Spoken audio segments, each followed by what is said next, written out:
Muy buenos días a todos ustedes. Feliz viernes. Llegamos al fin de semana, damas y caballeros. Espero que muchos de ustedes estén listos para disfrutar y si tenemos que chingarle, pues a chingarle también. No hay de otra.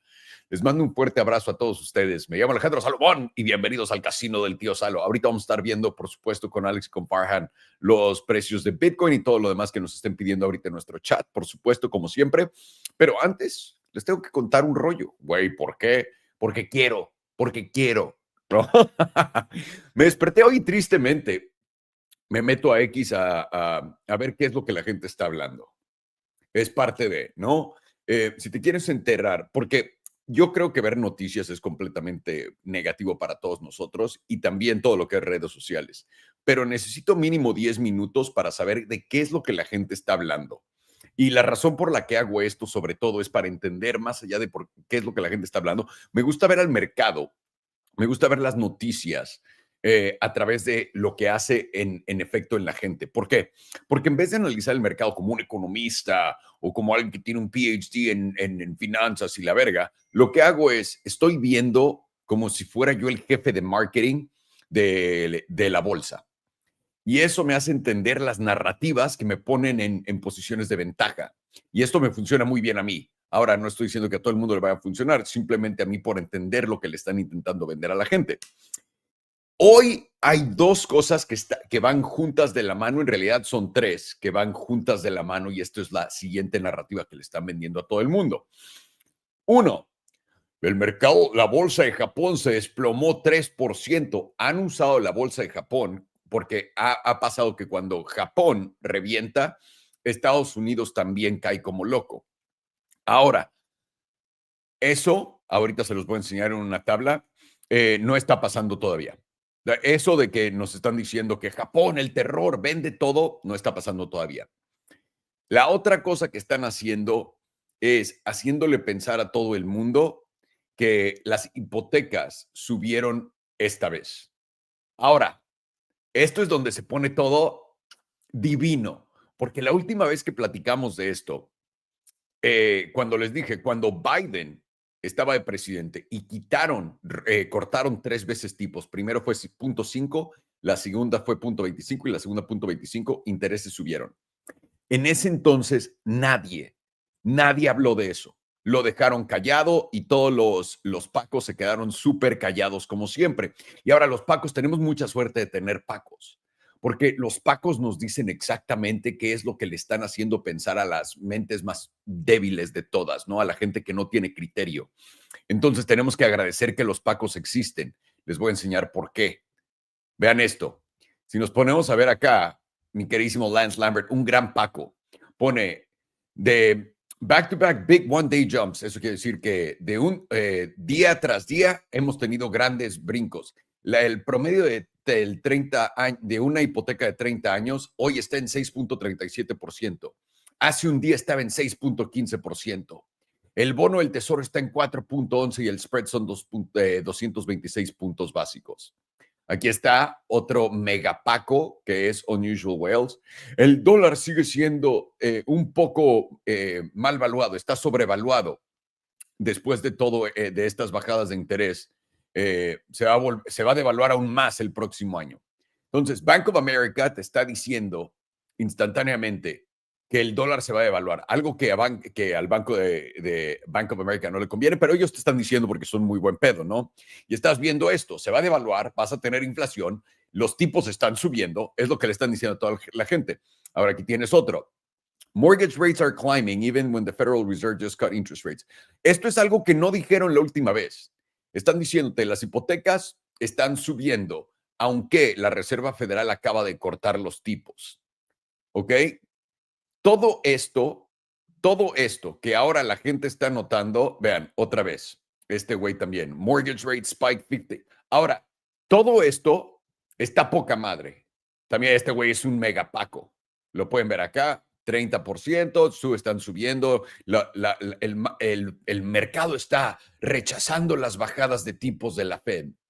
The bond market has completely rejected uno tras otro, tras otro, tras otro. En nuestros pacos favoritos nos están diciendo esto. Yo les dije antes de esto, tenemos que ver si los cortes esta vez funcionan o no. Los intereses en el bono de 10 años están subiendo, pero les voy a decir algo, las hipotecas no. Eso es mentira. Si estás en el mercado y están ofreciéndote una hipoteca, la hipoteca sigue el mismo rate que estaba hace 3, 4, 5 días, hace un mes. No, en la última semana lo que bajó. Bajaron de la oferta que me estaban haciendo de 6.6% anual, lo bajaron a 5.97. 5. Y ahí sigue todavía el número. Esto que nos están diciendo es puro palo. Y ahora, ¿por qué es palo? ¿Qué es lo que nos están intentando vender? Nos están intentando vender que nos vamos a quedar en esta situación de inflación, etcétera, ¿ok? ¿Por qué quieren hacer eso? Porque esa idea nos hace a todos súper alcistas en la bolsa, ¿no? Y es la mejor forma de atrapar a la gente. La otra cosa, el dólar se está debilitando. El dólar está llegando, y esto lo había dicho hace un año, estamos llegando al punto donde todo el mundo ya está mega diciendo del dólar cayéndose, yéndose a no sé dónde. Y es justamente aquí donde queremos estar. ¿Por qué?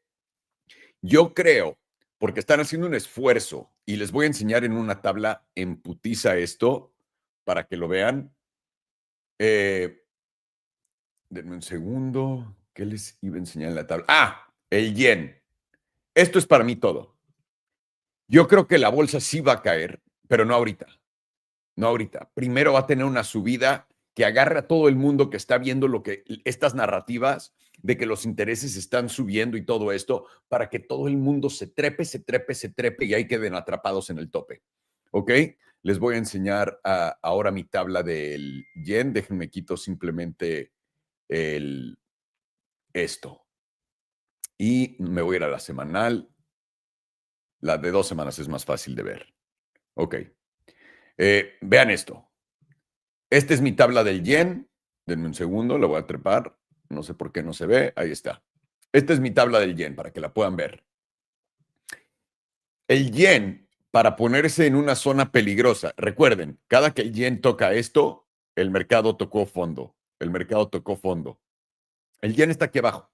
Debajo de esta línea amarilla no tenemos peligro alguno. No lo tenemos. Y está completamente esto relacionado, es como el peso, el dólar, etcétera. Esto está completamente relacionado. ¿Ok? La moneda de Japón. Una vez que veas al yen cruzar por acá y cerrar acá en semanales, ahí nos vamos a preocupar. Y sobre todo si llega a romper esto. Pero ya por encima de la línea amarilla. Por ahora estamos no muy por debajo, pero estamos por debajo de la línea amarilla y continuamos por debajo de la línea amarilla desde abril del 2025. Y tenemos que ver justamente esto. Esto va a ser lo importante, ¿ok? Esto va a ser lo importante para nosotros estar bien atentos. El yen todavía no nos da la señal de que se va a romper absolutamente todo. Y ahora, si volteamos a ver al dólar, podemos ver que el dólar está aguantando en el mismo rango. O sea, todo el mundo está hablando de la gran caída del dólar. El dólar continúa en este rango alcista y si lo pongo en la mensual para que lo puedan ver, continuamos aquí arriba. Ni siquiera me dio el movimiento que estaba esperando yo para poder completamente capitular. Seguimos aquí arriba. Entonces, todo este miedo del dólar que les están metiendo por el culo tampoco existe. Y la otra cosa, intereses. Intereses efectivamente están cayendo. No nada más eso. Les tengo que enseñar esto. Y esto ya tiene que ver un poco más con análisis técnico. Les voy a poner el de 2 semanas. O el semanal era. El de 2 semanas. El semanal. Para que lo vean. En el semanal, para la gente que no entiende tablas, ¿no? Obviamente hemos hecho estos máximos en el 2023, máximos en el 2025, aunque en enero, antes de la gran caída del mercado, esto fue antes de la gran subida del mercado, en octubre del 2023, que fue el setup de Hamas, y después de ahí cayeron acá. Estos fueron los recortes de la Reserva Federal que hicieron que subieran hasta acá. Te están vendiendo esta idea. Cuando esto pasó, nadie habló de ello. Hasta ahorita todo el mundo, nadie había hablado de esto y ahorita es como tema de conversación en todos lados. Lo que te dice, va a pasar lo contrario que pasó acá. Y si acá lo que hizo de bajada a subida, acá va para abajo. Y te voy a explicar qué más tengo de argumento por acá. Uno, tienes un setup de volatilidad brutal en la semanal, en la de 2 semanas, etcétera. Ahorita te lo voy a enseñar. Pero tienes un cruce plateado a la baja acá. Esto es cuando el listoncito amarillo se va por debajo del naranja. ¿ok? Ya tuviste eso. ¿Qué es lo que sigue en esa regla? El precio tiene que venir a retestear esta zona. Lo que te están contando es, esto va a subir y va a continuar, cuando no te están diciendo que esto va a ser el alto más bajo y esto se va a ir pal pito. Y una vez que tengas eso ya en tu fórmula, ahí quedó la cosa ya amarrada. Ahí quedó la cosa ya amarrada, damas y caballeros.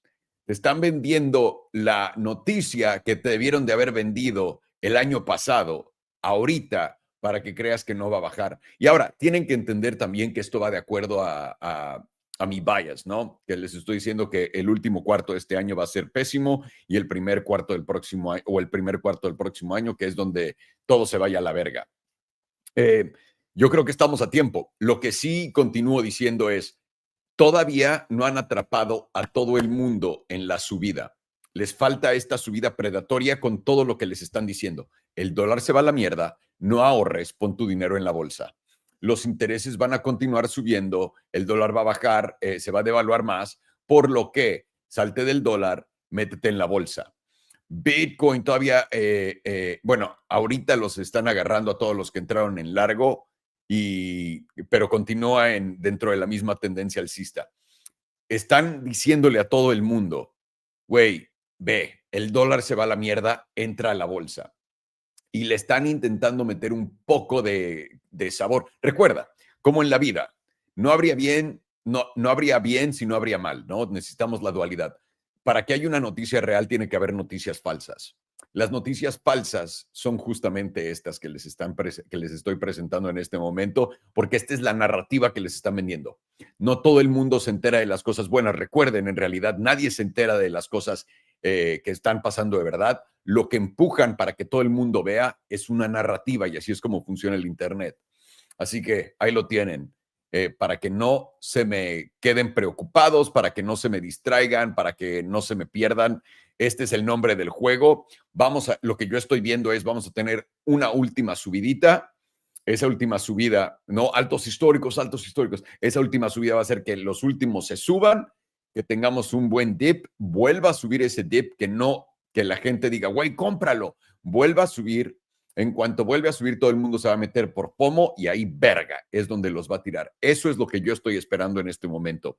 Les había dicho antes, continuamos todos acá, no nos hemos salido de nada y yo creo que estamos cerca ya de más o menos por ahí. No sé qué tanto más tengamos para arriba. No soy brujo, no soy mago, entonces voy a estar esperando a ver cómo se comporta el mercado. Pero mínimo, en cuanto a las noticias se refiere, tenemos nuestra narrativa bien pescada enfrente de nosotros y no vamos a caer en estas estupideces que todo el mundo va a caer como errores. ¿Por qué? Porque una vez que te lo cuentan ellos y les dan permiso a los pacos y ponen todo para que los empujan a los pacos para que suba lo que están diciendo, te están poniendo algo de lo que nadie habló el año pasado. ¿Qué es lo que va a pasar? Lo contrario de lo que dicen. Y acá básicamente lo tienen todo. Vámonos para los que quieran aprender a tradear por acá. Les tenemos el Discord de Elite Trading Academy, que es completamente gratis, por cierto. No les va a costar ni un centavo, tíos. Se meten, está el enlace aquí abajo en el video. Si no encuentran el enlace, vayan a YouTube y pongan Alejandro Salomón, vean el en vivo y en la parte de abajo, en la descripción del video, les pone el enlace directo con la invitación al Discord para que lo tengan. Esto es gratis una vez más. Todos los menús están del lado izquierdo, del lado derecho se abre para que veas lo que hay dentro del menú. Puedes ver que aquí están los análisis de Alex, los análisis de Farhan. Le vas a dar para abajo. Tienes Criptolingo, por supuesto. Criptolingo te pone todas las abreviaciones, todo el lingo que usamos en español y en inglés también, por si hay algo que no entiendes. Tienes tu chat general para venirte a apoyar en esta bola de cabrones excelsos a trading. Vamos a ver cómo les va. Y también esto es siempre bueno para poder analizar con muchos, ver ideas, darte nuevas ideas, tal vez comparar tu idea y poder hacer un análisis más profundo. Siempre es bueno tener acá una buena plática con gente que está haciendo lo mismo que tú. Ven a compartir tus ganancias, tus penas, tus glorias con nosotros. Un 154 acá por ciento en Solanita, excelente. Un gran long en Cuddy, no sé qué sea, Cuddies, no sé qué sea eso, impresionante como sea. Tenemos uy, güey, AP se llevó 329, 700%, 30% y 100% nada mal. Buenos números, cabrones. Bien. Uy, Tomatito está haciendo de las suyas con un super short de Solana, 1200%. El consejero oficial de Nancy Pelosi en el E-Trading Academy, damas y caballeros. AP está reventando, tío. ¿Qué es Duck? Voy a tener que comprar todas estas cosas. Vean nada más. Vean nada más las cosas. Pues aquí tienen también nuestro Discord. Y acá abajo tienen también los enlaces oficiales para poder tradear en nuestros exchanges. Esto ya se acabó de bluffing. Déjame ver cuánto pudimos desbloquear. Pudimos desbloquear solo 6,000 de los 10,000, pero bueno, es algo, tíos, es algo. Y acá tenemos el enlace para B2Nix también para que se metan. Y para todos ustedes que quieren aprender a tradear en exchanges de futuros, caigan a nuestro sitio. Aquí abajo también les puse ya el enlace directo para que entren directamente a ver esto. Están en tutoriales, te metes a cómo tradear en B2Nix. Este es el nuevo video donde tiene todo. Son 11 minutitos para aprender a usar un exchange de futuros perfectamente. Este video lo hice yo especialmente ahorita para poder demostrarles cómo usar un stop loss, cómo poner un take profit, cómo poner una orden en corto, cómo abrir una orden en largo, cómo fondear tu cuenta, cómo mandar dinero a tu cuenta, cómo sacar el dinero de tu cuenta. Todo está en este video. Y aquí abajo tienes el enlace directito para que no haya excusas. Y sin más ni más, damas y caballeros, les traigo a estos monstruos. Vámonos a ver los precios de los Bitcoin y vamos a darle con todo el día de hoy antes del cierre de semana. Good morning, boys. How are you? Good morning, Buenos boys. días, muchachos. Good Friday. Happy Friday. How do you say Friday in Spanish? Viernes. There you go. I think so. Muy bonito viernes. Muy bonito viernes for you, my friend. What do you guys got? Let's look at this Bitcoin because now it's dumping. It was supposed to pump. Now it's dumping. What's happening? Yeah, I know we're seeing that. Just a lot of, people, emotional traders, I'll say, after the decrease of the interest rates. What's happening here? Should we be panicking? Is the top in? Are we about to just massively dump down, or is this bullish consolidation? Well, for me, I mean, way ahead of you, bro. I'm already panicking. Yeah, I can tell it too in the tone of your voice. Today we're still watching that $116,000. That doesn't change at all with volatility, and we understand that this area, as shown here in August, the beginning of August, really it was volatile. Firstly, but secondly, again, having that just idea that if $116,000 continues to hold, we will see upside continuation.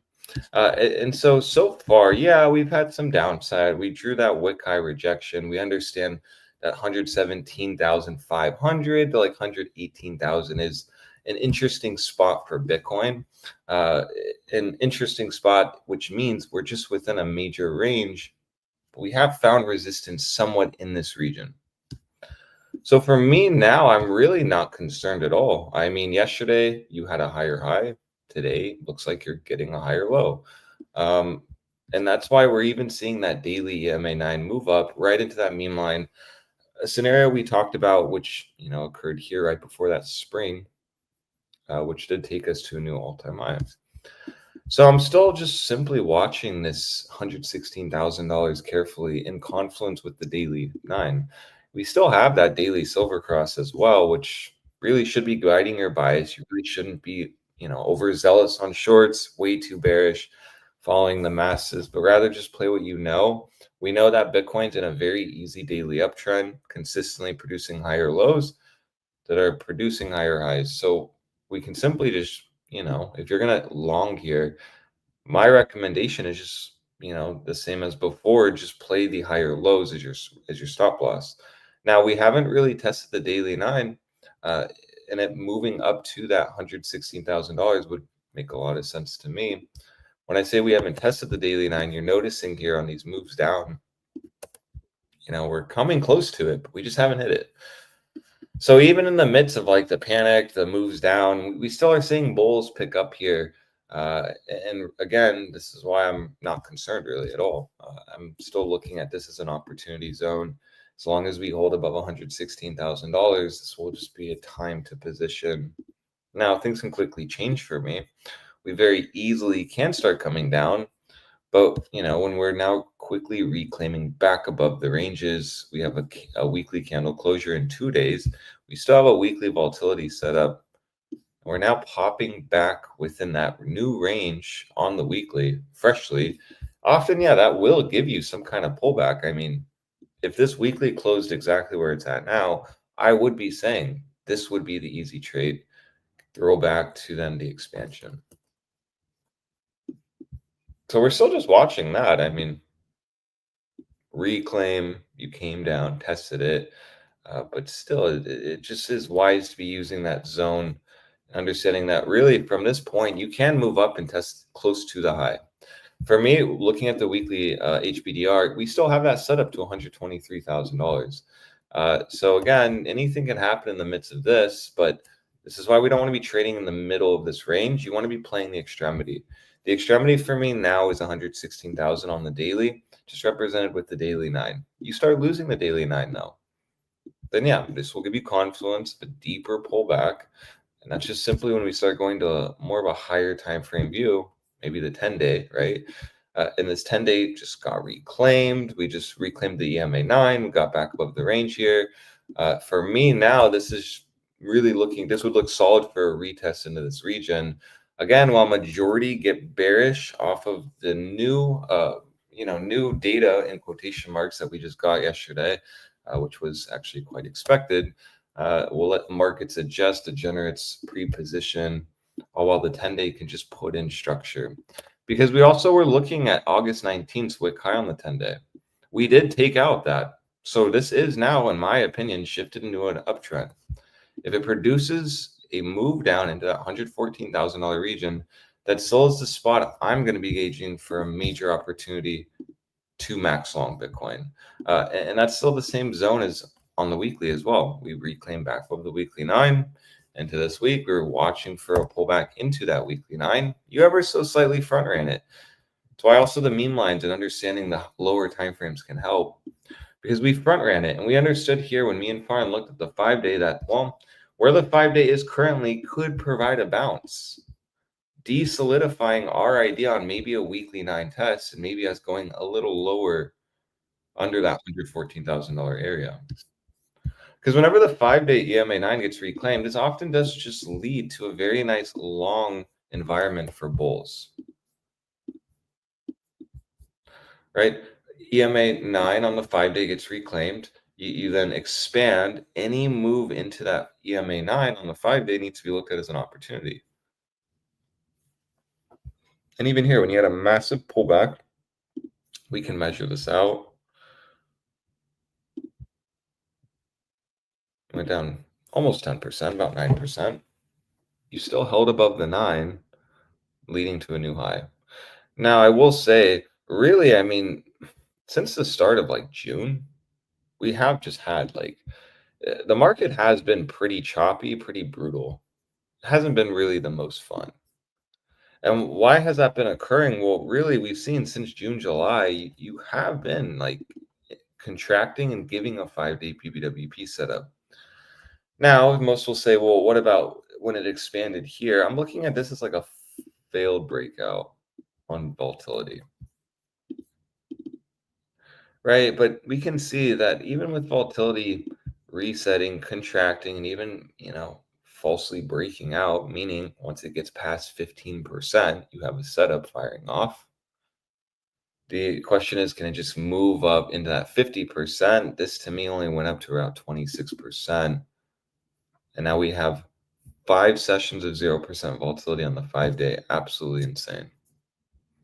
So really, but this tells me that, from this point here, we have just been consolidating, chopping, moves up, yes, moves down, of course, but most importantly, we're just within a range.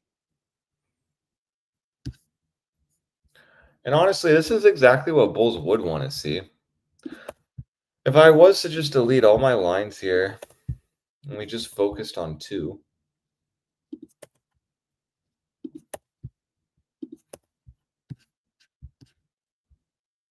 couldn't you just argue that this is a bullish setup? This is just SR flipping, massive resistance that took us all the way down to that $74,000 region. flipping these highs into support? Technically, yes. And that's why for me now, I'm not really shorting. I'm not really looking for shorts yet. I'm waiting for the extremity high. I understand that we can easily bait shorts. We can look bearish. We can get these retests, specifically like the daily EMA 9. And it may look bearish for a moment, but it has, as this range has shown us, big moves up can quickly happen. Big moves down can quickly happen. So it's going to be really worth watching the ranges. We've just been within a range. It's been really well respected. But honestly, the market really has been boring in terms of crypto. And most will hear me say that after we've made a new high. But I mean, the trading just hasn't been the most fun the last month and a half. But soon we are going to get massive follow through. And that's the point, right? When you get a massive monthly volatility setup, lowest ever reads, I promise you, when we were here, lowest reads and here, this isn't fun price action. This is when we often get chopped downside or nothing's happening, letting people just sign off and forget about crypto. But I often say, really, I think it's the most important time when we all should be focused is when we have higher time frame volatility set up. So we still have that. We're at a big spot now. $116,000 is still my line in the sand. And until you actually lose that, I don't see any reason to get bearish on Bitcoin.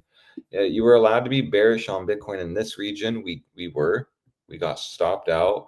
But while we're in a new daily uptrend and we're simply just grinding out a higher low potentially after a higher high, it just plays into the idea that, yeah, this could just be a bait on shorts before we actually do squeeze up. Now, I will say, going to the weekly, we do start squeezing up. You do need to be very cautious because we have massive resistance in this region. It's a big range. 121,000 to 123,000 is massive resistance. And as we've seen, the last two occurrences of getting up to that point, they have led to massive downside moves. First example is here in July. You swiped up, massive rejection. Okay, cool. Following week, didn't really do much, stayed within this range. And then you got a massive breakdown, 4%. Boom. Okay, cool. Went up, hit this region again. After that, you then following week had an immediate breakdown, leading to an 8.5% move, telling me that, yeah, anytime you hit this region here, there is distribution. So we have to be very cautious that, we come up into this region of this rejecting. But as I showed in the beginning, I mean, the weekly median too would have already told you to be very cautious of that. Freshly lost a weekly median, haven't tested it since you've lost it in August. It's a big zone.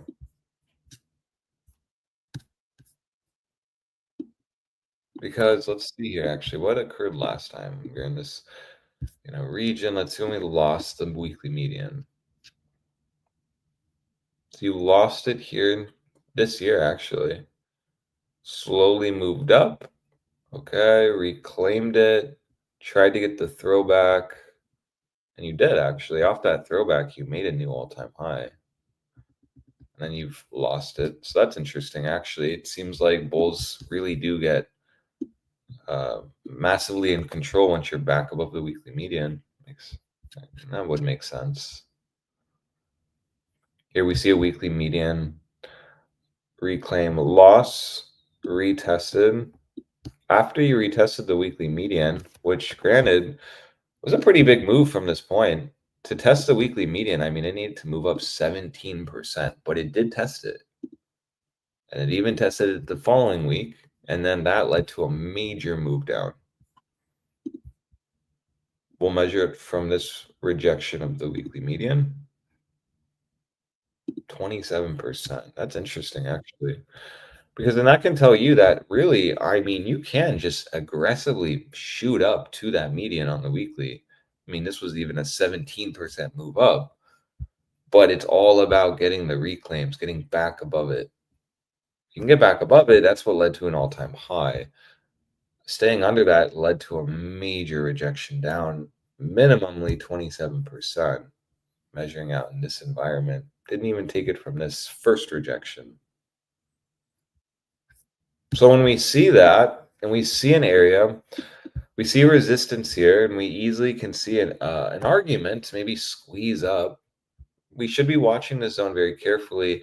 And I will say, ideally, this move up happens sooner rather than later, and it's very aggressive, very fast. I think the faster this is, the worse it will be for bulls, because you'll just have a lot of FOMO and a lot of people feeling like they're left out. And when you get up to this, Bitcoin's almost going to make a new all-time high. Everyone's convinced a new all-time high is coming. And then it rolls over. You're going to leave a lot of longs trapped in this region if it does roll over. We won't know until we know. So for that, play the levels, watch very carefully. And if you want this scenario to play out, you need 116,000 to keep holding. So far it is. So we'll just keep watching that. You haven't even tested it today. Tells me that we can easily come down to this daily 9. Nothing of concern of that. And ideally, that's where we maybe play a little long, use this last low as the higher low, and just simply play a daily uptrend long idea. That really did work out well here. So we know we're in an uptrend, so we can just play that. No need to complicate things, right? Right? There's no reason to long $118,000 on Bitcoin. You're always going to long or play the extremity low. And for me now, you're going to be using that $116,000 in confluence with the daily 9. You have a daily silver cross. Watch that very carefully. Ideally, that should hold today, and that should be the bounce zone. Now, this could easily trap shorts based on this 2-day. I mean, let's see now. Let's see the reaction. This could easily get bought up and form into a doji. This is now closing in 9 hours. We'll need to really watch where this 2-day closes. Now, if this 2-day ends up losing support, we end up forming a massive shooting star. Okay, cool. Then we can start making an argument for more downside and maybe going into that $114,000 region. There we just play the 10-day and the weekly. So always we have a plan. It's just which direction are we going to take on Bitcoin? I will note 2 days looking quite busting. Looks quite primed to put a move here. We have multiple 0% reads, reset. So often when I see a failed breakout on volatility and it slightly resets, generally that is like a good setup to start breaking out. But again, you won't know until you get back above 15%. Why you need to watch today very carefully, closing today. Because again, if you just keep holding this region, it'll just start looking good. I really won't have any argument really to be bearish, just like here. You just really weren't allowed to be bearish in this consolidation until, right, you hit that extremity high. So that's our idea. We just can't really get bearish until we come up here minimum, and then maybe then we get that, finally we finally see bears push down and actually break Bitcoin down closer to that $100,000 region. So that's all I have on Bitcoin. Let's keep going here. 2 week as well. Yesterday I showed a lot of reasons on why we should see 121 to 123,000. I'll quickly do that. It just makes a lot of sense. The higher time frames show me that. Firstly, my range, moving average, meme lines, that's my next target. You don't do that. Maybe you trade only off HPDR. 5 days giving you a direct setup to that. 5-day medians right into that zone. You even see this 5-day median has pushed down slightly below the last major high that was formed in August. That's an interesting sign. So that tells you that you could go all the way up to the zone, hit the median, and still be bearish. We also understand that, you are putting in potentially a head and shoulders. Now, it's not the cleanest, I will say, but you could be. You could be really.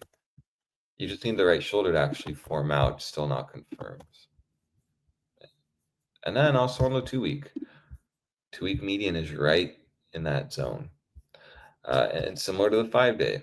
It's now back about right under that weekly high in August, sitting right at that meme line at 123,229. So I mean, these are all points on why we shouldn't be too bearish in this region. You have an easy daily setup telling you that, well, the silver cross should ideally hold, and that's coming in pretty near the meme line. So watch that very carefully. And for the academy, I'm honestly looking to long here. I'm not looking to long right in this zone. I want to actually hit the meme line at 116,000 exactly. So that's what I have on Bitcoin. Watch that very carefully. It's still the same exact idea. We're not allowed to be bearish in this zone. And rather, you should be looking for longs here. You should be playing the daily uptrend because the daily trend has been your friend, and that's just been easy shekels. And this is a legitimate higher high. So yeah, when you see crypto Twitter, everyone's getting bearish on a higher low, generally is a good sign for your longs. So we'll keep going. Tether dominance. Let's look here. What did we have?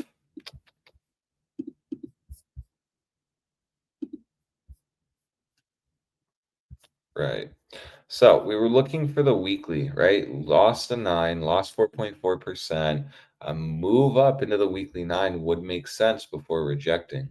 Now it's really just going to be, has that happened? How are we just going to reject the 34, which is always the extremity high if you use moving averages for me?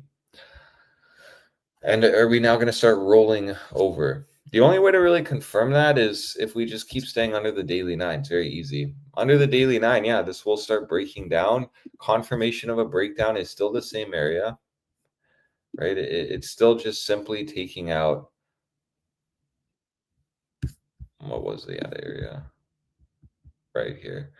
Taking out July 21st low. If you start taking that out, that'll be good confirmation that this is just fully breaking down. And why we're using that low, right? Why I'm not using the weekly low of this week, but rather this low, because I want to, bulls are going to be, using essentially this is a liquidity grab in August 11th and a spring up.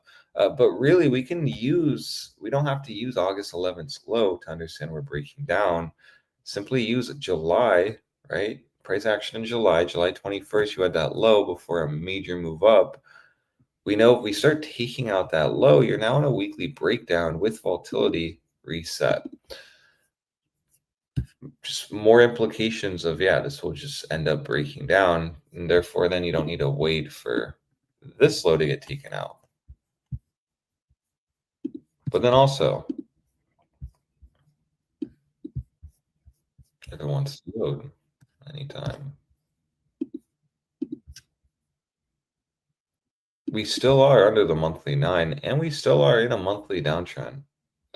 So, the idea was that 4.69% would be retested. And that would provide, at least bears a lower high spot before rolling over. We need to watch very carefully. In 11 days, this will be very telling to me if this is fully breaking down or not. Now, if we start seeing 4.4% hold, that'll again be a very telling sign. Under 4.4%, though, it is very bearish for Tether dominance. It's extremely bearish. And the fact that you couldn't even go to that monthly 9 is actually quite telling. I mean, that is very weak. You've already rejected the 5. So in 11 days, you need to watch and see if 4.4% holds or gets lost. And with Bitcoin, you need to watch very carefully. I'll go to CME. It's cleaner. You need to see very carefully if this zone is going to get reclaimed or not. So, yeah, going to be a October. I will say I really am hoping we're going to start seeing the higher time frame volatility expand. I don't see why we wouldn't start seeing that. And in my opinion, volatility is compressed so much, you really can't keep it down much longer. And when it does fire off, well, it's going to be fun and ginormous to move. It's going to be great. The biggest, the best.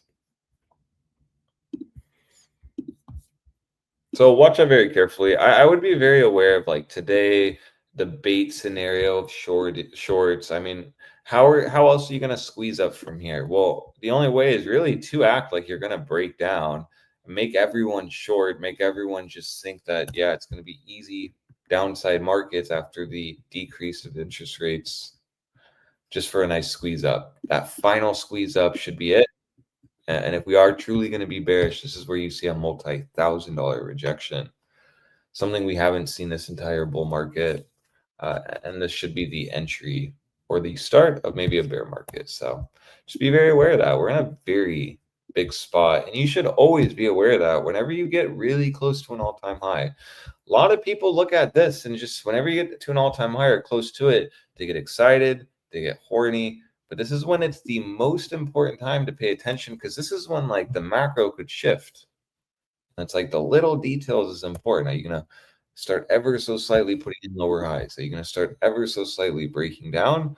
Or is this just straight to business, take the high out and break out again? Stay tuned. We'll know soon, hopefully. We'll go to Bitcoin dominance, watch the weekly. Now in 2 days, it's closing, right? The weekly EMA 100 is a spot. You will not see any more upside on Bitcoin dominance as long as you stay under the EMA 100 on the weekly. So it's like tug of war. Bears are trying to break it down. Bulls are trying to push it up. In 2 days, this will be very telling to me on if we're going to move up first to 60%, test the monthly EMA 9, or actually maybe break down into the 56% region, or specifically the EMA 34. So we just need to watch that very carefully moving forward. I do believe in the next 2 days, once we get the weekly candle close, this will dictate how the monthly is going to go. So we should be watching that very carefully. If in the monthly, right, towards the monthly close, you start going towards the EMA 34 and not actually getting a big bounce from there, that's a big cause of concern. Because what if the monthly ends up coming there towards the end of the month and then losing this EMA 34? That would then totally start diminishing my idea of testing the EMA 9, and rather we just see an immediate breakdown after testing 57.5%. So just be very aware of that. It's a big zone here. And really, if you're trading altcoins, you should be watching Bitcoin dominance. And same with ETH. We're just simply watching that, 366. Notice how markets are just still at the same spot. It's been all week. Nothing really has changed, really. Honestly, really nothing has changed. The only thing that has changed is just people's biases. So it's often a good sign. Still keep watching this zone. I am convinced that if you hit this weekly 9, this will be a spring. But until then, I mean, longing Ethereum is going to be questionable because you're just kind of hovering there. Or it could bounce, but it also could break down. And that's why I'll still say, watch the weekly on Bitcoin dominance. And if you're trading altcoins, watch the weekly on ETH BTC. You got to reclaim. So ideally, this expands up. But it's not looking the best. And this is closing in 2 days. So that tells you that you need to start seeing Ethereum move soon rather than later, or you are going to get that weekly EMA 9 retest, which will be the last one for me. If you don't hold 366, just as history has shown each time, anytime you get above 366 and lose it, well, that just leads to massive, massive moves down. We were talking about it here. You did reclaim it. We were getting excited. You then deviated it. This led to a terrible time for Ethereum this year. In the beginning of the year, at least, I'll say. I know ETH bulls got triggered right there. But in the beginning of the year, you guys were sitting at like a $1,200 ETH. So $1,400 ETH. I'll put more respect on your name. So, yeah. That's all I really have, though. Watch 116,000 on Bitcoin. That'll really just kind of hold your guys bullish trades today, in my opinion. Just simply watching and playing that. And as long as you're above it, it's just going to more be baiting shorts. So. All right.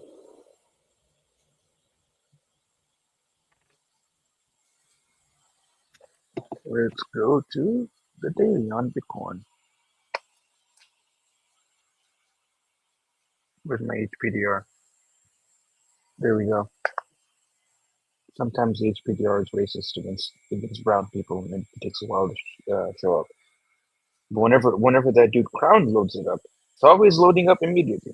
Immediately, I've noticed that. Yeah, immediately. But for us brown people, it likes to lag. Quite suspect. Quite suspect HPDR. Is Bitcoin racist? Question mark. HPDR definitely is. All right.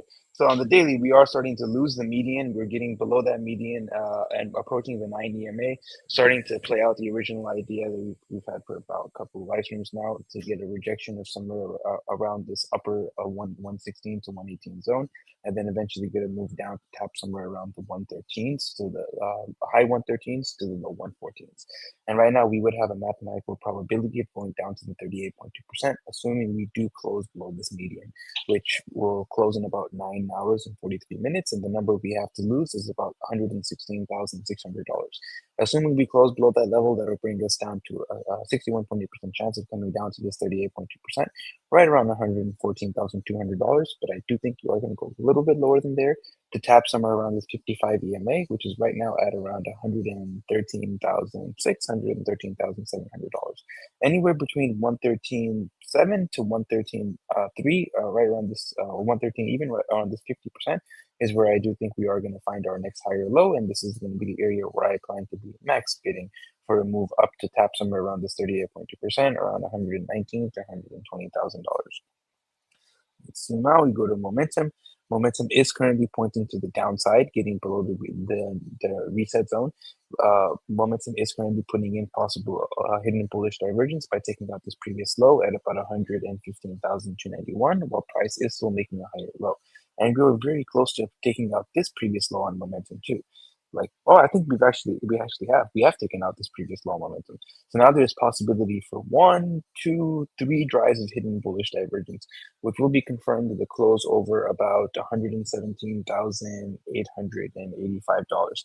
And if that does confirm, that'll give you an easy target of going up to hits somewhere around this 38.2% towards the 50 slash the 50%, which puts you between about $120,000 to $121,300.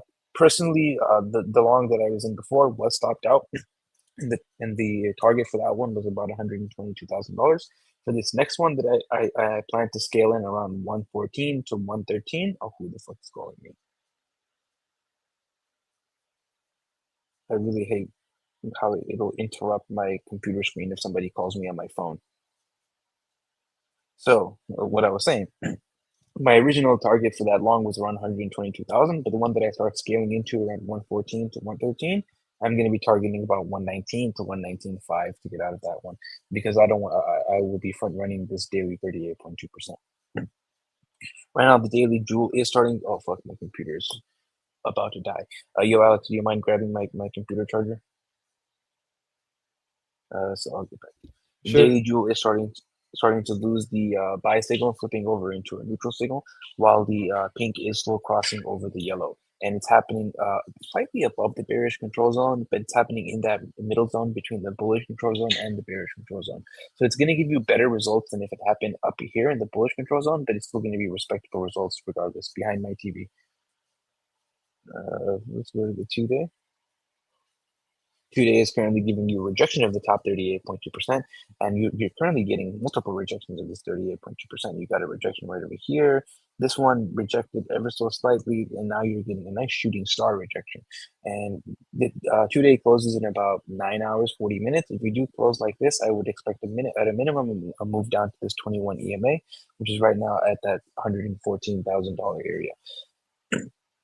Let's go to momentum. Momentum is still pointing to the upside on the 2-day, getting very close to flipping back down. It's right at that moving average right now, and the 2-day is forming hidden bearish divergence right now, because if you notice, momentum is breaking these previous highs while price is still making a lower high. To confirm that divergence, you would need to close below about 114,658, and that will also give you an easy target of hitting somewhere around $114,000. But you're likely going to go lower than that based off that divergence, and I would think you're going to tap somewhere around this 55 at that point. That would be a target of somewhere around $111,200. It would also tap your daily 2-day median as well as that. Let's go to volatility. Volatility is also currently expanding with that momentum pointing to the upside. And the jewel's giving you a buy signal, but it's kind of arguable this buy signal has played out because you've made your way into the bullish control zone and you've already tapped 38.2%. Go to 4 hour. 4 hours currently in a breakdown posturing with momentum just about to enter into the bearish control zone, and volatility is currently expanding to support it. And the jewel is once again flipping over into a sell signal, and it's starting to lose the bullish control zone. Made a lower high right here.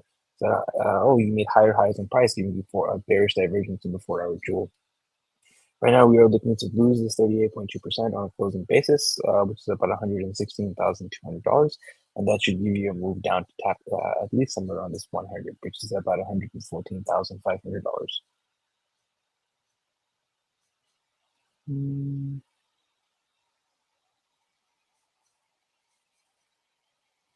Interesting. I haven't looked at this one before. 3-day HPDR also gives you a nice little view of the rejection of the 38.2%, although momentum is still pointing to the upside with volatility support and a strong buy signal on the jewel, which does tell you whatever move to the downside we get is going to be an opportunity for a higher low. But that will give you a target somewhere around this 9 EMA to 21 EMA, which gives you a zone between 114.5 to 113.5, basically the same area we were looking at before. 5 days currently still pointing to the upside on momentum. We're making higher lows on momentum. It would be some bullish divergence if we had the lower low on price, but we don't have that. And we are currently made our way back into the 38.2%. And as of right now, we are very, very likely, probability-wise, to get another retest of this 38.2% before continuing to the upside. And what tells me that we likely will continue to the upside after testing the 38.2% is that momentum is still pointing up, with the jewel starting to lose the sell signal and flipping into a neutral. And that would give you a target zone on that 38.2% of somewhere around $113,800. And likely you go a little bit below that 38.2% because you're probably not gonna bounce exactly to it cent at that 38.2%. So that puts you somewhere in that $113,000 zone. A lot more confluence lining up with the major bounce to that 113 zone. Let's go to the weekly and then we'll go to the index for this. Index currently is pointing to, or weekly momentum is currently pointing to the upside, with momentum taking out these previous lows, price making a higher low, giving you a weekly hidden bullish divergence, which was confirmed on this previous weekly close. And we also reclaimed all of our major EMAs, with volatility currently approaching extreme lows at 17%. If we do see a move to the downside, it would bring us basically back down to that same area of around 114 to 113.8 based off of our weekly 5 and our 9 EMAs. That weekly 9 EMA is going to be a major zone for support. And right now that is at that 113,700 area. 2 week is also currently pointing to the upside, putting in hidden bullish divergence, and volatility is at extreme lows. 2 week is giving you a sell signal on the jewel, but it's not confirmed, and it will confirm in about 9 days and 10 hours. And what will invalidate it if we see some nice busting action before then. Preferably to tap somewhere around the median. If we can get to there within the next 9 days, that sell signal will be invalidated. And that's a zone of around $123,300. But based off of pure candlesticks, it kind of does look like we will tap that median. Maintaining our weekly 9, getting a strong bounce, reclaiming the 5, and then breaking off the 5. It's not really worth that much, but just based off of the pure candles, kind of just looks like we'll tap that.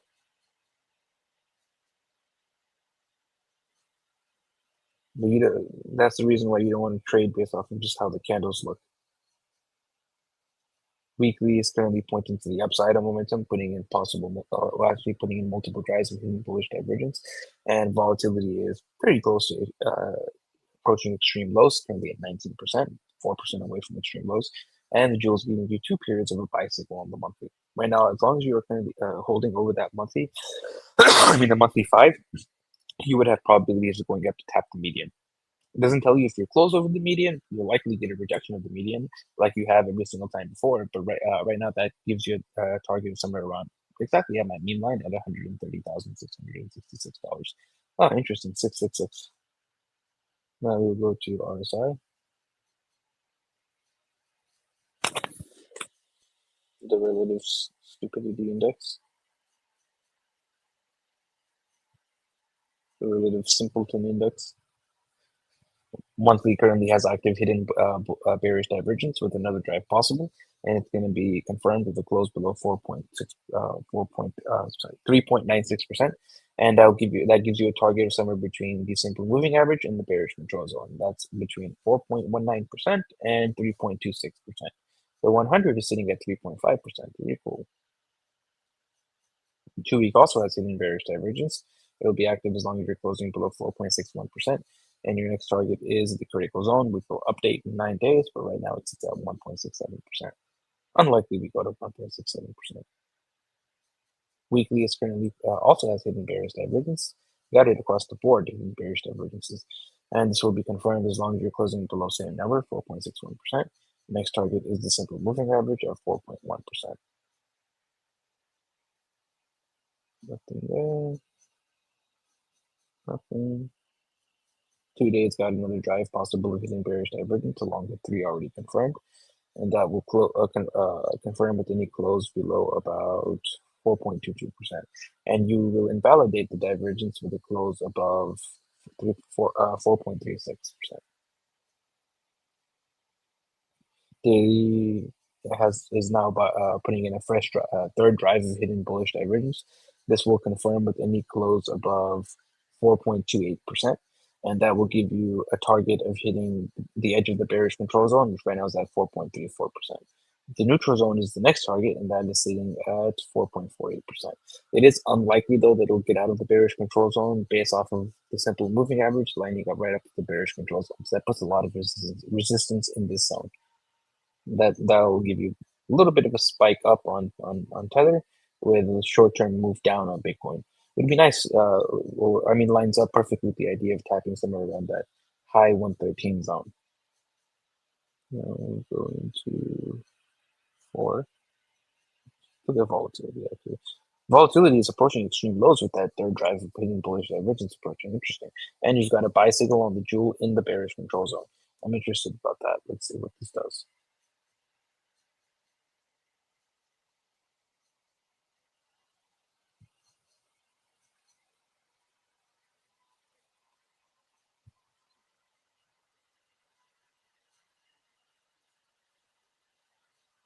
Each one of these seems to take you at least to the bullish control zone.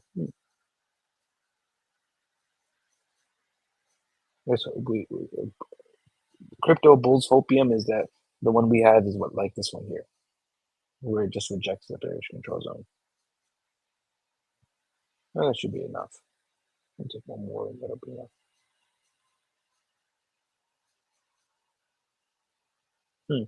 That was a massive move. But this one also did have pink with yellow cross as well. This went down first about 6%, and then initially 23%, 39%, 46%.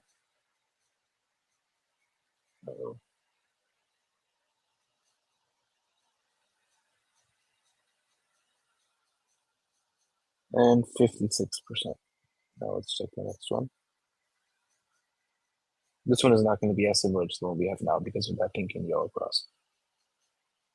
This one from the open, 2.5, 3.14. Let's hope it's like this one.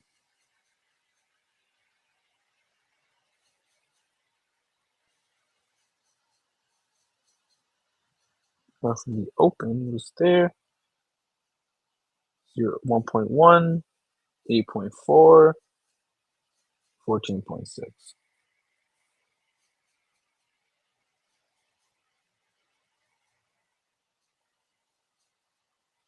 1.8, it's a similar move we had before, right around 1, and then 9, it's also a similar move.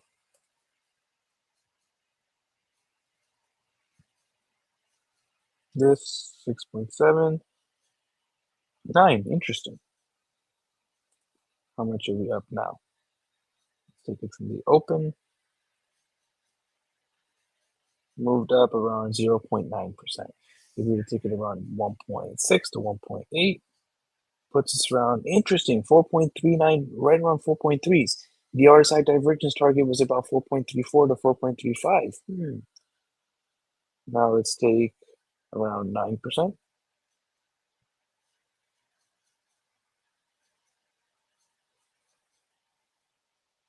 Puts us basically to that 200 at around 4.7-ish%. I'm leaning towards that the around 2% move. Okay, 4 hour. No divergence present on that one. Now we'll go to Bitcoin.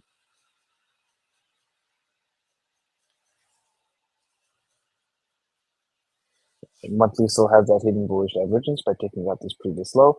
Momentum made higher lows, and this is going to be active as long as you're closing over about 107,412. And the same number that will invalidate this hidden bullish divergence would then confirm 3 drives of bearish divergence from this point, this point, and this point, and that will give you a minimum target of hitting somewhere around for. Then this is for a bounce. This is not for like an actual reversal. The first bounce you'll get is somewhere around $95,000. But I have like very strong opinion that if you have 3 drives of bearish divergence within the bullish control zone, you're not going to bounce at the edge of the bullish control zone. You're likely going to go at a minimum down to the neutral zone, which right now is at about $65,000. If you notice, previously, whenever we had this bearish divergence, we came down to the bearish control zone. Over here, we had bearish divergence. We bounced at the edge of the bullish control zone. Very unlikely that we get another drive of bearish divergence and we're going to bounce at the edge of the bullish control zone again. It's more likely if we're going to do that neutral zone, and that's at that $65,000 zone. And if Bitcoin is going below $69,000, I kind of think that the cycle is over, and we're probably going to go lower than $65,000. Probably going to be approaching somewhere around like we said. I said it on the last stream, bro, like $45,000 to $48,000. See if that lines up with any of our major EMAs. Oh, it's interesting. It's the monthly 100 ever so slightly rising, and right now it's at about 43.5. Where was our last bear market bottom? It was the monthly 100 EMA. Let's zoom out a little bit. This COVID crash, it was the monthly 100 EMA. $45,000 Bitcoin, bottom of the next bear market. It would be right at that monthly 100. That'd be a trend. 3 makes a trend. 2 week currently has active bearish divergence for multiple drives. Kind of does look like it will be invalidated though. Oh, fuck, my charging's worked. And it will invalidate with any close over about 117,622. And the invalidation will give you a target of the critical zone, which right now is sitting at about $143,000. Weekly currently has active hidden bullish divergence. It will be active as long as you're closing over 107,412. And this will give you a target somewhere between the bullish control zone and the simple moving average. That puts you between 119.9 and 132. Right now, volatility is sitting at 1% with hidden bullish divergence, 3 drives of hidden bullish divergence. Interesting. I haven't looked at this one in a minute. 3 drives of hidden bullish divergence, 4 drives of hidden bullish divergence on the 6th day, with volatility sitting at 4 periods of 0%. You will have an easy target of the simple moving average from there, which is at 120,000. And then above that is the critical zone, which will update in 2 days, but right now it's at 144. Lines right up with 143. And we're just holding right around those meme lines. 5 day also has 3 drives of hidden bullish divergence, with a 3rd drive not possible, and this will confirm with any close over 117,325. That'll give you an easy target of the bullish control zone with multiple periods of 0% volatility, and that sits at about $120,000 for the bullish. Actually, the neutral zone is $120,000. The bullish control zone is 131. So 120 likely does give us somewhat of a reaction, a little bit of a pullback, but probably breaking into 120 after that. 120s.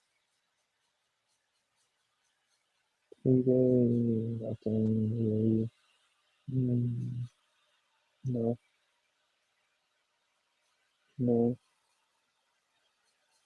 12 hours got some bearish divergence.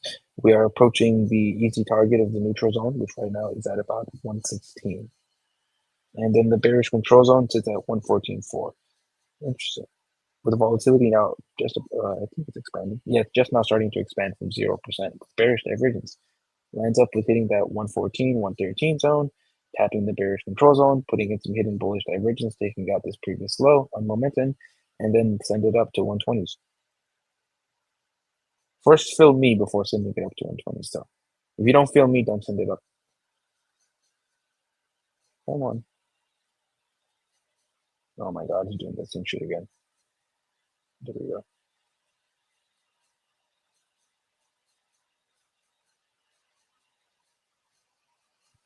I mean, if somebody's hacked my computer, they can do a lot more entertaining things than just move my mouse around.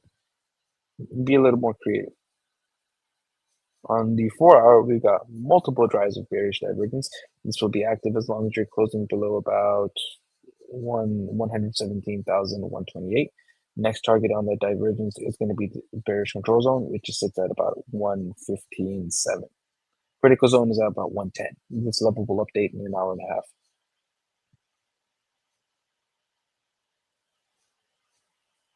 Nothing. We'll check momentum.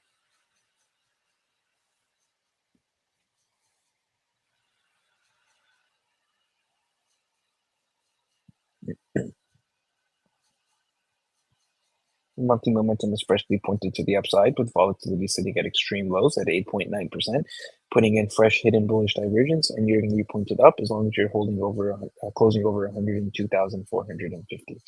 And the last time that we maintained momentum to the upside in the critical zone and flipped back up in the critical zone was back in 2017, right over here. Let's zoom out a little bit. Do I have anything? Let me close my iMessages. Maybe that makes a difference.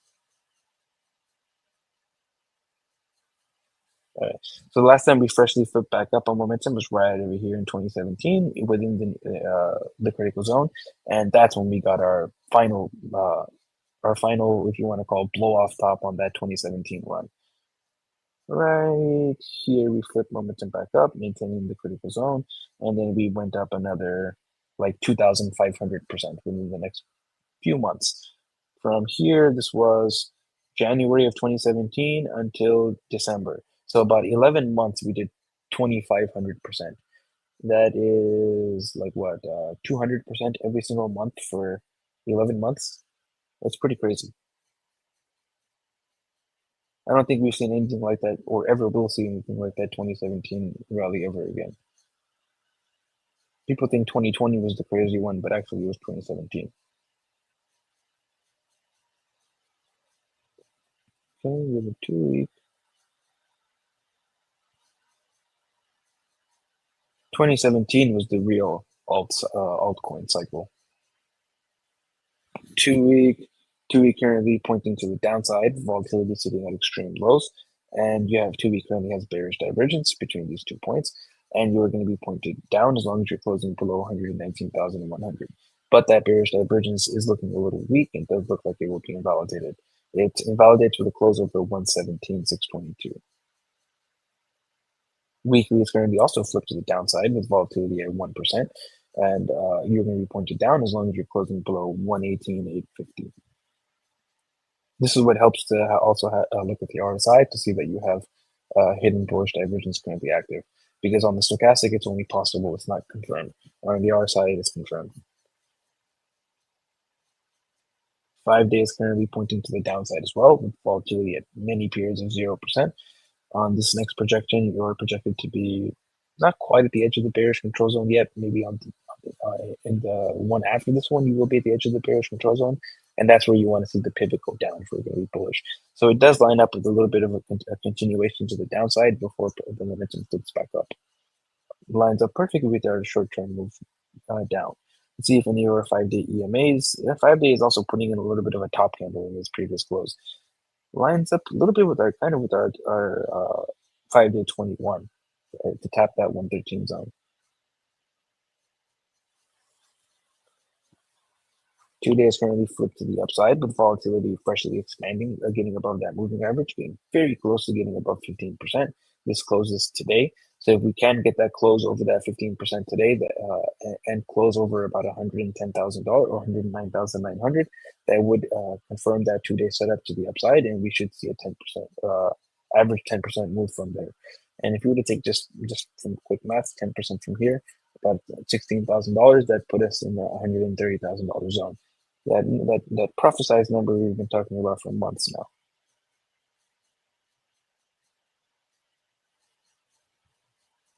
Daily is currently pointing to the downside with volatility contracting. and it's going to be pointed down as long as you're closing below $117,000. And daily, having that silver cross to the upside does give you relevant targets of around that 55 at around $113,700.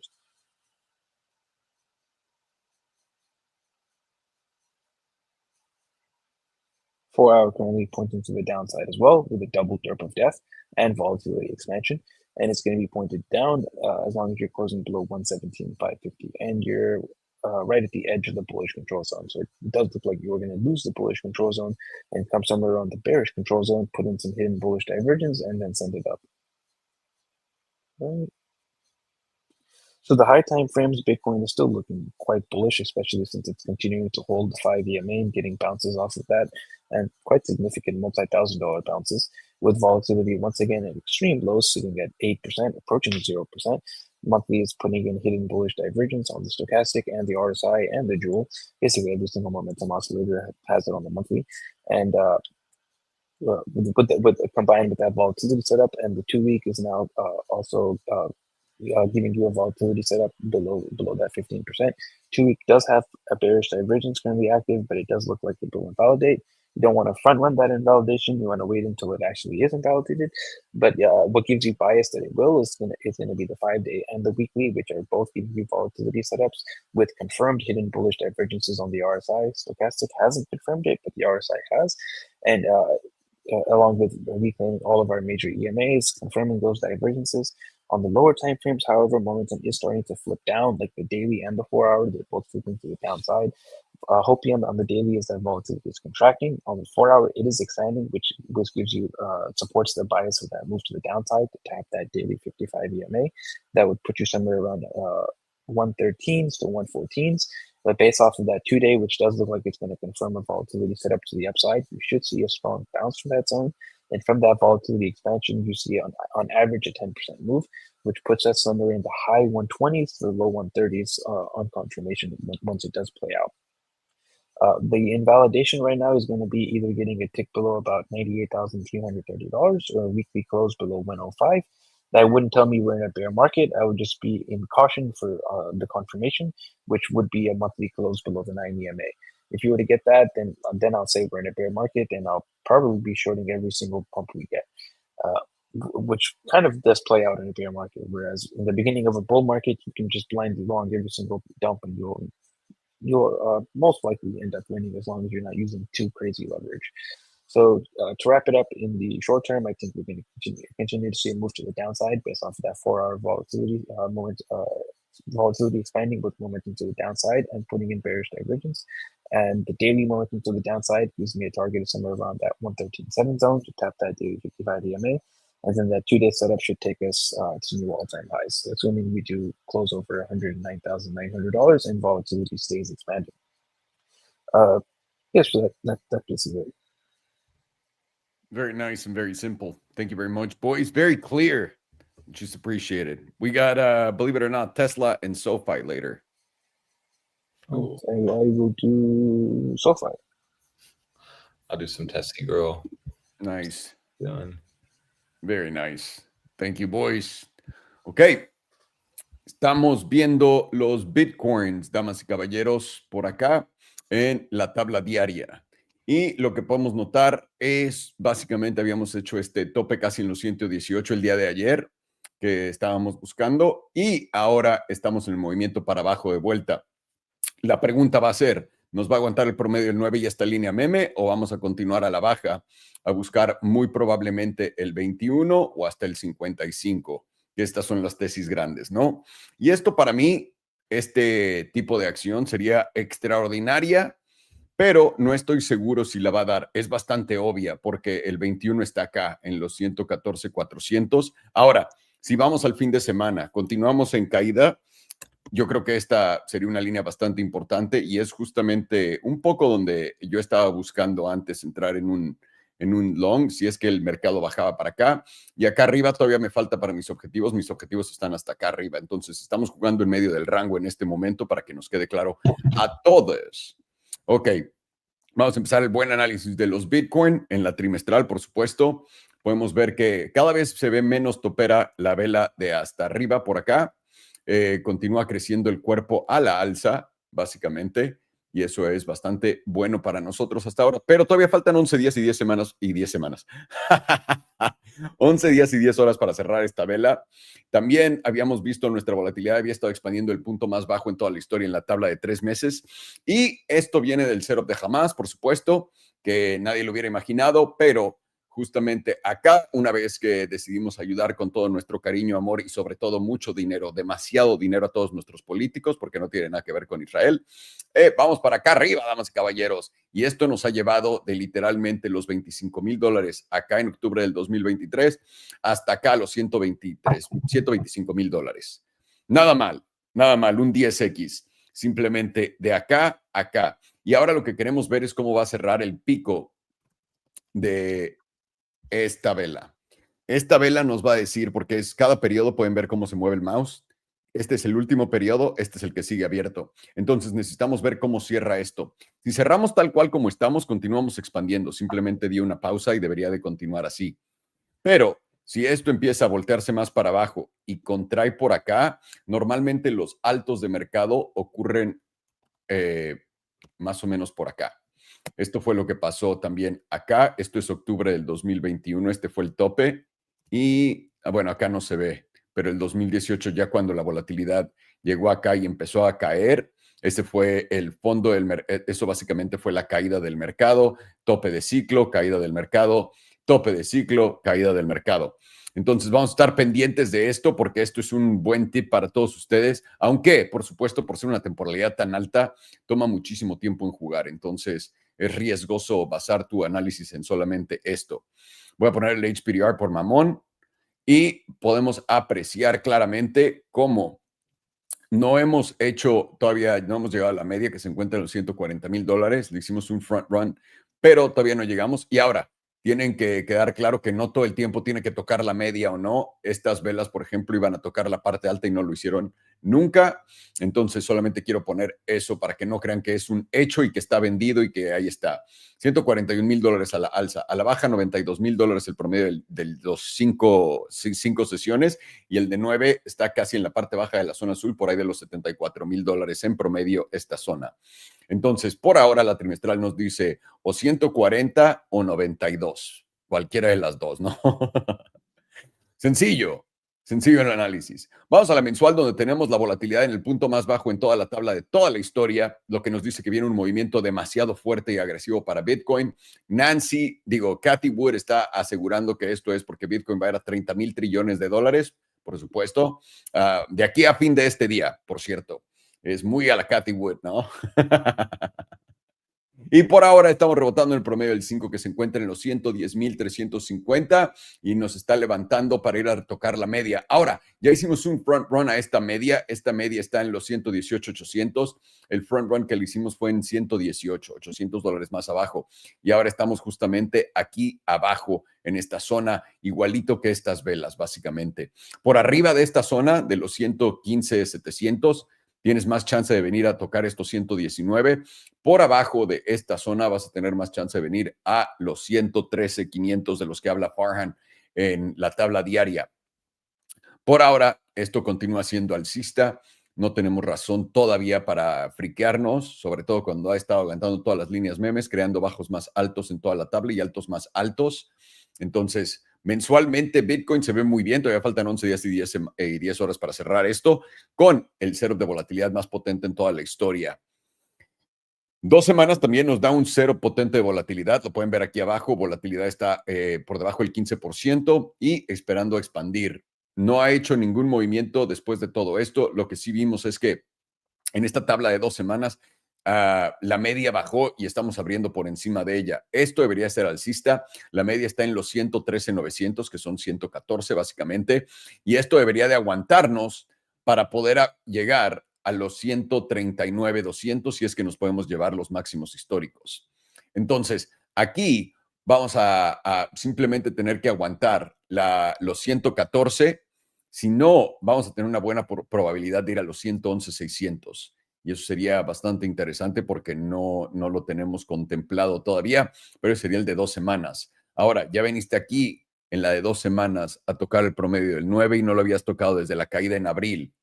Entonces, este primer toquetón, esperemos sea un buen rebote y ya el segundo toquetón nos haría pensar que podríamos ver algo como en abril. Pero por ahora, continúa en postura alcista, había hecho estos saltos más altos, por aquí está el bajo más alto y ahora vamos a ver dónde se va a hacer el siguiente alto. ¿Va a ser más bajo que este o va a ser más alto que este? Es la pregunta que nos tenemos que hacer en este momento. Semanal, otra cosa que a mí me dice que por acá tal vez aguantemos, que tenemos el promedio del 9 justamente en los 115 planitos aquí abajo. En estos 115 de poder aguantar, deberíamos ir a buscar esta media en los 121, 600, perdón, y ese debería de ser nuestro objetivo. Yo creo que ese es el punto donde vamos a llegar. Esto es personalmente mi criterio. Obviamente no es lo que comparten Farhan y Alex. Ellos creen que si aquí trepamos vamos a ir a altos históricos. Yo personalmente creo que no. Y también digo, lo estamos jugando, tenemos que ver, nos da igual si va a ir a altos históricos o no, básicamente seguir los movimientos y entender la fuerza detrás de cada uno.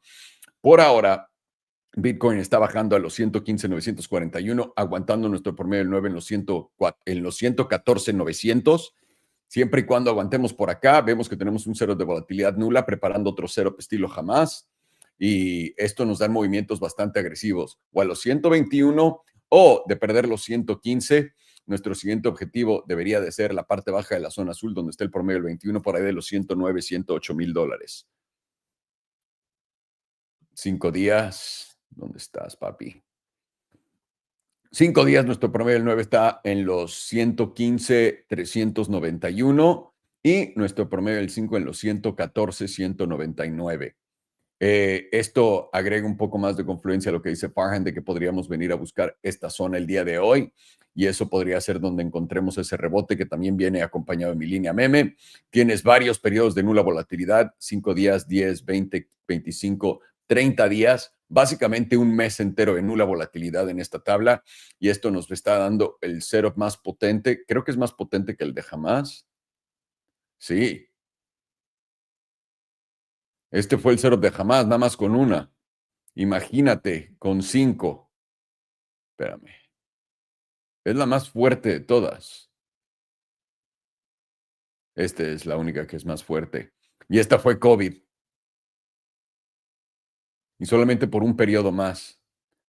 Así que este movimiento va a ser muy, muy agresivo. Una vez más, 115, 300 es la parte baja. Tenemos una vela estilatopera en este momento. O 121, 670 sería la parte alta. Y de no satisfacer eso, 112 sería nuestro siguiente objetivo. Y si no, la parte baja de la zona azul en los 111 planos. Diaria tenemos volatilidad contrayendo. En lo que estamos viendo este movimiento a la baja, lo que sugiere el hopium de esto es que sea literalmente solamente una corrección. Aquí lo interesante es, en la diaria nos está aguantando el promedio del 9, aunque tenemos momentum apuntando para abajo. De aguantar el promedio del 9, deberíamos de poder venir a buscar la parte alta de la zona azul, 121, 133, que es un poco, coincide con la línea meme acá, y es lo que estaríamos buscando básicamente nosotros.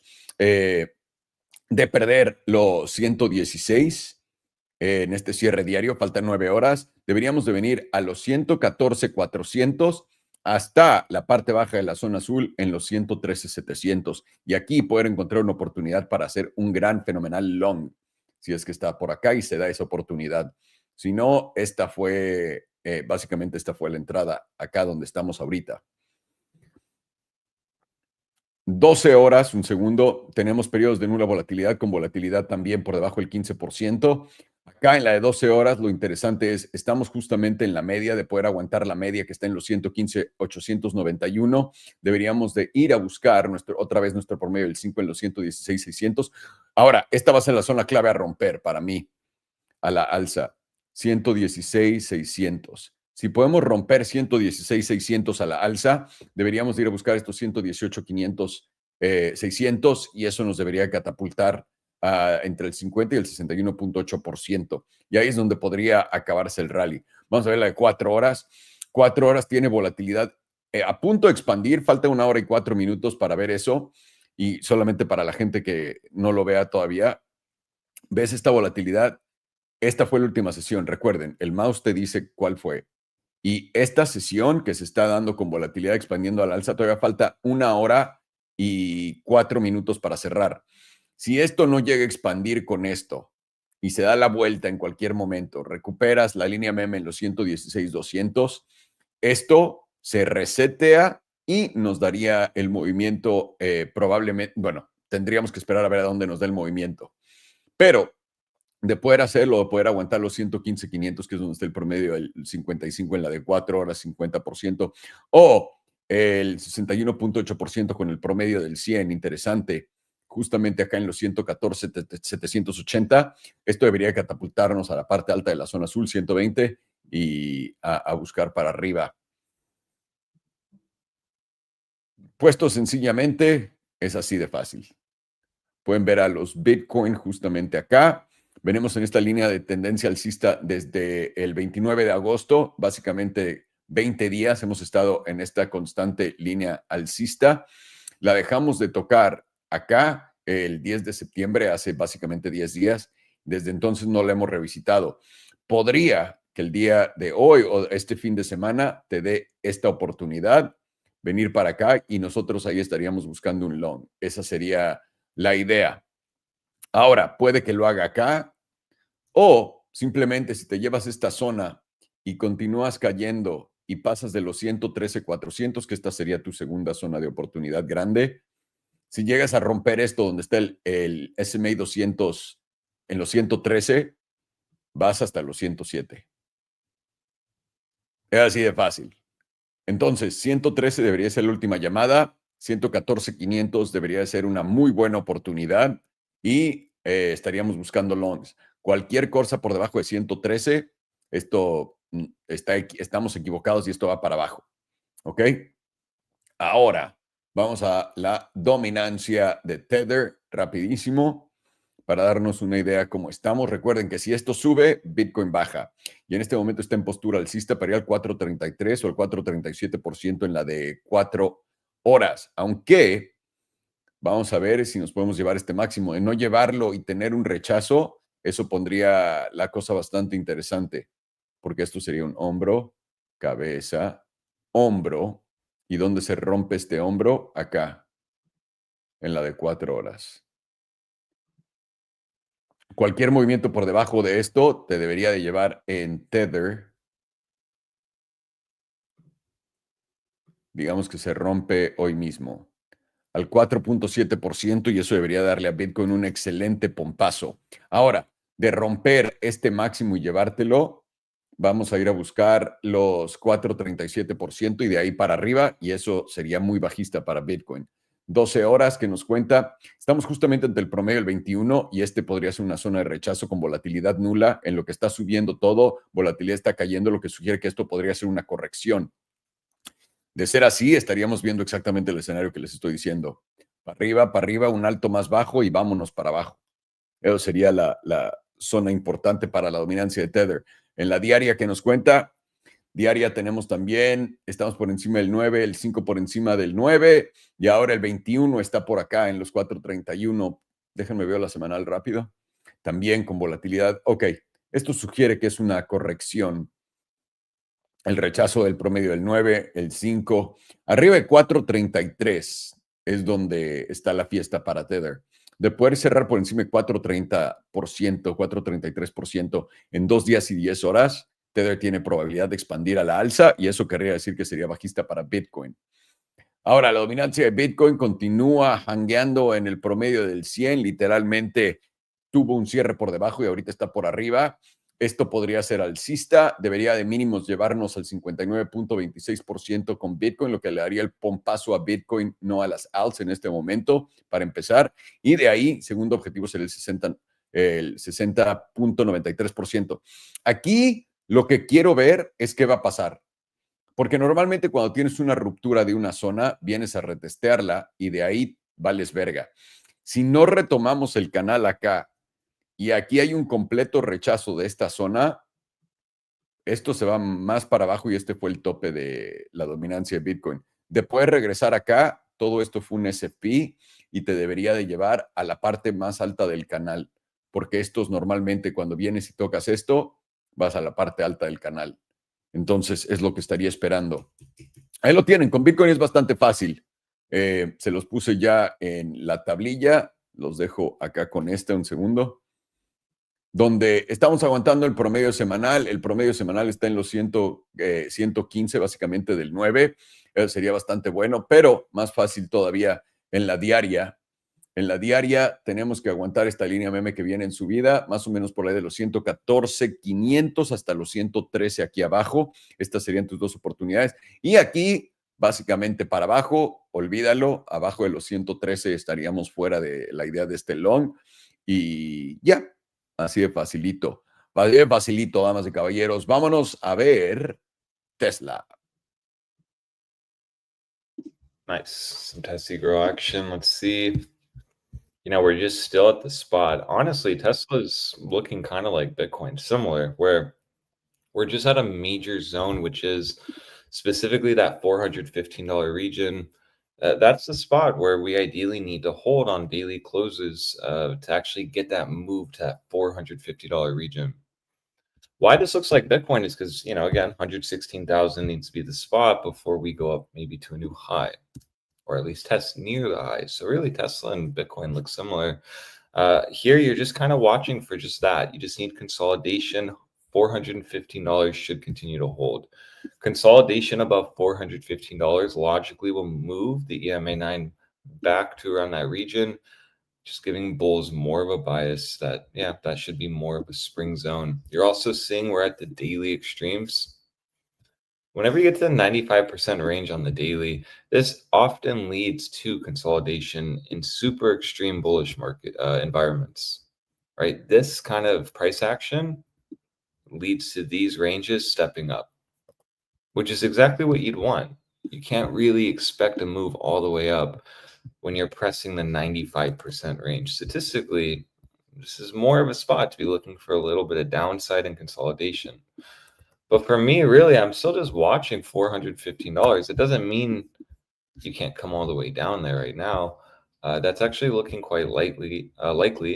Testing that $415 region should provide bulls some kind of reaction. Now, if it doesn't, we start losing it on a daily, rejecting it, and moving down past specifically the daily 9 and losing that.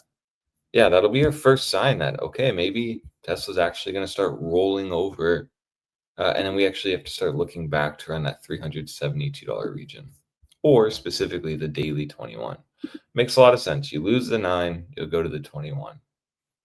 So if bulls can just keep holding above 415, this ideally will keep moving up. Once that does reach 415, that'll be when that starts bouncing.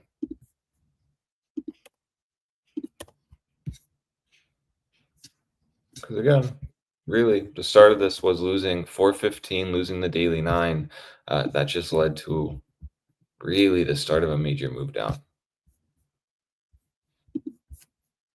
So same idea, really, not very bearish here. And honestly, we're just kind of looking for consolidation. We mentioned this last time before. I'll go more to a 2-week. I think it shows it better. You really haven't had massive consolidation and a lot of price history of $415. Now, yes, I know bulls will look here and say, well, what about here? Yeah, absolutely. That was like the only time. So again, my point, you just haven't had a lot of price action above here. So the more price action you get, the stronger it becomes for bulls. The stronger it becomes, the more greater chance they have of actually taking out this high. Because that is the objective, right? If we go now view the macro, really the objective here is to take out the high. The bi-monthly higher high break, you came down, in my opinion, still looks like a higher low on the bi-monthly. So only logical spot for bulls next is get back above 415 on a monthly, quarterly, bi-monthly, and you can start really seeing 500, if not higher, on Tesla. I do believe that'll be the start. Get above 415, that'll really just be the start of a major move.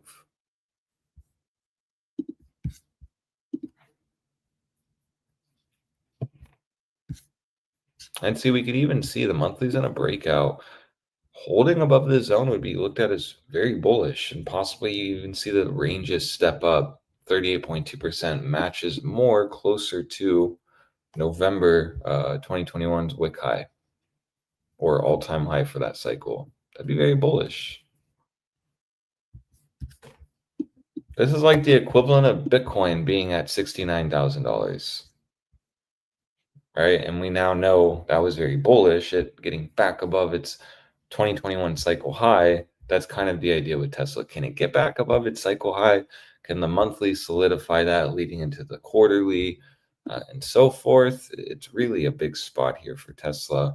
And that's why I'll just keep saying, as long as you're holding above 415, really can't be bearish. You should, on this daily, look for a move down to 415. But ideally, that'll hold, and you just keep slowly grinding. Because even, why would you be looking for maybe daily consolidation? Well, not only are you at the 95%, but volatility here had a really nice move up. And you are in the extreme zone. I mean, you are at 91% on volatility. We've seen here, if you just follow the dashed line with your eyes, more often than not, when you reach this region, the 90% region, does lead to volatility resetting, or at least cooling off. So that's all you really could be in the midst of this. We've talked about, the higher time frame volatility setups are looking quite nice. They're looking quite primed. And to me, it seems like bulls are really just trying to defend 415, get this weekly above. And maybe then into next week, they can get a breakout towards $457. So that's all I really see on Tesla. It's very simple. You have a massive setup here on this monthly. All eyes on 415. If you can get back above November 2021's high, I'll start looking at that as the beginnings of a breakout in October. Now, if you can, and let's say, let's go back to the monthly, and let's say this leaves a wick, you stay under 415, then I do believe that you will get a move in October to around 370. And that would make sense, right? It plays within the range.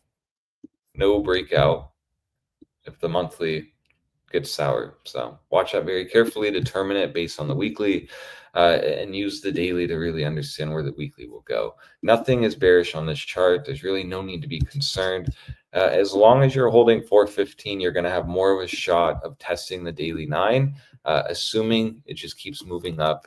And that only will happen if you either break out from here or just consolidate and just chop.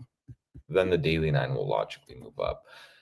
You do have a little gap, so something to note. But like I said, when this gap was formed here, really does not need to get filled immediately. This can easily act as a trap, and that's why your friend will be this daily 9 moving past that. Because if you start to aggressively dump, okay, yeah, maybe you get the gap filled, the daily 9 gets tested, and then you move up. But that's why we want to really watch carefully the daily. I think the daily is going to be really easy. And as long as you're above 415, we've seen this before. Pullbacks happen in this region, but it's all about the closings. So watch that very carefully. Hold 415. I do think you'll see a move up to 450. Again, lines up really nicely with our Bitcoin idea. Holds $116,000. You should see risk do pretty well. Tesla generally is that higher beta risk asset in stocks, so it makes sense that they sort of look similar. So I'd be using this zone to really gauge if you're going to get a deeper pullback or not. And so if you're not positioned, just wait. More daily candle closures will be your friend. I'm not really getting much here. It seems like, you're just selling off. You have a little bit of resistance here, and you're just within like that range. So that's all I really have. 415's major support. Lose that, you can make an easy argument to 370s. You lose 370s, that's when it's over for bulls, in my opinion. I mean, that was the last big spot. Once you lost 370 here, this was the beginning of a major breakdown. You've also seen that break massively down here in 2022. So you lose 370, there's nothing stopping Tesla from going all the way back down to that 200 region, just so everyone knows. And you even have volatility potentially supporting it on more of the higher time frame. So ideally that won't happen, and this should just keep breaking out. Visually, you can see it should ideally take this high out.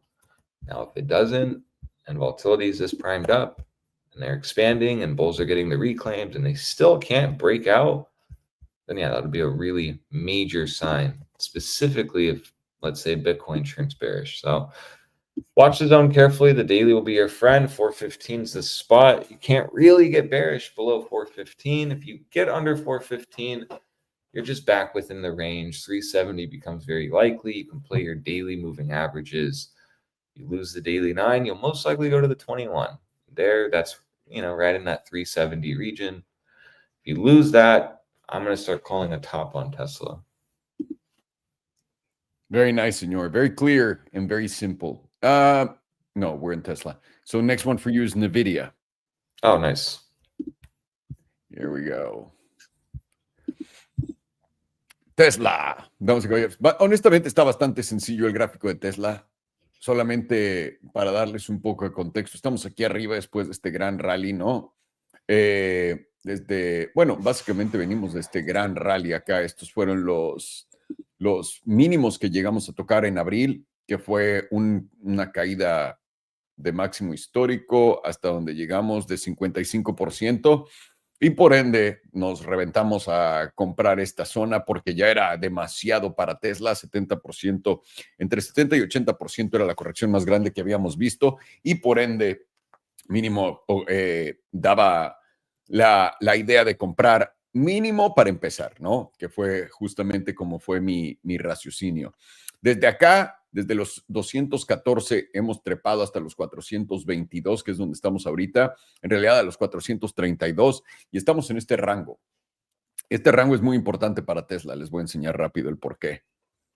Pueden ver acá en la de 2 semanas, justamente, habíamos tocado esto, este fue nuestro máximo histórico, luego venimos acá, una vez que lo rompimos, hicimos un nuevo máximo histórico acá, y otra vez en la de 2 semanas estamos intentando romper y cerrar. Faltan todavía la siguiente semana para poder cerrar esta vela que está acá. Y ahí está donde viene lo importante. Pueden ver también que nuestra volatilidad en la de 2 semanas está acompañando al movimiento a la alza. Y esto simplemente es cosa de ver qué es lo que va a hacer en los próximos 7 días. Por ahora, y yo creo que voy a empezar el análisis acá. Tesla se ve muy alcista en todo. Y antes de ponerles el HPDR para también agregar un poco más de confluencia al análisis, bueno, un poco más de análisis al análisis. Venimos de esta línea de tendencia roja que ven aquí abajo, ¿no? Paralela. 2020, 2022, básicamente enero del 2023, el fondo de la bolsa. Esto fue abril del 2024, que fue Japón. Esto fue los aranceles, según esto. Y ahora estamos aquí arriba.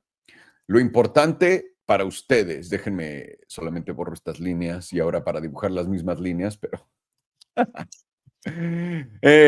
lo importante para ustedes saber es, si Tesla no hace un nuevo máximo histórico, digamos que viene acá, choca por acá en los 470 y se queda nada, cae y pierde la zona de 370, esto para mí es la zona de prepárate para una corrección chida si lo perdemos. Porque cuando hemos venido a hacer máximo histórico y perdemos los 370, ¿qué es lo que pasa? Boom. Ni siquiera pudimos llegar acá a los 370. Venimos para acá hasta arriba y una vez que caímos de los 370 para abajo. Esta para todos ustedes que estén holdeando la posición, esperando máximos históricos, etcétera. Si máximos históricos llegan primero, qué chingón y es lo que vas a seguir. Pero que no lleguen máximos históricos y ves que pierdes los 370, eso podría ser el principio de la gran corrección que estaría yo esperando todavía. Solamente tengo que dar los 2 puntos. Y ahora, vienes y haces un doble techo en el pecho, igualito, ¿no? Que, pues, güey, no me voy a parar acá, llego, toco alto histórico, caigo y pierdo los 370, mismo resultado. Básicamente quieres estar por encima de para poder evitar volver a caer en básicamente toda esta burbuja de precio, ¿no? Y poder empezar a consolidar ya aquí arriba, quedarte acá y empezar a hacer esto todo el tiempo. Por ahora va a ser, no es tan fácil saber qué es lo que va a pasar, pero ahí lo tienen. Voy a poner el HPR también para ver qué tan en extremos estamos. En las 2 semanas no estamos en extremos. Estamos intentando buscar ese 61.6%, lo pueden ver acá. Tenemos una vela bastante culera, que es como un doji delgadito, es un hanging man tradicional. Estamos acá esperando la zona de los 450, que es el 61.8%. De poder romper esa zona de los 450, nuestro siguiente objetivo debería de ser, si podemos romper máximo histórico, 516. Pero sería brutal. En la de 2 semanas tienes expansión de volatilidad, se los había enseñado por acá, y esta expansión continúa. Vamos a ver, todavía faltan 7 días y 5 horas para cerrar.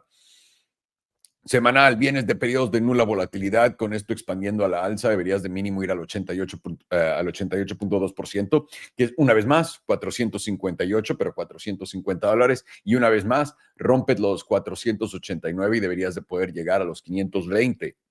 520 y 450 más o menos son como las zonas importantes a romper. Diaria te dice que estamos en extremos, por lo que va a poder consolidar un poco más. Vamos a ver cómo abre el lunes, pero por ahora básicamente hemos estado abriendo de lado con el HPDR. Pueden verlo acá que no ha habido grandes movimientos, y esto quiere decir que seguimos en sobrecompra. Lo único que yo vería acá es justamente la línea meme. Puedo cerrar por arriba de 430, voy 450 a 520.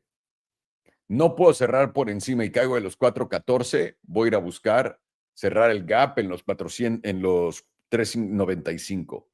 De no poder aguantar acá, tu última oportunidad sería en los 473, y ya por debajo de esto estás hablando de venir una vez más muy por abajo. Por ahora, Tesla debería estar consolidando. Yo agregaría mi posición acá, ni de pedo. Agregaría en 395, no, tampoco. Lo que sí haría son trades, pero yo creo que hasta el 21 no se vuelve atractivo, y además la fácil invalidación de cierres por debajo de 370. O sea, 375 debería ser una gran oportunidad si es que se llega a dar. Dudo que se llegue a dar antes de que, si es que vamos a ir a altos históricos, dudo que se dé. Y ya, es todo. Solamente necesito un poco de tiempo para consolidar Tesla. Puesto sencillo es justamente esto. Arriba de 430, aquí, bueno, de 429, vas a 450. 450 te debería llevar 520.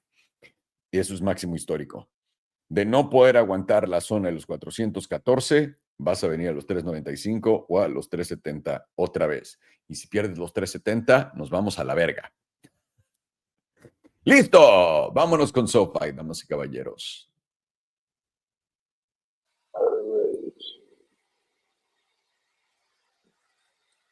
We'll start with the monthly in SoFi. We are once again back over that 78 points. We're still over the 78.6% last time, but we were pulling back a little bit, but now we're once again strongly over that 78.6%. That sits at about $26.47. And if we do close over the 78.6%, basically the same idea as last time. It's high probability we're going to get a little bit of a pullback, tap that 78.6%. At that point, likely this 5 EMA is going to steadily rise up. Preferably, we'd like to see it lined up somewhere around the 78.6%, maybe slightly below it, to get reconnect with that 5, and then these HPDR ranges can step up, and then we can make another attempt to the upside. But as right now, there is less of a probability that we're going to go straight up, considering how extreme we are getting on the HPDR. Maybe we can tap somewhere around $30, but I'd say it's a little likely. And if we do tap $30 before the ranges step up, I would be looking at this as a short zone, because it's very unlikely we will get continuation from that area. Right now, momentum is also supporting that idea, getting very extreme, with volatility getting very extreme. You do have a fresh buy signal on the jewel, but this is a monthly, and you can get a pullbacks in between while this signal is playing out. 2 week is also supporting the idea of getting very extreme on momentum and volatility, around 91% on both. There's a God mode signal in the background of the jewel, not shifted into a neutral or sell yet, but it is telling you to be cautious. And you are getting very close to 95% on the HPDR. If we do get a close like this, I'd expect to move down to tap somewhere between the 88.3% to the 5 EMA, wherever it is at that point, and then look for these HPDR ranges can step up, and then make another attempt up. Weekly is also flipped to the upside on momentum and volatility. Weekly is not, however, topped out like the other time frames are. Weekly is also giving you the God mode background, but still no neutral or sell signal yet. Weekly is now getting over that 78.6%. So if we get a close like this, I'd expect a little bit of a move down to tap like 27, maybe 26.50, and then expect to move into 30 from there. And that's the scenario where you go up, tap that 88.3% on the, I believe it was the monthly, and then very, very, very high probability you're going to get a pullback somewhere between $32 to $35.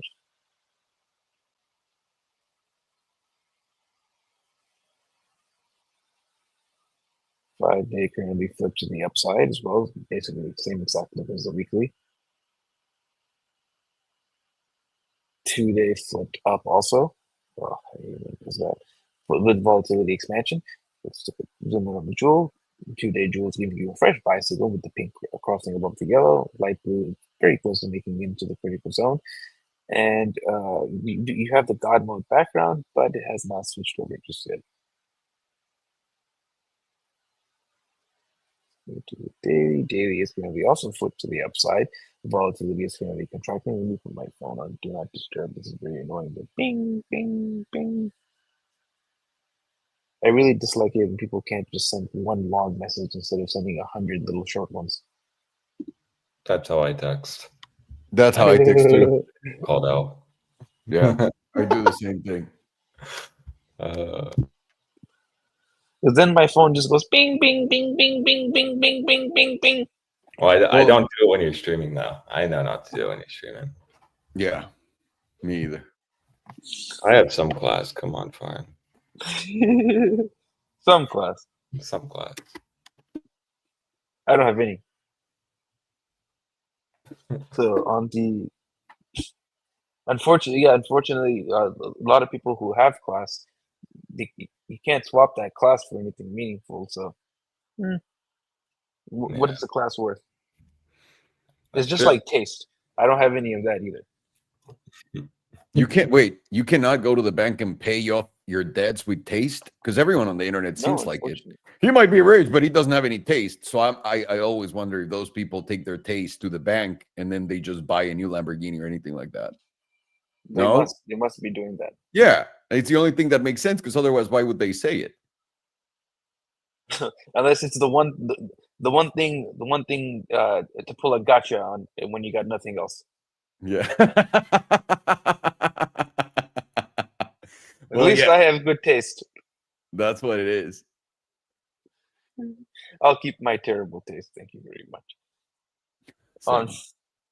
On the daily, we are now once again flipping back up, getting back into the bullish control zone.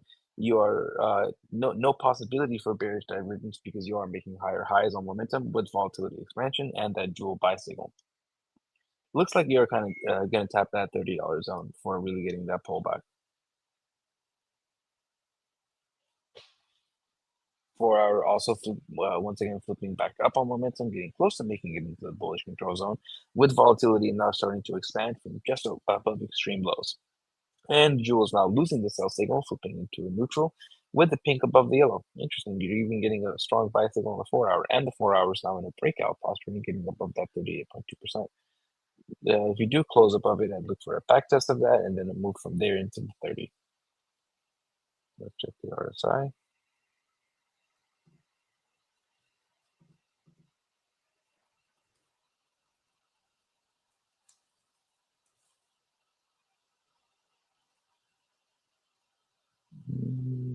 Nothing really.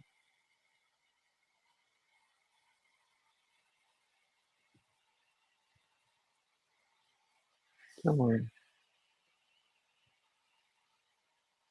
Nope, not even a possibility of bearish divergence. Nope.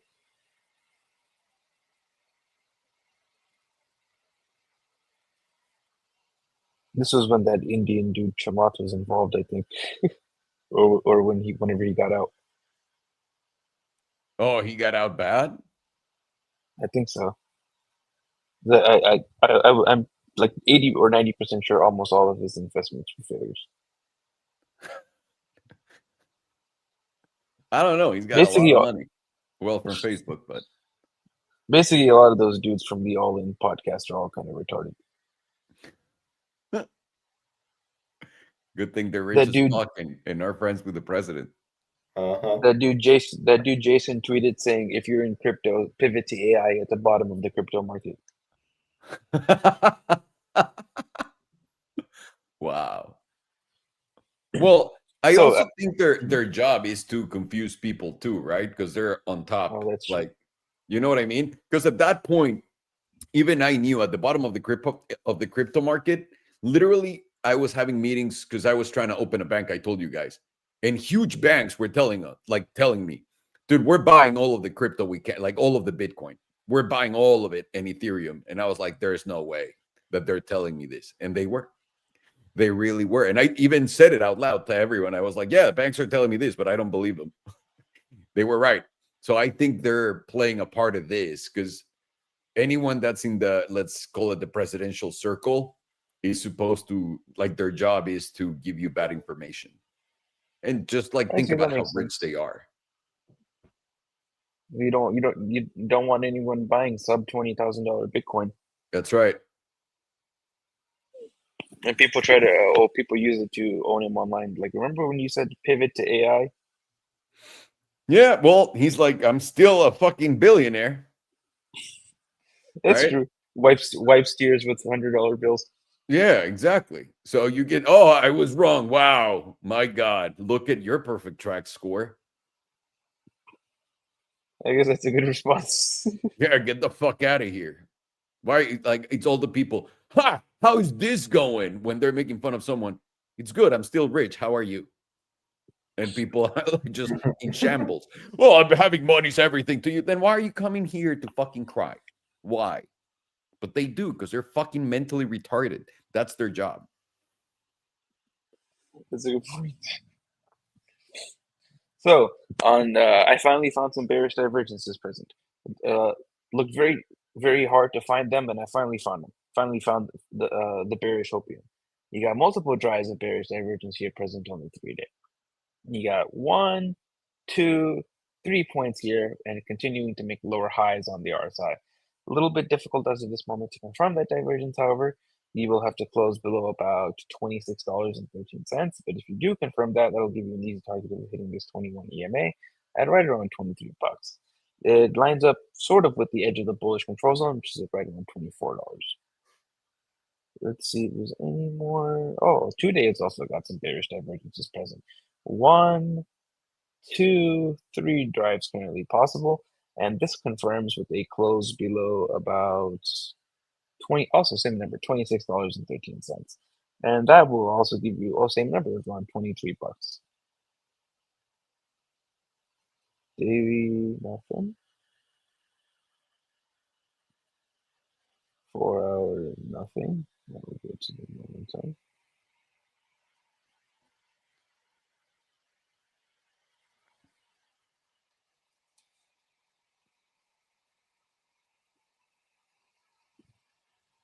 Monthly is now giving us a double extreme on volatility with momentum freshly flipped to the upside, rejecting getting out of the bullish control zone, and it's going to be pointed up as long as you're closing over $18.06. And you're projected on this next open to be within the critical zone for the first time ever. 2-week is currently also flipped up with volatility in the double extreme posturing, and it's going to be flipped up as long as you're closing over $28.50. Weekly is also flipped up. Volatility is currently contracting, and it's going to be flipped up as long as you're closing over $27.33. 5-day is also flipped up with volatility contracting. Going to remain up as long as you're closing over $27.37. 2-day is also flipped up, while 2-day is getting volatility expansion, and it's going to be flipped up as long as you're closing over $28.50. 2-day looks like you're about to get a double extreme. Daily is also flipped up. Volatility is expanding from 2 periods of 0%, and you're going to be flipped up as long as you're closing over $28.84.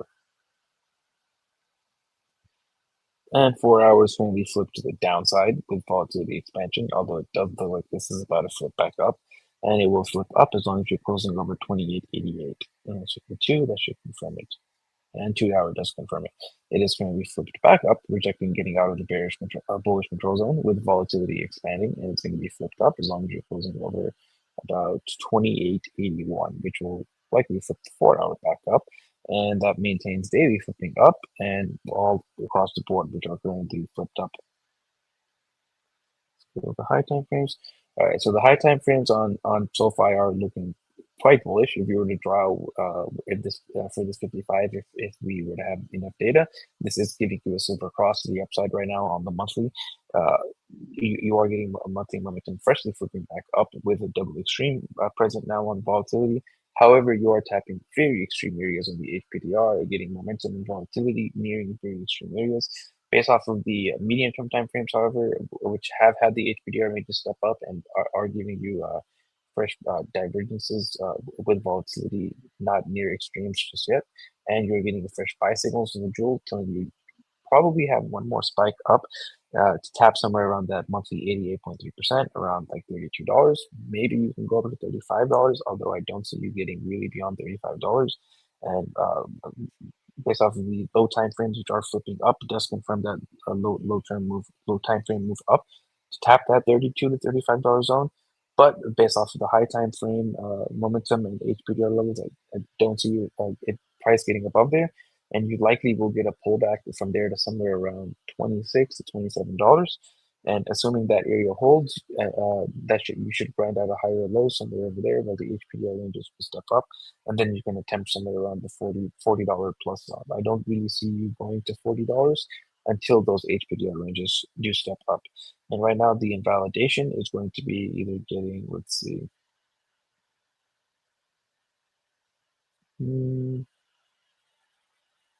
let's say a tick below about $19.82, or weekly close below about $21.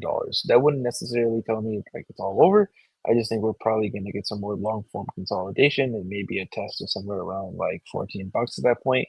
Still possibility for a higher low and new all-time highs from there. This is gonna take a lot more time than the idea that I have right now. And those are the invalidation levels. But to wrap it up, short term, I think we see a little bit of a move up to top 32 to $35, and a high probability of a rejection there, and some of the pullbacks and consolidation. Probably takes a couple of weeks to grind out a higher low there. And if you can hold somewhere around 25 to $26, then that's the more shallow pullback, and then you can continue the new all-time highs after a couple of weeks of consolidation. And if you don't hold that area, then you're likely going to get a deeper pullback. It's going to take a lot more time, and you're probably going to test somewhere between 14 to $15. Nice. For you, the next one is Globant. So Globant. This. Glob. Oh, we already analyzed this. Breakdown. Abajo. Finish. Ooh. Yeah. How do you say finished in Spanish? Acabado. Abajo. Acabado. It needs to bounce on 46 or it's fucked. That's it. Let's go to the next one. No. All right. Perfecto. Thank you. Thank you, señor. Very clear and very easy. Estamos viendo SoFi. No, es SoFi, damas y caballeros, el sponsor más grande de mis Chargers, de los LA Chargers en el fútbol americano. Así es. Lo primero que pueden notar en este patrón tan delicioso es simplemente, esto es un patrón de taza y agarradera por acá, aunque este está al revés. Parece que la taza estuviera acá y la agarradera estuviera acá. Da igual a fin de cuentas. Esto cuando lo medimos tenemos un movimiento medido a estos 43. Es el último objetivo. Pueden ver que desde sus bajos más bajos en los 422, SoFi ha estado reventando a la alza, haciendo más de un 5-6X, llegando hasta los casi $30, haciendo un nuevo máximo histórico, rompiendo por fin el mítico nivel que no pudo en febrero del 2021, por ahí de los $28 con 18 centavos. Y ahora estamos justamente reventando a la alza. También tenemos esta línea para que puedan ver que tenemos bajos más altos a través de toda la tabla. Lo voy a quitar porque es un poco innecesario. Pero por ahora estamos muy por encima de todos nuestros promedios grandes y nuestro promedio del 55 que empieza popular. Esto es una tabla mensual, por cierto. Nuestro promedio del 55 que empieza popular acá en naranja nos dice que tenemos un cruce plateado. Este cruce plateado dice que cuando ocurren las mejores oportunidades de compra es cuando vienes al 9 mensual. Ahora, el 9 mensual está muy abajo, está justamente en esta zona de los $18, pero va a continuar subiendo y sobre todo acabando esta sesión. Esta sesión va a acabar en 11 días y 5, básicamente en 2 semanas más de trading. Y ahí es donde sabremos dónde estamos parados. También al mismo tiempo lo cabrón de esto es que está expandiendo la volatilidad al mismo tiempo que se está expandiendo el precio con ella. Y pueden ver que a SoFi le gusta estar en extremos. Este objetivo de 43 no suena tan loco cuando lo estamos viendo así. Voy a poner el HPDR para ver qué nos da. Y el HPDR andamos en extremos. Estamos buscando la parte alta del 88.3% y esto sería salirnos del 100%, por lo que vamos a necesitar consolidar tantito y también ver cómo va a abrir el próximo mes. Si llegamos a abrir esto para arriba y ves que el 100% está aquí arriba, bien, porque tienes volatilidad expandiendo y le gusta estar en extremos, pero por ahora lo que parece ser tu cap son los $35 con 94 centavos. Esta es la zona que a mí me gusta, por acá más o menos, es esta, $25. Interesante. Ok. 2 semanas tenemos volatilidad expandiendo ante esto. Puedes ver que los 35 sigue siendo el 100%. Y aquí abajo tenemos justamente el 78.6%, el promedio del 5 también en los $25. Continuamos esta expansión a la alza y nuestro siguiente objetivo debería ser los $31 en SoFi. Semanal, vamos a ver cómo va la volatilidad. Ya volatilidad contrayendo con la continuación de la subida. Esto es bueno porque la volatilidad acá sí te permite venir hasta el 43. Igual iba a ser un movimiento muy rápido de esto. Ahora, aquí la oportunidad la presenta en los 24, en esta línea meme, en la parte alta de la zona azul. De cualquier forma que puedas llegar a los $25, yo creo ahí es donde yo agregaría mi posición si quiero agregar o me reventaría un trade en long en los 25. Y ahorita les voy a enseñar el por qué. Diaria. Pueden ver que nuestro HPDR tiene bastante potencia, podría irse hasta este 100%, ok. No estamos tan lejos, simplemente en la mensual y la de 2 semanas es lo que nos mantiene por ahí. $25 es donde está la media acá y $25 está también por ahí del promedio del 21 y el 34 en los 24.90. Esto debería de aguantar con la fuerza que lleva y dar continuación a la alza. También tienes en este momento volatilidad expandiendo después de periodos de nula volatilidad en lo que el precio va subiendo y apenas estamos expandiendo al 43%. Una vez que te lleves el 49% a la alza de volatilidad, esto te diría que vas a buscar la parte alta y va a haber continuación. Así que yo estaría al pendiente de la volatilidad diaria llevándose estos máximos de SoFi de acá, de la última expansión de volatilidad acá. Si nos llegamos a llevar esto, vamos a poder dar continuación a esta parte alta y eso quiere decir que el movimiento a la alza va a ser mucho más agresivo. Y viendo la tabla de 2 semanas, la mensual, etcétera, podemos saber y entender que muy probablemente esto va a dar continuación a la alza. Ahora, simplificando todo esto para todos ustedes, es más fácil de lo que creemos. Mensual. Ahí les va. Si junto todo esto acá, todo, voy a dejar esta fuera. Voy a hacerlo acá. En los 24.80, $25, lo pueden ver, ¿no? Esta línea que junta todo esto. Esa debería ser la zona de máxima oportunidad en lo que esto respira. Por aquí. De acá, esto debería de dar pum, pum y continuar a la alza, si es que se llega a dar esto y no simplemente empuja a la alza. Lo que yo estaría al pendiente, como les digo, es simplemente en la diaria a la volatilidad. Y yo me cuesta trabajo pensar que vamos a caer por debajo de los 23. Cada que cerramos por debajo de los 23 es un round trip a bajos. Entonces, si ya llegaste acá, tuviste un cierre, este sería el segundo cierre. Faltan todavía 11 días y 5 horas. Pero si cierras ya por encima de esto y aparte encima de los 28.40, vas a ir a esos 40 y cuántos prometidos, $43 prometidos. De tener un cierre mensual por debajo de los 23, de los $24, digamos, esto va a darte oportunidad por ahí de los 18. Pero ahí tenemos que ver. Esto tiene cara de que va a continuar alcista y el único posicionamiento que tiene sentido es si llegamos a esta zona en los 25 más o menos para poder entrar en un long. Lo demás, acá, claro que puede ser un corto con una corta invalidación acá, pero, pues, güey, tienes volatilidad apuntando para arriba en la mensual, en la diaria, o sea, en todas las temporalidades para cogerte. Así que yo no me metería en corto. Algo divino, Oclo, damas y caballeros, $123. Acabo de ver esto. Chingue a su puta madre esto. Nunca en mi vida le había pegado algo tanto tan cabrón. Nunca. Vean esto.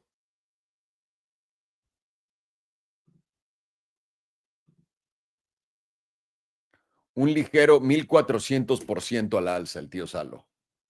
Muy ligero. Muy ligero. Oclo, dude, 1400% up. Not bad at all. Light work. Wow. Very tranquilo. Yeah, I've never in my life done anything like this before. This is the best investment I've ever made in my life. It's fucking incredible. Let's see. What do we got, Alex? NVIDIA. Yes, NVIDIA. Yeah, I mean, it's just still playing within this range. I'm still watching this zone to possibly reject us. Now I'm going to throw the 55 off. We'll straighten these lines out a bit. And so when we went up to that 183, we're really watching this really need to get reclaimed on a daily. Very simple to just keep pushing up, possibly make a new high. You can see here that did catch price. You found resistance. You're just stuck within this range now. All eyes on that region at $177. It's a big zone. If you can get back above $177, I'm using essentially July 28th wick high. That has been proven to be a big spot. Generally does lead to expansion. It's just more in this region. It's hard because you're not really getting a lot of follow through from bulls or bears. Breakdowns are getting bought up and moves up are getting sold off. And whenever you see this, this is, well, firstly, right, forming some kind of channel we could identify either on like a 12-hour, 2-day. We'd have to find that out because we see that volatility is contracted on that 12-hour daily. See, even, well, wow, 2-day. So maybe, hey, we can see here we're putting in a little channel here. Let me get that correctly drawn. Right, if you just drew this down, it's representing lower highs. And you can see here, right, the failed breakdowns, essentially, caught by the EMA 34. What do we see on this 2-day? We're really approaching the end of this. So for me, with 2-day volatility reset, you're giving 2 sessions of 0% volatility, and even more. Let me see. Oh yeah, a lot more actually. It's interesting because you start to see it move up, and then it printed 2 more sessions. So actually, 7, 8, 9 sessions of 0% volatility explains why we're just in a massive range. And it's really, honestly, not fun for bulls or bears. I am actually looking at this to give us follow through, though. Within the next 2 to 4 days, in my opinion, you should start seeing either a move up to 183 or a breakdown from here. For me, a breakdown will be represented if you lose the 2-day EMA 21. It's a mouthful. 2-day EMA 21 is a big spot. Ideally, that should hold. If it doesn't hold, you saw this very easily, lost it, rejected, and then you went all the way down to the EMA 34. So for me, if I'm watching this channel, I see 2-day volatility giving us multiple sessions of 0% volatility. We're within a range. I have to be watching the zone very carefully because you see here, once you lose the 2-day median, you're going to get a target down to the 38.2%. At that point, I'm really not going to be looking for this EMA 34 to actually give a bounce. And why would that be? Well, this then would have confirmed a downtrend. You're in lower highs. it makes sense you bounced in this region. I mean, you had a lower low, so you had some kind of bounce.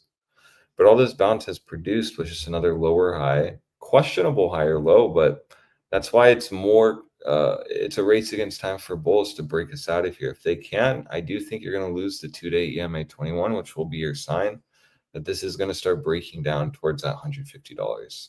That will be my next target. If you start really taking out September 5th slow, from that point, I am really looking at 150 to get hit. You know, it's over 10% move down. Now, if we go to 150, it's a big zone. You can see here that we solidly broke out from that region, consistently just went up. So if we rolled over, had a very big drop, I'm still looking at 150 as the extremity low, and I'd be looking at that as an opportunity zone. You're noticing the monthly represents this very nicely. Bullish deviation, green, green, green, green. So if you get any kind of pullback at all that's aggressive, i.e. like that 13% drop on the daily and 2-day, then I'm still looking at this as an opportunity zone based on the monthly EMA 9. Whenever you get back above a monthly EMA 9 and you start really expanding away from it, you more often than not do retest it. And that retest does come off the back of, let's say, a daily breakdown. You can see here, you expanded really far from it, price then found resistance, and then you came down. And you actually did hit that monthly EMA 9 before moving up again. It's just not until you lose it where this becomes a concern. And actually, when we had lost it here back in March, this was actually quite significant because losing this monthly 9, you know, if you were here during 2023, 2024, you know, NVIDIA was just really, really brutal to shorts. Anyone that was trying to short NVIDIA and, you know, catch the big short got absolutely decimated because this chart just straight up went up and totally respected the EMA 9. And so with what we know, it's like, yeah, what did the monthly allow people back in October to call for a top on NVIDIA? No. Did it allow it in March? No. Did it allow it in June, July? No. Only difference was here when you lost the monthly 9, this opened up either two scenarios: chop downside and maybe a lower high formed at 130, or you're going to get a reclaim and you are going to break out, and then the reclaim is going to give you some kind of monthly higher low. So for me now, it seems like scenario 2 took place. You got the breakout, you got the reclaim. Getting that monthly, honestly, back above 130 was kind of the trigger to move all the way up to 150, which is, again, a range. You've now, for the first time ever, gotten monthlies back above 150. I need to be looking at that spot as a major zone of support. And I want to be proven that the monthly 9 is going to be just like that support. Because having that same idea here and looking at the monthly 9 would have helped you a lot, and even in this region here. And so that's why if we're going to get a deeper pullback on NVIDIA, it very well can happen. I'm not going to be a perma bear if we get a 13, 14% move from this point all the way down to this region. But rather, I'd be looking at this as a massive zone and potentially an opportunity. So I do think the trade's going to come or form off the 2-day. I don't believe that this channel is going to last forever. And more so, I'd be more convinced that into next week, you're going to get a move. I just realized as I was talking, it's Friday. So that actually explains why this is 3 days. So that means that next week, NVIDIA is primed up for a move. That could have implications for markets. I mean, you see Tesla at the spot holding, but still questionable. You see Bitcoin trying to defend 116,000. But still questionable. And now you're even seeing NVIDIA lining up 2-day channel. Volatility has, I forgot here, what was it? 3, 6, 7, 8, 9 sessions of 0%. Don't think you've ever had that in the history of NVIDIA. Let's see.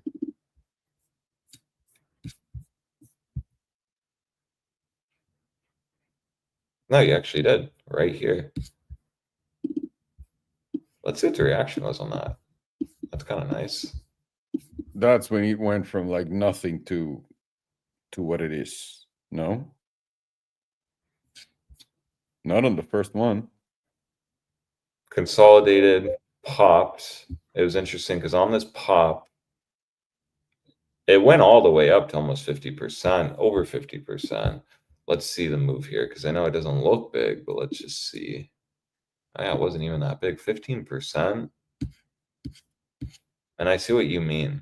You then dumped it. The volatility setup didn't it did reset in terms of it fell under the moving average, but didn't fall under 15%. So you didn't get another volatility setup. It just told you that you might start coming down. Okay. And then off that week, 2-day EMA 100, you still were in the midst of a volatility setup. And this started to really fire off. So then take it from here. And let's just see how much this move was to the 100% or the 97, whatever it went to.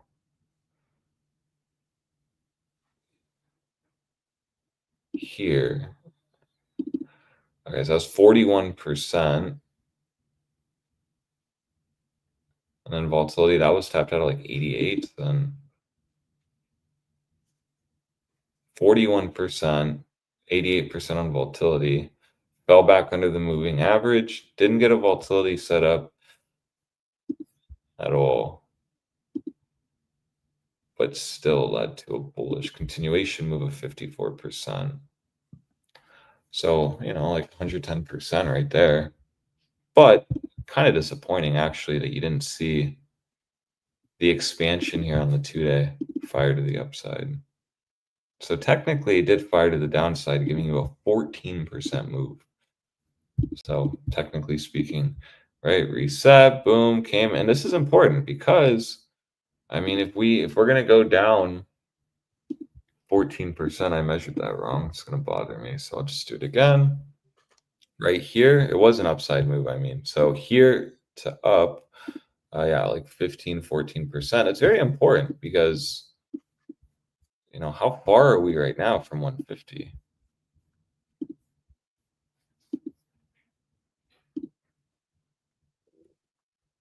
About 14%, 13%. So, you know, if this did start to break down, fire to the downside, we've seen before it moved up 14%. So you very easily can move down 14%. And mind you, the EMA 34 has been holding here. Again, I'm not convinced if we make another move down, you're going to bounce off the EMA 34. That's why I'm using the 21. But technically, if you lose the 34, you're just going to get a move to the 100. So that's pretty much lined up, which tells you if you're going to be really aggressive shorting, you can just have patience with this chart. You do not need to be aggressively shorting here. You can actually just wait for either a break it down, bearish retest, then you're short here, or just like a breakout. Very simple. I don't like playing these channels. You can just either then play the breakout. You probably do get that nice move up to 180. Leads to a pullback that should hold, and you make a new high. This is where we can go long. So that still leaves the degenerates getting chopped out. You still have massive volatility setups like on the daily 2-day. It's something worth watching when we're, you know, approaching the monthly, going into a major week into next week, first major week after, you know, what has occurred this week.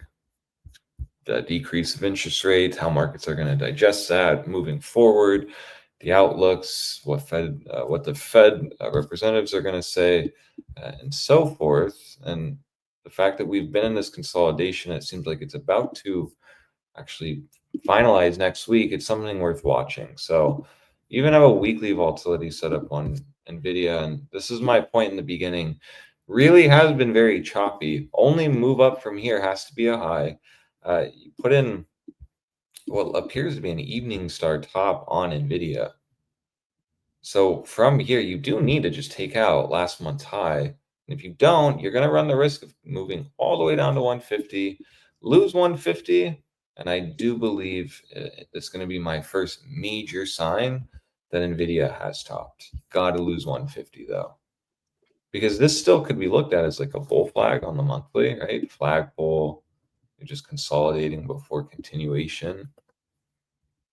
And that's why it's going to be very crucial for bears to actually start moving down, not just holding here. And that's why we drew this. We'll keep watching. And for me, I mean, the Academy is, I think I believe we are short on NVIDIA still. So we're still watching that in this region. And it makes a lot of sense. I mean, you can just play the lower highs here. And you know that if you really start breaking specifically this high, September 11th high, most likely going to result to a move all the way up to 180, reclaim back above 183. You'll make a brand new high for NVIDIA and start seeing this volatility set up fire to the upside. 14% move from here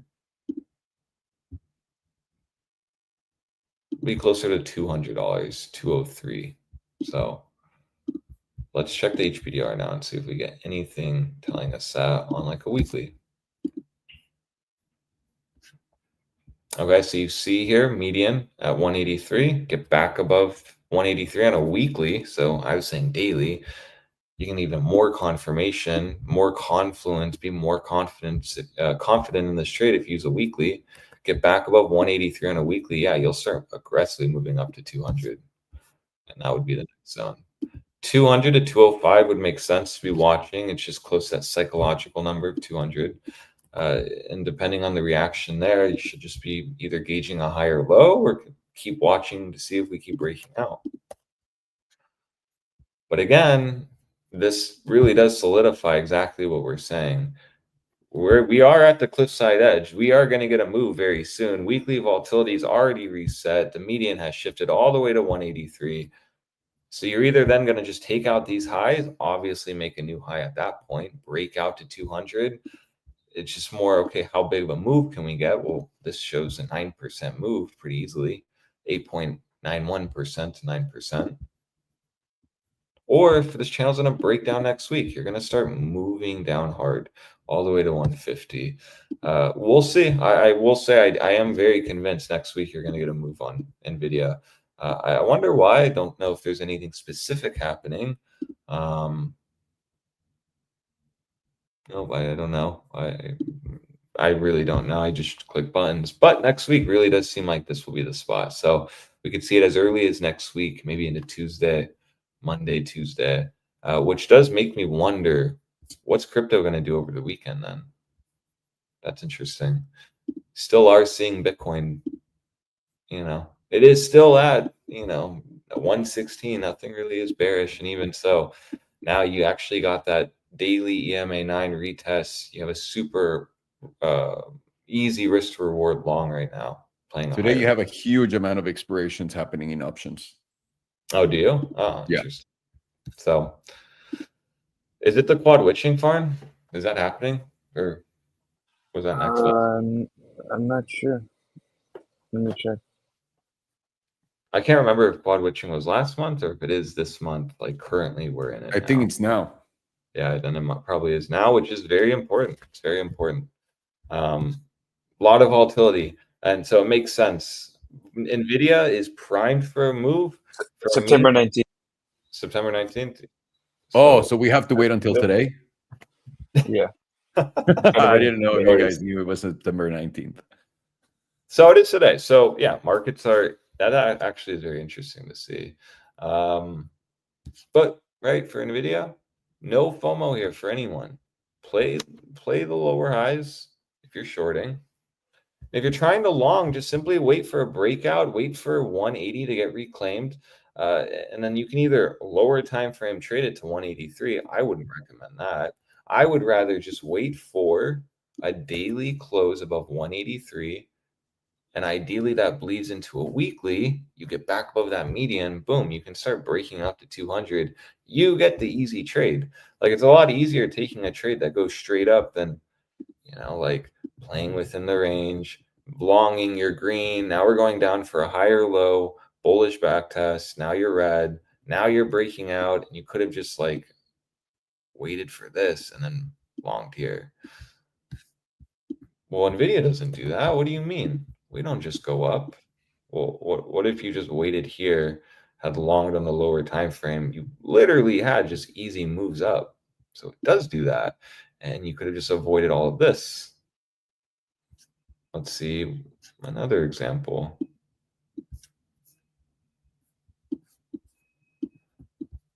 Reclaim, retest, and you go up. Now we get up to the downside as well. So, which in my opinion, honestly works better. Lose the level, and then you don't even retest it, you just break down. So NVIDIA does move like that. I mean, it can leave many traders in the dust. That's why play what you know, understand that the daily technically isn't a buy trigger. And why is that? Because you're above all major moving averages. The 9 and the 21 are about to cross. You just need to really take out September 11th high. That's the big spot for both. September 11th high. We got to take that out. If we can take that out, then yes, we can start looking at this as an uptrend, being very happy about this.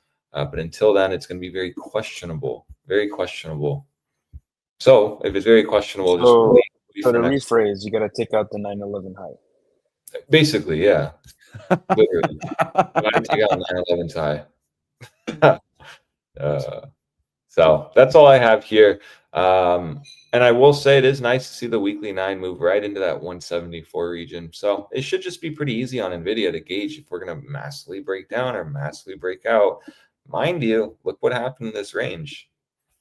This can absolutely happen to the opposite end of that, meaning red, red, red, red until 150. So just understand that. We're in a big spot. I know NVIDIA seems boring, but I think just like Rivian actually came to my mind, it should be giving us a major move here soon. Yes, indeed. Yes, in fucking indeed. Thank you so much, senor. I got another one for you. AGNC. AGNC. Nice. Sounds fun. Thank you. Very clear, very easy. Ok, estamos viendo NVIDIA, damas y caballeros, la empresa de los chips del CEO que firma chichis. ¿Qué otra inversión quieres hacer en tu vida cuando ves que el CEO de esta empresa firma tetas en todas sus juntas? Es la única cosa que yo necesito saber de los microchips, porque es lo único que entiendo. Pueden ver que estamos en una clara tendencia alcista, con NVIDIA haciendo altos, altos más altos, altos más altos, altos más altos, bajos más altos a través de toda la tabla también, y aguantando una tendencia alcista bastante agresiva, si me atrevo a decirle así a esto. Digamos que desde, y me atrevería a ponerlo acá, hasta acá, pueden ver que ha sido un... No me gustó ese rally. No me gustó así como la dibujé. La pondría acá. Ok, eso tendría más sentido. Vean lo agresiva esta línea, lo arriba que es, y ni siquiera puedo conectar estos puntos. Es una locura la fuerza que tiene esto. Además, en nuestra tabla mensual estamos expandiendo volatilidad ante ¿qué? Este subidongo. Y aparte venimos del punto, no el punto más bajo de la tabla, pero uno de los puntos más bajos de volatilidad en la tabla en toda la historia, en la mensual, lo que nos pone justamente ante esta resistencia por acá en los 177.61. Lo que voy a hacer es voy a empezar con la trimestral, muy importante, porque podemos ver que tuvimos nuestro cierre más alto en toda la historia justamente en el trimestre pasado y ahorita estamos buscando otro cierre aún más alto. Y en esta tabla tenemos bastantes datos. En la trimestral no tenemos un setup de volatilidad, tenemos a la volatilidad contrayendo, y volatilidad contrayendo normalmente para NVIDIA ha sido bajista. Y, sí, ha sido bajista. En estos episodios de acá abajo, lo pueden ver. Empezamos a contraer acá y ¿qué pasó? Para abajo. Luego empezamos a expandir para arriba. Contraer para abajo. Expandir para arriba. Y ahora estamos contrayendo. Interesante. En la trimestral. Pero en lo que estamos haciendo eso, estamos expandiendo en este momento, que es interesante. Un objetivo en los $240 en el 78.6%, pero falta bastante tiempo, falta todavía 2 semanas para cerrar esto. Vamos a la mensual. La mensual nos dice que la parte alta de la zona azul está en altos históricos en 186.45. Venimos y rebotamos en el promedio del 5 justamente en los 164. Tenemos un setup de volatilidad abierto, donde la volatilidad está expandiendo el punto más bajo, y eso nos debería llevar mínimo al 61.8% o hasta en los 247. Ahora, ese número se me hace interesante, porque si medimos esto y lo tomamos como si hubiera sido esta fue la caída de abril, y lo tomamos como un patrón de Estados Unidos, eso nos pone justamente acá como objetivo los $220. Y los voy a marcar acá. Ese va a ser mi objetivo en NVIDIA, si es que se llega a dar, simplemente por este patrón que estamos viendo acá, que fue de tasa y puta madre, nada más reventó, ni siquiera tuvo agarradera. Pero aquí diría, estoy equivocado si cerramos por debajo de los $156. Cualquier cierre por debajo de los $156 te va a dar una mejor oportunidad en esta línea meme, ya sea en esta o en esta, para poder agregar a tu posición. Por ahora, estamos muy por encima de esos 156, estamos por encima del promedio del 9 y continuamos nuestra trayectoria alcista. 2 semanas tenemos volatilidad contrayendo después de esta gran expansión que nos ha llevado desde los bajos de abril hasta los máximos históricos. En la de 2 semanas, además, en la de 2 semanas, además, estamos justamente peleándonos con el promedio del 5. Si podemos reventar este promedio del 5 a la alza, deberíamos ir a buscar, que se encuentra centavos arriba de donde estamos, deberíamos de venir a buscar estos $182 que nos pone cerca de altos históricos. NVIDIA está jugando en un ranguito pendejo, lo pueden ver acá, ¿no? Yo usaría esto y esto para jugar este rango. Y esto.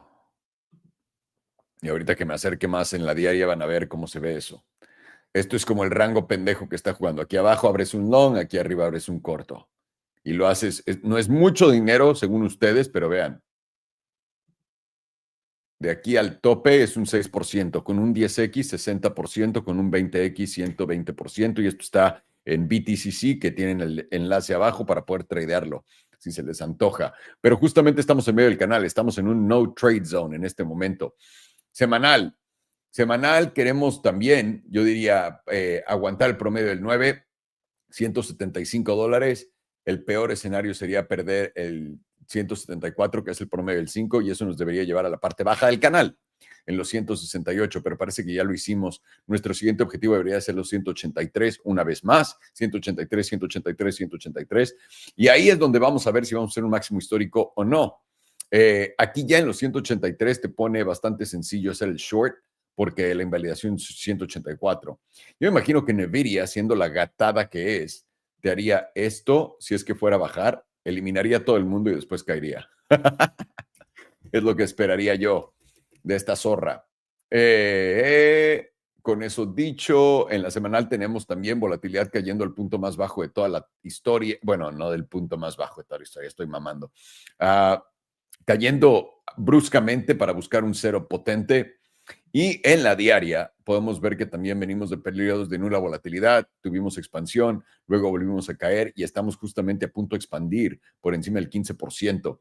De poder hacer eso, deberíamos de venir y darnos una vuelta aguantando esta zona que aguantó el promedio del 21, aguantó el promedio del 9 en los 175. Una vez más, los 175 son muy importantes, 174, para poder venir a la media que está en los 180 y de reventar los 180 deberíamos de poder ir a estos 185 a un máximo histórico. Ok, sencillito, sencillito, tíos. En la diaria es donde lo tienes. Pondría mi línea 174 aquí. En los 174 para abajo vas a la parte baja del rango. Aguantando donde estás y rompiendo los 177, vas a ir a buscar estos 180. Y de acá deberías de romper 183 para irte a 185 y ahí buscar esos máximos históricos. Y estamos mal siempre y cuando te lleves los 168 a la baja en cualquier tipo de movida, porque hiciste este mínimo, máximo, y si te llegas a llevar este mínimo ahora, eso quiere decir que tu máximo fue acá, más bajo, más bajo, más bajo, y esto, en realidad es esto, acá, si lo puedan ver, ese gran triangulito. Entonces vas a ranguear acá, esto es lo que le gusta hacer a NVIDIA, hasta finales de octubre, y de ahí va a tomar una decisión, es lo que parece.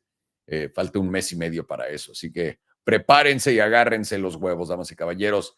Vamos con la que sigue, que es Así es, mi Elías, nos fue bien con Oclo. Espero que haya varios de ustedes también dentro de esa mamada. Qué pinche reventada. Ahí tienen NVIDIA. Vamos a Mr. Farhano. What do you got? Globe. Globe. Globey, globes. Globe. The Globe 3000. Well, anyone who is buying this, I guess, is giving the Globe 3000 behind the muffler shop so they can pay the bills. That's right. I guess. This thing is on the quarterly is at literally 100% on both momentum and volatility. It's how much would it have to bounce just to be at the 100% HPDR range? Let's see. About 90%, not too bad. It would have to bounce 90% just to be at the 100% range. That's actually a pretty good buy. Yeah, if you have some mega steel balls, you would be buying around this zone for that probability bounce back to that 100% range. And actually, you're not really in the worst spot right here, too. To be honest, you have probabilities on your side. You have this breakout zone right here. Not bad for at least a little bit of a reaction.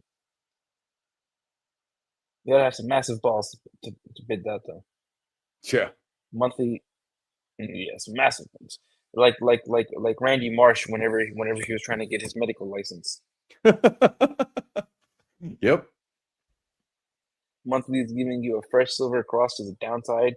You haven't really even been able to test the 9 EMA, just straight up dumping since that silver cross. Let's see how much you're down after the cross.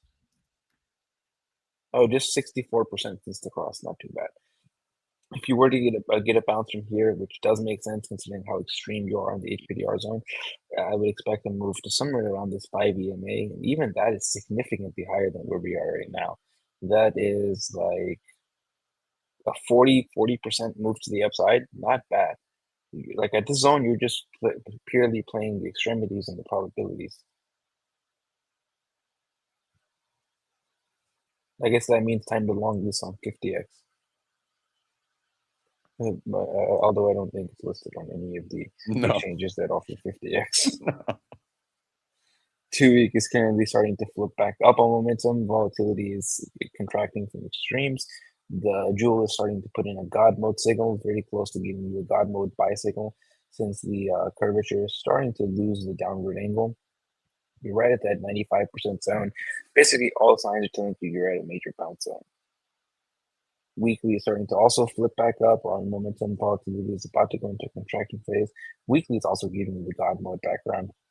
What's likely going to shift this into a buy is if you start to close this candle green. 5 day also flipping back up on momentum volatility with the God mode background.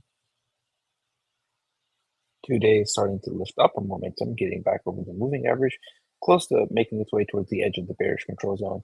With the same God mode background, but you've started to lose the sell signal, flipped into a buy, neutral signal, hasn't done buy just yet. Likely flips into a buy once you close over 58.42. Daily has broken out of the bearish control zone, with volatility now sitting at extreme lows, and we've reclaimed this 38.2%. So I would expect a little bit of a move down with the rejection of this median, down to about $55.70, but very high probability you will bounce in the zone. And this is a very, very nice extremity trade right here, taking it at 55.70. Your stop loss at this wick low, you got 2.47% risk to the downside against you, whereas your first TP would be this 21 EMA, that's 11%, that's already 2-1. And then from this zone here at about $60, your next zone is the 55. Come on. That is 32%, and then you're looking at somewhere around 80 to $100 after that, which would be around the 100. And that is like 60%, so 30-1. Pretty, very, very, very, very, very high probability long right there at that 38.2%. I just wish this was listed on PTCC. Jewel is now giving you that buy signal that we're looking for to happen on the 2 day and the 5 day. close to getting a bullish cross with the pink above the yellow. You have a bearish cross right over here. Very arguable that it's already played out, and it's not going to be the most powerful cross because it happened in the bearish control zone. But this bullish cross is going to be more powerful because it's happening in the bearish control zone because it's the opposite move.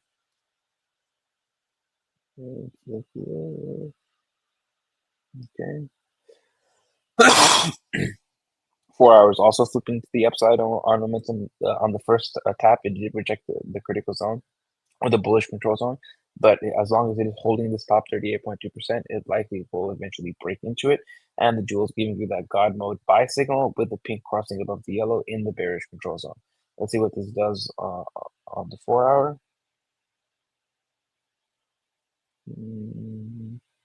All we have is the bearish ones. Yeah, the other one there. This is kind of a weak cross though.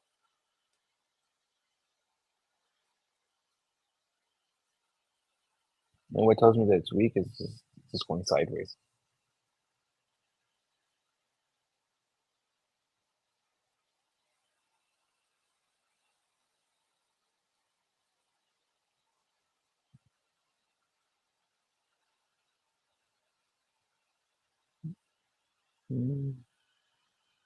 I think this is more similar one to one that we have right now. Yeah, because we have the God mode background.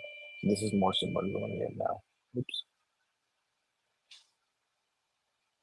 And we'll cut it off here.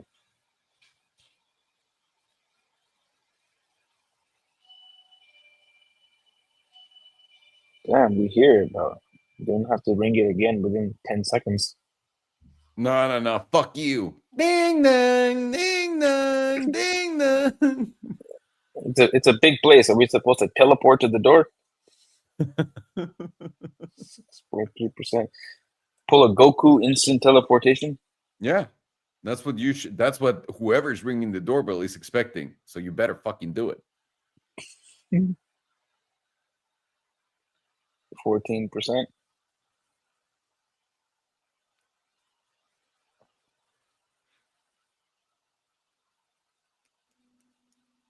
7%. 6 to 7% seems to be that low end number. 4, 5.7, right around 6.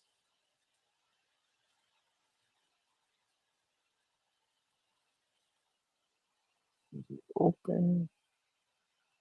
First, initially, it was about 6.4%, and then 10%, 10.8.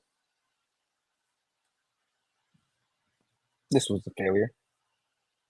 Let's see how much it went up though. 0.7%. What is that, a pump for ants? Okay, this one was 4.6%. Let's take it about 6 to 7%.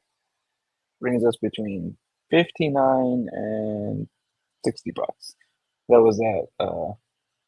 I believe it was one of our EMAs, $60 on. Yeah, it was one of those EMAs on that long. Although you can't long this because it's not on perpetuals. Let's go down a little bit. 2 hour. 2 hours also flipped up. Interesting, even all the way down to the 2 hour. And we're currently once again back over that median after the median moved down, opened above it. Zone divergence is present. There's some hidden bullish divergence possible after taking out this previous low. You would have to close over about $57.64 to confirm that. That would also take you over this 38.2%, giving you that move up to somewhere around $60-ish. See if we can get a more exact number, like $61 to $63. And you're getting a fresh buy signal on the jewel. Let me go to the RSI.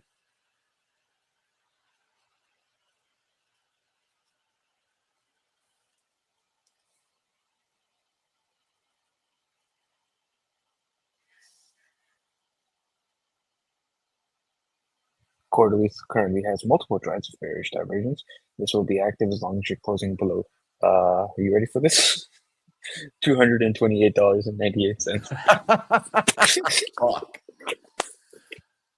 Wow.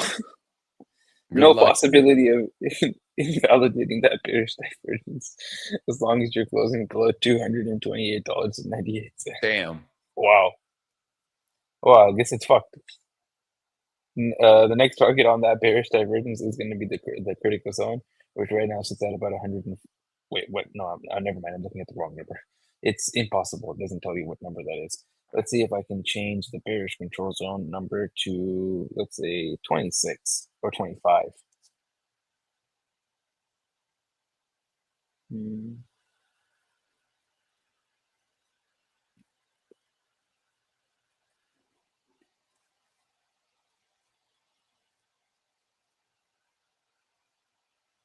$15.65. Interesting. Let's bring it 26 and get what level is before there.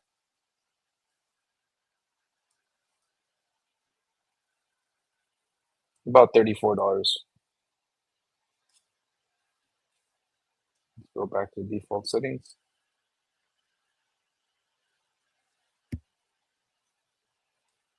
Monthly's also got bearish divergence, already in the critical zone. 2 week, nothing.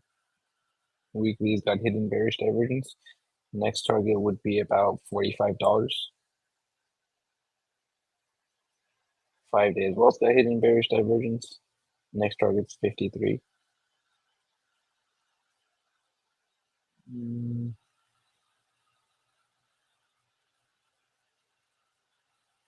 4 hours got some hidden bearish divergence, also nice.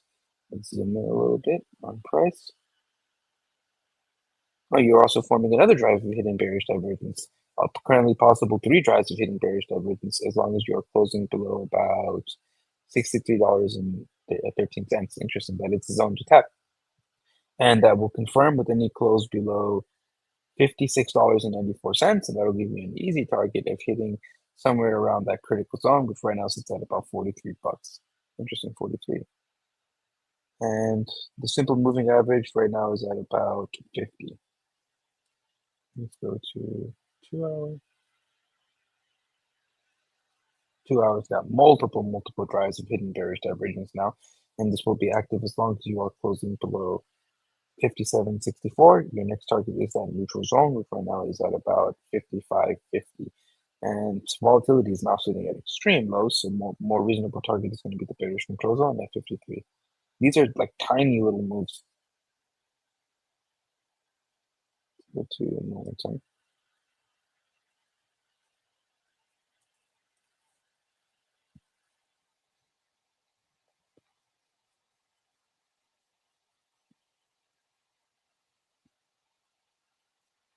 Might as well. Quarterly is now getting volatility expansion from the lowest level ever, and we are going to be pointed down as long as you're closing below $101.03, and you're now entering into the critical zone. What's interesting to see, volatility is only at 60%, whereas price is dumping. Oh fuck! I would just say tremendously. Yeah, bigly. Almost 80% down, and we're only at 65% on volatility. And by the way, not even from the top. Yeah, this is just from here. Damn.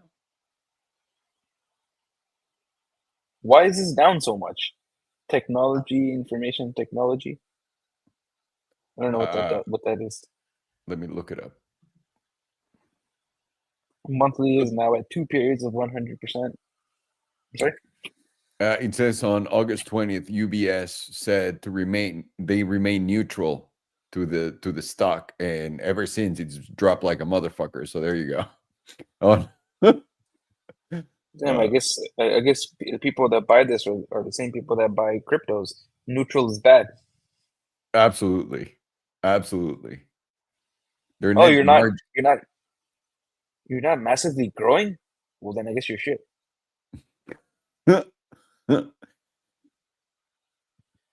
Monthly is also currently flipped down with that 2 periods 100%. Very likely sometime soon you're going to get that mean reversion, and you're going to be pointing it down as long as you're closing below $74.32. 2 week is currently also pointed down with volatility and now giving you that double extreme. Very likely you're going to get that mean reversion very soon. And what supports that idea is this pivot is now very low, and we're currently above that pivot. So if we can hold this area for another 7 days, this will make 2 week momentum flip back to the upside, and this will give you that mean reversion bounce and a very high probability long in that area. Weekly is now it's supporting that idea even more, where weekly is currently flipped to the upside, and it will remain up as long as you're closing over $55.68, and it closes in about 3.5 hours. And you already have that double extreme now in volatility, so you're going to be looking for your mean reversion. And right now we got the extremes to the downside, so the mean reversion is up. See, there's some bullish divergence on the 2-week as well, because we made lower lows on price, whereas momentum made a higher low.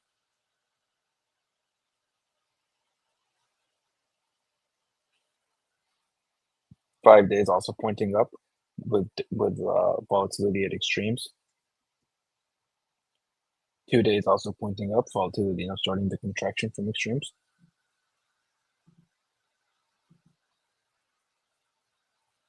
Daily is also pointed up as long as you're closing over $55 with volatility contraction. 4 hours also pointing up, now exiting the bearish control zone with volatility almost fully reset to extreme lows. And it's going to be pointed up as long as you're closing over $55.47. So on the high time frames, it's very easy to cover that down, and it looks like dog shit. And you're getting the monthly silver cross to the downside, and you're down like 80% without any type of real bounce at all. Like basically no bounce, just straight down 80%. Volatility, although on the opposite hand, on the bullish hand, is that you are getting to such extreme areas on the HPDR with volatility and momentum at such extreme areas that sooner rather than later you are going to be getting that bounce, and the probabilities are now favoring the bulls, and the bounce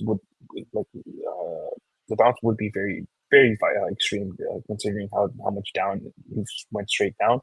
So there's not there's more fuel for to bounce back up to tap. Even the 5 EMA would be a very significant bounce from where we are right now. That was about like a 70 to 80% move up just tapping the 5 EMA. And based off of the volatility contraction, mean reversion that you would get does support that move. And you're forming now weekly hidden bullish divergence, which also supports that move. And you're already confirming it with the lower time frame starting to flip back up, the daily, 2-day all flipping back up, all the way down to the 4-hour flipping back up with volatility now almost fully reset on the 4-hour with momentum pointing to the upside. Telling you that very likely somewhere around that 38.2% on the daily, which is at that $55, $56 zone, is going to be the area to bid. And as long as you are holding this current wick low, you should continue to see a bounce from there to somewhere around minimum $63, which is that first area of resistance. High probability you're going to get somewhat of a rejection there, but I do think it's going to end up going higher based purely just off of the mean reversion. And if we do get and that we do have a silver cross to the downside right now on the monthly, so even if we were to come back up to retest this 5 EMA, that's at about $80. If we were to do somewhere around the 9, which I don't think we're going to go straight up to the 9, I think if we do get a test of the 9, it's going to be one of those things where the 9 is like continues to move down as price grinds out a bottom or a low somewhere over here. Then maybe a try up for that 9, maybe somewhere around that $80 zone, but even that is significantly higher than where we are right now, and that's a very tradable bounce. But that's right here, you are really in more of a no short zone and more of a watch for the confirmation of the bounce, and then play that bounce with this wick low as your stop loss. And the invalidation on this thing being bearish is going to be getting a tick over about $228.98.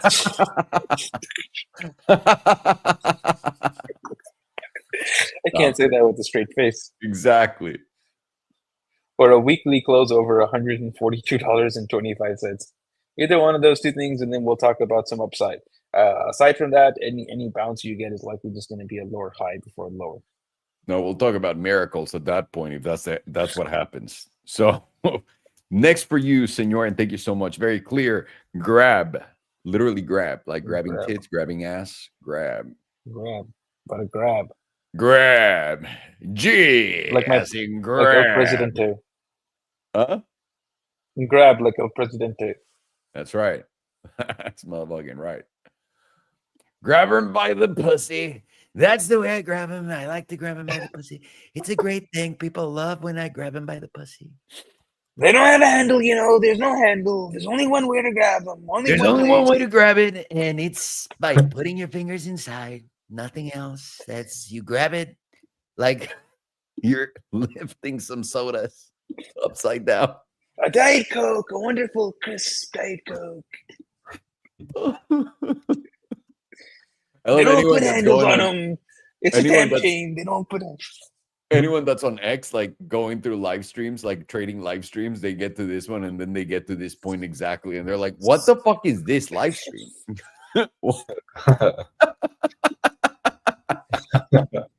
Talking about handles on women? On our streams, that probably does happen a lot. The fuck are they talking about? I think so too. I think so too. I've seen one channel specifically in English that is copying a lot of the things we're doing. A lot. Like changing their style and everything to do like more and more of the same things. And that person says, no bullshit, no talking about any retarded things, just the charts. And I think it's specifically guided to us, directed to us, if you will. Just But that removes all the fun. do send the channel in the group chat. I'm curious to see that. I will. All righty. So here's what I'm gonna do. I'm gonna give you your steak. I'm gonna make it dry as fuck. I'm gonna give you your lobster, absolutely no butter. You're gonna hate that shit. Yeah, exactly. You're gonna listen to the same numbers that are available for everyone to hear anywhere. That's what I'm gonna do, and that's what we're gonna focus on. And fuck you if you want to have fun. How about that? You go fuck yourself, and then go fuck your mother if you want to have fun looking at charts. How fucking dare you? God damn it! This is serious. God, I'm wearing a little vest. so serious. Oh my God. God. Wow, what a dump. This is incredible. All right, thank you. Wow, that was November too. Interesting. Ya hicimos NVIDIA, mi querísimo Canito. No sé si estés dando las gracias porque lo hicimos o porque no, pero si no, échate para atrás, ya lo hicimos, mi estimado. Habías puesto tú otra cosa. No sé quién. Estoy viendo. Se me fue el pedo. No, ok, perfecto. Estamos viendo Globe. Esta es una empresa que vende By the way, sorry to información. interrupt you. Ya. There's a new long on Bitcoin on the trading alert. Ok. Para todos ustedes que están viendo los trading alerts, tenemos un nuevo long puesto ahí que acaban de subir Farhan y Alex para que lo vayan a checar de una vez en la página de las alertas. Vayan a verlo. Bam, bam, bam, bam, bam, bam, bam, bam, boom, boom, boom, boom, boom, boom, boom, boom, boom, bla, bla, bla, bla. Perfecto. Ok. Estamos viendo esta chingadera que es una empresa de servicios tecnológicos. Se dedica a información y servicios tecnológicos. Esta empresa salió en el 2014 al mercado justamente acá y está fundada y envasada en Luxemburgo, lo que me hace absolutamente no confiar nada en ella. Pero honestamente había tenido tendencia alcista desde el 2016 hasta el 2025. Estuvo casi 9 años en tendencia alcista y ahora viene a tocar esta zona. Lo impresionante de esto es que del tope acá abajo estás abajo un 86%, pero solamente de acá a acá es como un 70%. Déjeme lo mido, donde empieza la vela roja al Chile. Un 75%. Estás muy abajo y esta es la tabla de 2 semanas. Si les pongo la mensual van a poder ver aún mejor. Ya no hay nada, puro aire deteniéndonos. Tienes un cruce plateado a la baja, lo que sugiere que cualquier golpe al promedio del 9 va a ser una oportunidad de corto. El promedio del 9 en este momento de la mensual está en los 110 y tienes ahorita 2 extremos de volatilidad. Nunca habíamos visto eso en la tabla, lo que por eso están aquí. Estamos de locos comprando esta cosa y acá justo Elías me había dicho que se acaba de dar una sobredosis de esta acción porque cree que este es el fondo. Espero que sí. Espero que te salga esta jugada bien.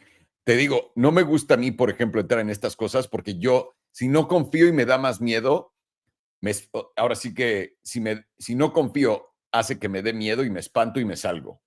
Entonces tengo que confiar plenamente en que no se va a ir a cero y no tengo ni puta idea en esto, pero les voy a enseñar cosas que me llaman la atención de esta tabla para decir, ok, no estaría mala la idea. Una, y voy a enfocarme en la parte baja porque nos vale madres la parte alta. Una, cuando tienes este tipo de rupturas de una tendencia alcista, tienes normalmente un retesteo de esta zona. Eso quiere decir que te pone ya en una buena situación para venir a retestear esta zona o mínimo los $70, ¿ok? Y esos retesteos, por ejemplo, de acá a donde estaría la primera, 25%, la segunda, un 57%. ¿Entendido? Bastante bueno. Ok. Con eso dicho, la otra cosa que me llama la atención es, esta zona fue claramente la zona de breakout. Una vez que pudimos pasar por acá, venimos a retestear una vez más y eso nos llevó a máximos históricos que fueron en noviembre del 2021 y desde entonces hemos caído. Esto quiere decir que perder esta zona tiene que ser bastante fuerte para esta acción. La siguiente cosa, el punto aquí abajo fue nuestro punto de ruptura equivalente al que les acabo de enseñar, pero en la parte de abajo. Ruptura a la alza, para arriba. Retesteo, vámonos hasta arriba. Para mí, la oportunidad de oro sería aquí, en los 45.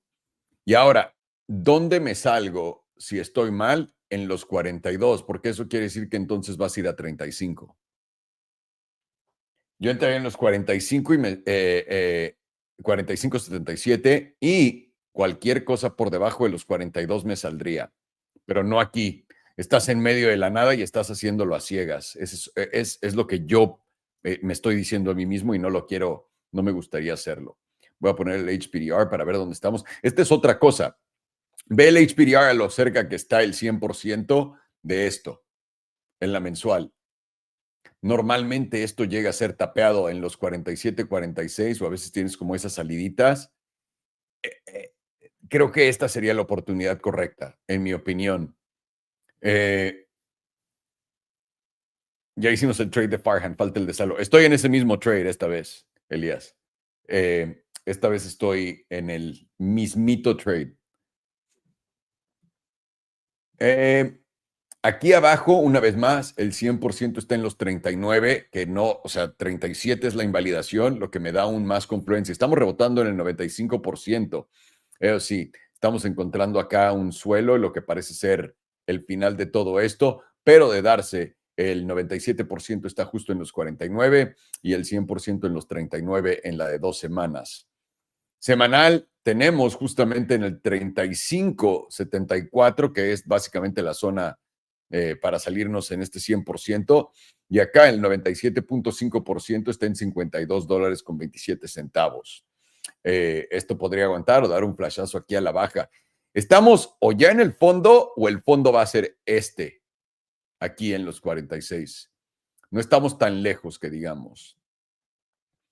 Diaria nos dice y nos propone, vamos a ver esto en la diaria, que los 46, 47 dólares serían posibles y aquí tenemos los 37 para el 100% si es que se llega a dar.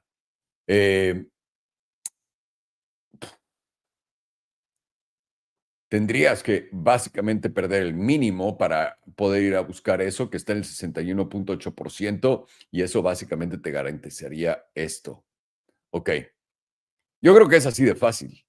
Porque para poder cambiar la tendencia de esto, tienes que estar por encima de 220 y tantos dólares. Yo me quedaría con la vista diaria y si ya entraste acá, tal vez si llega a bajar acá, promediar para hacer que tu posición baje y cortar por debajo de los 37, que es donde yo personalmente saldría de esto, que es básicamente... Ah, no, son los 35. No, el pedo y lo que yo había dicho era esto, los 42. Porque si me meto en 45 y me salgo en los 42, por ejemplo, acá, digamos que entro acá en 45.81, estaría perdiendo 7%, pero si se llega a caer hasta acá, sería 23%. Entonces sería mejor simplemente salir y entrar acá si es que se llega a dar y que no se lleve estos mínimos. Si no, vas a 31 o más abajo. El peor escenario para mí es justamente este, el de los 25. No aparece que se vaya a dar, pero lo tengo que poner acá. Yo creo que acá en los 45 es donde podríamos, si ya entraste acá, encontrar la segunda, promediar esto y vámonos para arriba al retesteo de esto o esto y ahí ya te haces cargo de lo que tienes que hacer. Listo. Vamos con AGNC, damas y caballeros, que aquí lo he de tener en algún lado, sí. All right, let's take a look here. ANGC, not the best chart, I will say. It's just in a massive range. You're just in a bear market, really. It's real estate. But I see the lore. I see why we'd be looking at this. You potentially have an inverse head and shoulders on the monthly. You're holding the monthly 9. It's a very promising sign always. But you're noticing the EMA 34. We've been here before. We've gone above the monthly 9. We've even reclaimed above the 21. But then you can't get past the EMA 34.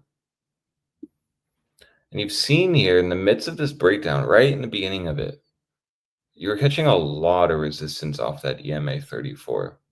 So this is an easy gauge for this chart. Your one objective as a bull is to get any monthly candle closures above the EMA 34 that's sitting at $10.19. Until that occurs, you have to be very cautious of this, even closing a green monthly candle before it totally rejects off the EMA 34, leading to a breakdown. Because again, that's just what has been occurring. The last 2 times you've come up, it's actually rejected down quite harshly. Specifically, you've gone down, what was it, 17%, and then even 25%. So it's definitely worth paying attention. If you're being very bullish on this chart, this is not the spot to be super bullish anymore. The spot to be bullish was specifically April 2020. Yeah, April low, essentially, that was formed in 2020. That was the spot that you were seeing that hold consolidation above. You get these minor breakdowns. That's why we have the extremity low here based on March 2nd low. But visually, you can see, get back above the 34. That would then potentially be a price structure shift. Always a hard word to say. If you can actually defend that, consolidate, and actually use that as a basing point, then you can make an argument to start scaling longs. Because you would have a target up to $12. Get back above $12, you'll have an easy move up to $13.60. Now, we need to be very cautious of this EMA 100. Because firstly, you've never ever tested it. Secondly, you've seen price front run it already. So if you're going to be bullish, all eyes on the monthly. 11 days to go. Okay, so far you're not bigly rejecting, but you've seen this before. Close green monthlies before rejecting, so you just have to be cautious of the scenario that we're in. We need to reclaim the EMA 34 at $10.20 as the spot. If you get any kind of reclaim into next month, ideally should retest and then expand.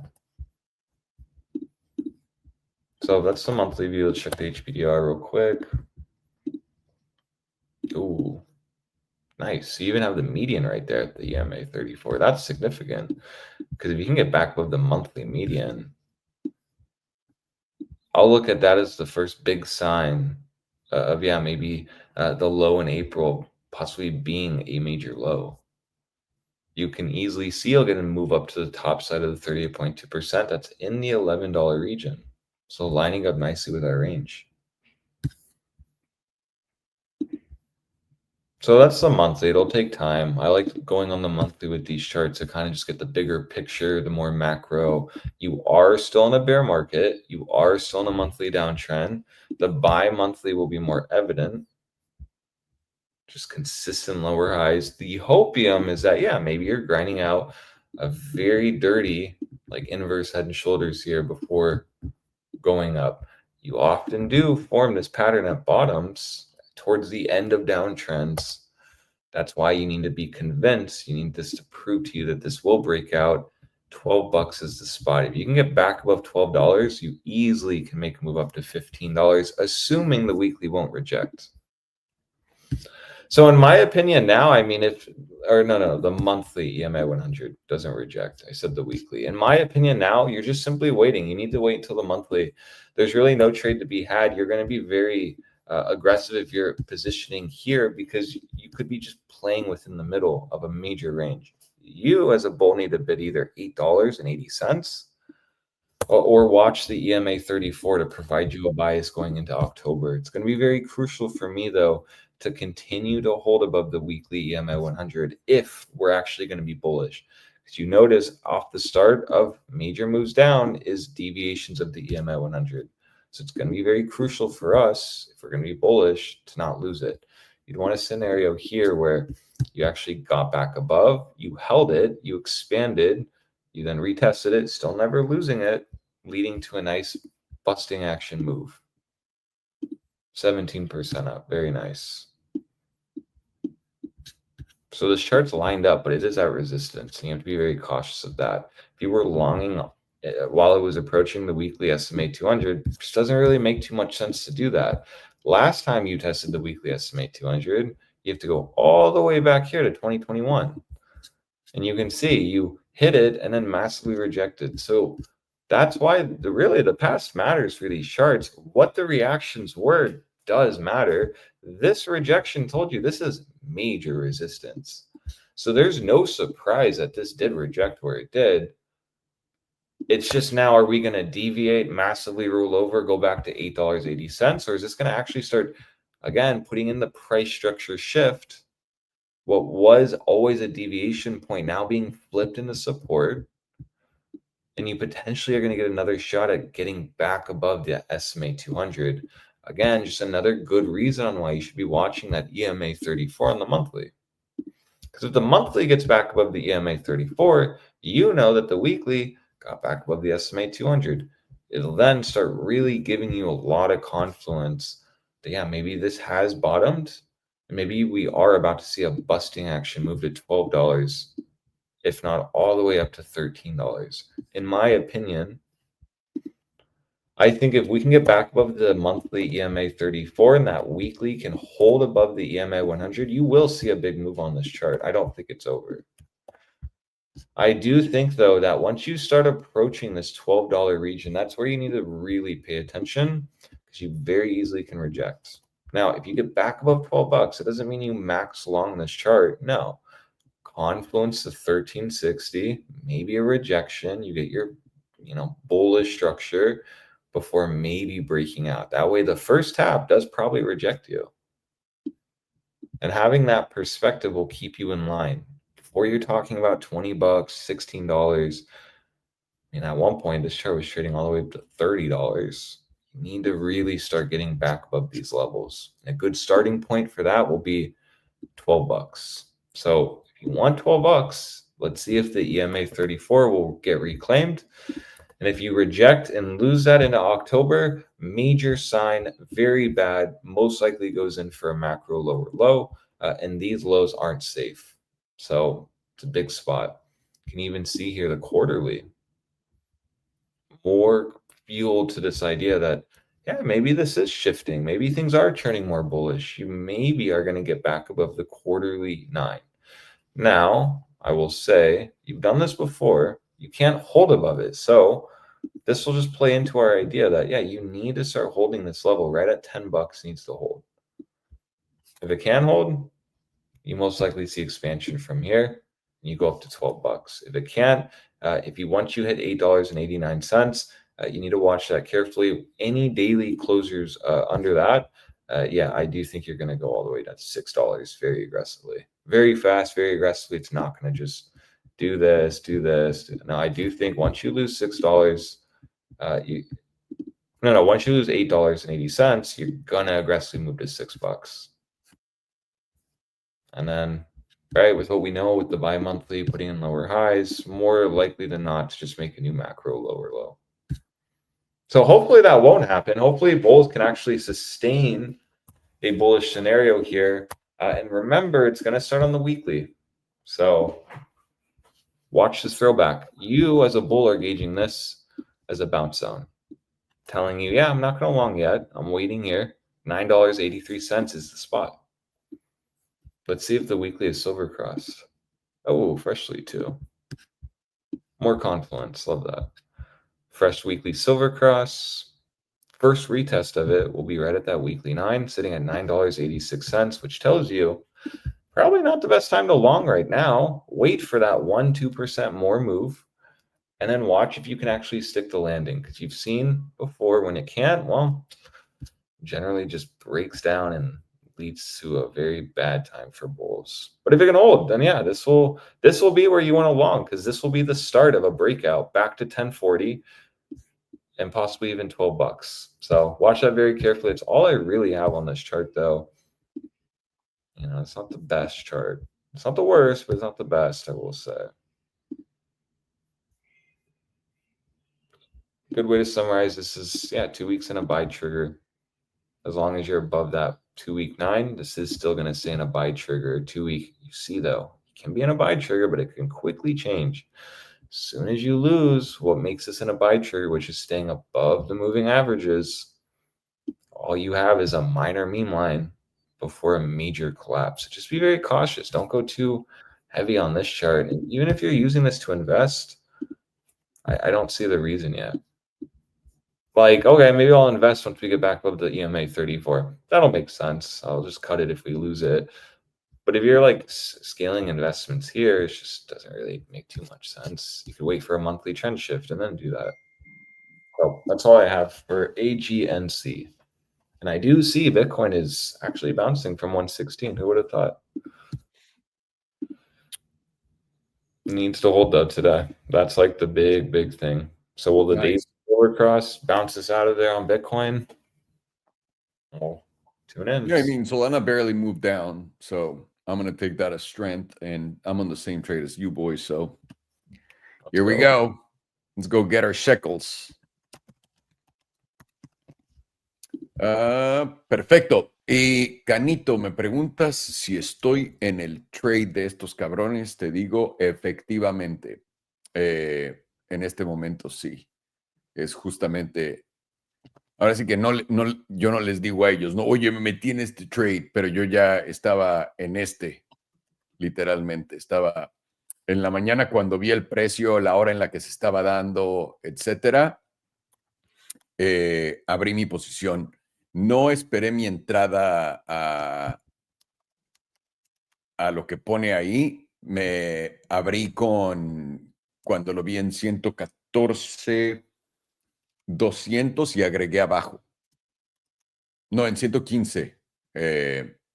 Perdón. Empecé en 116, 200 y abajo en 115 y cacho, para que sepas. Entonces, diferente. Vamos a ver cómo va con esto. Porque creo que estamos todos volteando a ver para abajo. Por eso. ¿Ok? Vale. Con eso dicho y hecho, a todos ustedes quiero que vean esto. Este gráfico es un gráfico mensual de esta empresa. Déjenme lo pongo así rápido. Esta empresa tiene que ver con servicios de bienes raíces. Por eso está en la mierda. 2008, adivina qué pasó. Sales a la venta, llegas al fondo del mercado en el 2008 y esto ocurre en octubre del 2008. Después tienen un pico en septiembre del 2012 y desde entonces han caído. Ahora, esta tabla no está siguiendo absolutamente nada del mercado inmobiliario. Nada, porque debió haber tenido un pico en noviembre del 2021 y literalmente aquí estás en el 2021. Entonces, esta empresa no la consideraría por ello en esa misma situación. Ahora, nos vamos a enfocar en la bajada porque es lo único que importa, honestamente, aquí. Y lo que voy a hacer es ponerles varias cosas en la mesa. Uno, tienes un hombro, cabeza, hombro. Este es patrón de bajada, digo, de reversión de la bajada. Eso quiere decir que explosiona a la alza si es que se llega a dar. La otra cosa es, tienes este fondo. Este fondo de acá no lo volviste a tocar. Y esto fue en el 2020, en marzo del 2020. Y si acá, en octubre del 2023, antes del setup de Hamas, no lo tocaste, y si no lo tocaste en abril con lo de los grandes aranceles, no, bro, es que los aranceles están brutales. Entonces, ¿qué te dice esto? Que tienes más probabilidad de venir y salir y buscar probablemente objetivos a la alza. Ahora, si me voy a acercar un poco más a este gráfico, déjenme lo pongo en la mensual en putiza. Y déjame veo esto. Alex, I forgot to tell you, Lucid is next for you. Perfect. Es justamente lo que estaba viendo. Si podemos romper el 34, está justamente en la media mensual y eso nos llevaría al 38 a la parte alta de la zona azul en los $11 de 10. Eso es un 10% a la alza y con la mejor probabilidad de venir al 61.8%, que sería un 15% a la alza. 2 semanas. 2 semanas ya estás bastante arriba, el 88.3% está en los 10.67 y el promedio del 100 también. Eso me dice que ahí probablemente vayas a parar. Aquí va a estar un poco complejo este pedo. Pueden ver también porque acá lo mismo, estás un poco ya en la parte alta, pero tienes el S&P 200 acá y es lo que yo me enfocaría en este momento. ¿Por qué? Pues existe una posibilidad que los 9.50 lleguen, ¿no? Es lo que nos siguen diciendo estas tablas. Pero quiero que vean esto. Cómo funciona el hombro, cabeza, hombro que estoy viendo y que les estoy diciendo. Es de acá, hombro, hasta acá. Cabeza, hasta acá. Hombro. ¿Ok? Y ahora, ¿cómo los voy a conectar? No del primer hombro, sino del cuello, de acá, acá. Y adivina qué está pasando en este momento. Estás teniendo el breakout. Y el objetivo de este breakout te lo voy a dar de la parte más baja de la cabeza en línea recta donde está la línea meme. Y ahí donde lo medimos, donde tienes el breakout. Y eso nos pone el objetivo perfectamente dibujado. Puta madre. Les juro, no practiqué esto. O sea, brother, te lo juro, no lo practiqué. Quedó perfectamente en confluencia con la línea meme. Ahora, ¿qué es lo que tienes que hacer? Simplemente poder aguantar acá y no perder los 9.50 para validar que esto va a rebotar y te va a llevar a los 14.63 a fin de todo esto. Y ponte tú de donde estás a esto es un 45%. Y bastante fácil ¿cómo se dice? De cortar. 9.50 aquí es tu zona. Por debajo de los 9.50 estoy mal y esto va a continuar para abajo. Si puedes cerrar por encima de los 9.80 o aún mejor de los 10.46, esta línea empezarías a ir a buscar estos 112, luego esto por aquí arriba y luego estos 114. Entonces, la idea es, esto va a rebotar en esta línea antes de hacer esto, pero puedes cortarlo y habría un error si bajamos de 9.50. Para que lo tengas claro, fácil y rápido, mi estimado. Ok. Mr. Farhano, what's next for you? The grab. Grab titties.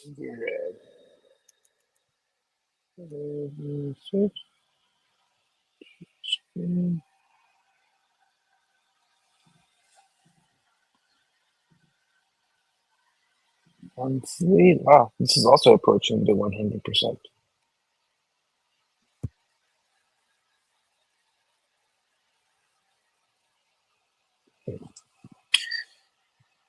So last time around, we topped out on this on these wicks here, right at that 100%. You ended up getting a pullback to your 21 EMA, and on this previous top here was also at the 100%.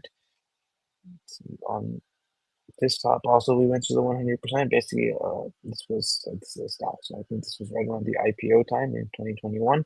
Ended up making a lower high from this initial opening price, and then basically just straight up dumped from there. That was a move down of, I believe, 83%. Not too bad. Let's look at momentum now. Momentum is also supporting the idea of a local top somewhat soon, considering you're getting all the way up to 88% on momentum and volatility. It likes to top out somewhere in the low 90s. It only went up to 100% this one time previously. Right now, are we taking out this previous low? Yeah, we are. And price is still making a higher low. So there is possibility right now for a monthly bullish divergence, which will confirm in 11 days and 4 hours, as long as we close anywhere over about, we want to use this high here at about $5.52, which we are a good amount above right now. And the confirmation of that divergence would give us a target of sitting somewhere around this breakdown point at about like $13. So the high end, and on the low end, somewhere around like $10, which is on the high end more than 100% from where we are right now. And even on the low end is a very significant move. To around $10, it's like almost 60%. Well, the jewel is now giving you how many periods of a buy signal? 2 periods of a buy signal in the bullish control zone. What's likely to happen here if you close over the 78.6% at around $6.26? Very likely going to get a little bit of a pullback from there to tap somewhere around this 55 EMA. I like to see that it lines up with this 38.2%. And then I would want to see a price grind out somewhat of a higher low in this zone here. And the only reason why I say that is because of how high you're getting on the HPDR. It's unlikely you're going to break these highs break this high here of this wick high and this breakdown, as long as you are trading around the 88.3% and the 90% range. You'd want to see this blue 38.2% step up like it has all throughout here, and then you can continue to see moves to the upside. Like to show some previous examples, when you were trading highs on the HPDR, it didn't really do much until the 38.2% caught up. Then you tested again these highs, made its way back into the 38.2%. And then when all of the ranges stepped up, that's when we were finally able to break these highs here. Looking for basically that same idea for this 38.2% to slowly make its way up, and then you'll be able to break this high here.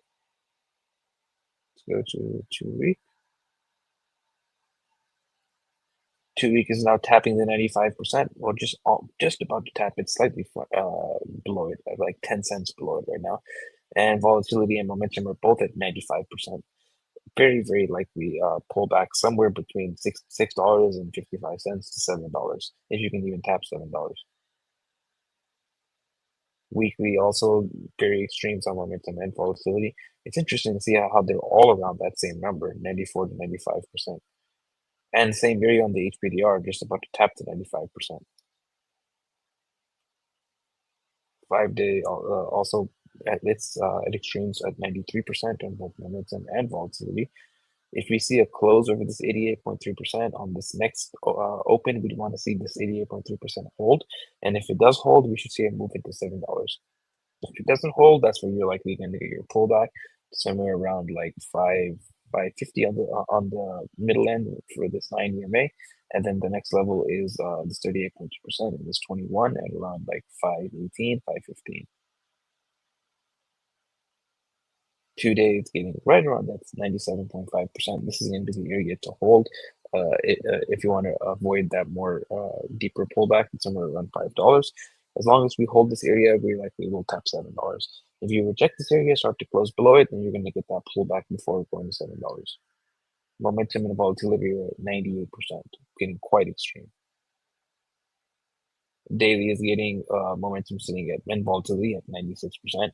We're hovering over that 95% on the HPDR, with the jewel giving you a God mode background and a neutral signal. So you want to see what this does on in the next 3 hours on this close, because if you do reject that 95%, this God mode signal this neutral signal is gonna shift to a sell signal with the God mode background, and then you're gonna get a pullback into somewhere around 550 minimum.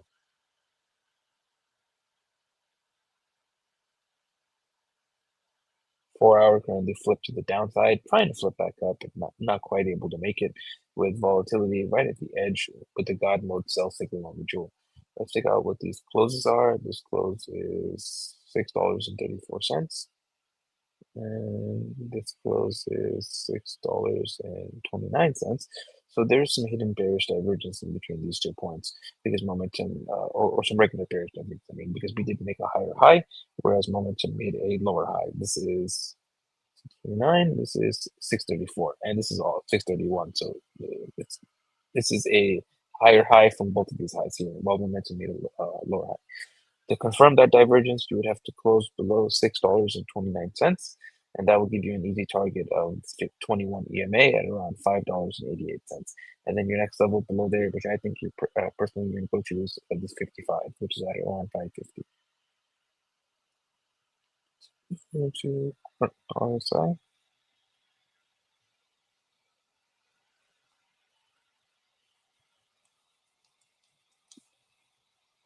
Isn't Grab that one delivery company we were using in Thailand? Yeah. Oh, Really? interesting. It's I knew like I heard about the it somewhere. Asian Uber. Yeah. Air freight carriers, transportation. So yeah. Yeah, we were using them for everything in Thailand. Food deliveries, rides. It was awesome. Happy endings. Everything. Of course. Just a few. Ordering a couple of lady boys on Grab. Oh, nice. Very nice. Whomst amongst us hasn't? I haven't. I can say that. Stop. Oh, sure you go. You went I to had a no Thailand for what then? For the food? Get the fuck out of here. Nobody goes to Thailand for the food. or for the scenery. The beaches. You know what you went there for. That's I know what kind of man you are. Yeah. Hey, we were ordering fresh ass sushi for breakfast every morning for like $2.50. I know Almost Thailand is so fucking cheap. It's so cheap. So cheap. And it's good, honestly. It's a good time. The issue with Thailand is you just feel like you're on the Vegas Strip. So it kind of gets a little daunting, a little too much when you're there for months. But it's fun. Yeah. One day when I'm ladyboy horny, I'll be there. Hey, you're not already? No, not yet. Whomst amongst us isn't? I am not horny for it. I'm not the one that went to Thailand. Let me remind you that. That's a good point. Oh, that's true. Got us there, Farhan. He's got us there. Got us. There's 3 drives of bearish divergence on the quarterly for us. So on I meant us, not Grab. Oh. That's how badly he's got us. Yep. I'm sorry. So on the 2-week on this, we've got 3 drives currently of hidden bullish divergence, which will be confirmed as long as you are closing or active, as long as you're closing over about $4.76. And you've already hit the easy target, which is the bullish control zone, and your next target is going to be the critical zone. And the critical zone at this moment, it's at nice, $10, same number we looked at before. And volatility is currently a very wonderful number of 69%. So not quite topped out just yet. Can continue a bit more before it tops out. If you were to see a move to the downside from here, I'd expect some support at the edge of the bullish control zone, which right now is at 570. Right around that 550 number. That's the Weekly breakout is zone. current. Is it? Yeah, on the weekly. Weekly currently has how many drives? 3 drives of bullish divergence confirmed, and this will be confirmed as long as you're closing over. Let me zoom in. About $4.84, and your next target on the divergence is the critical zone, which right now is at about $7.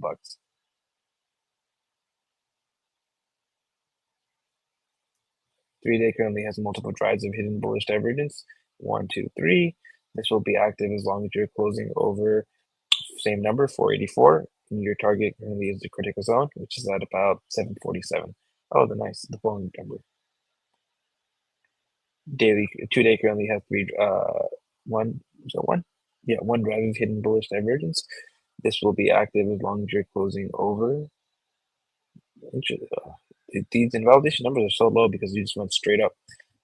$4.84, same number as before, and you're already in the critical zone, so I can't really give you a target off of that. Nothing. A little lower. Just for funsies. 2-hour currently has hidden bullish divergence. Is there another drive possible? No, you made it lower low. The next target on that divergence is going to be the simple moving average, which right now is at about 657. Never groups in momentum.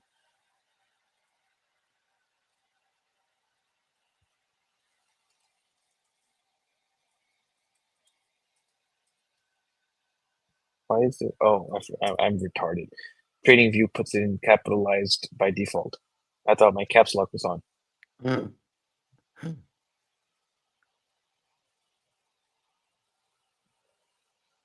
right.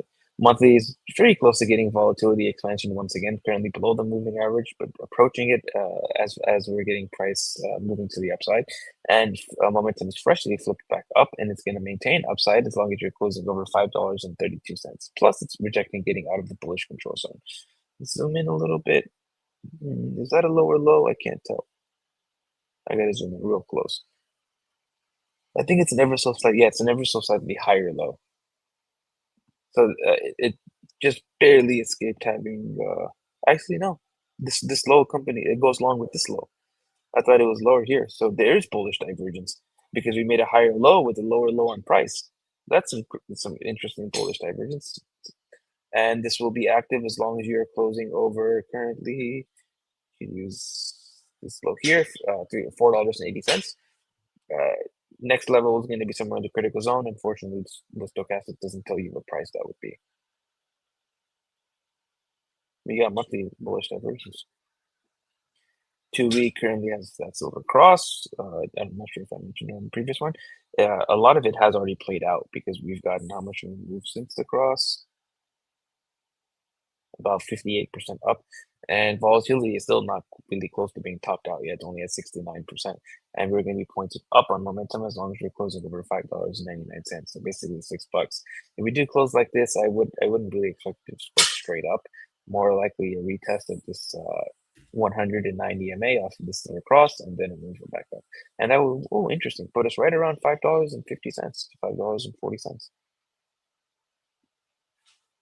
Weekly is currently freshly pointed up, rejecting the bearish control zone, and it's going to be pointed up as long as we're closing over 558. 5 days currently also pointed up, basically the same exact look as the weekly, with volatility expanding. And then we pointed up as long as we're over 558. I think it's the same pivot too. Yeah. 2 days currently also pointed up. Volatility is at very extreme levels at 97.6%, and it's going to remain pointed up as long as you're closing over $5.90. Daily is now starting to flip down with volatility at very extreme levels, and it's going to remain flipped down as long as you're closing below $6.44.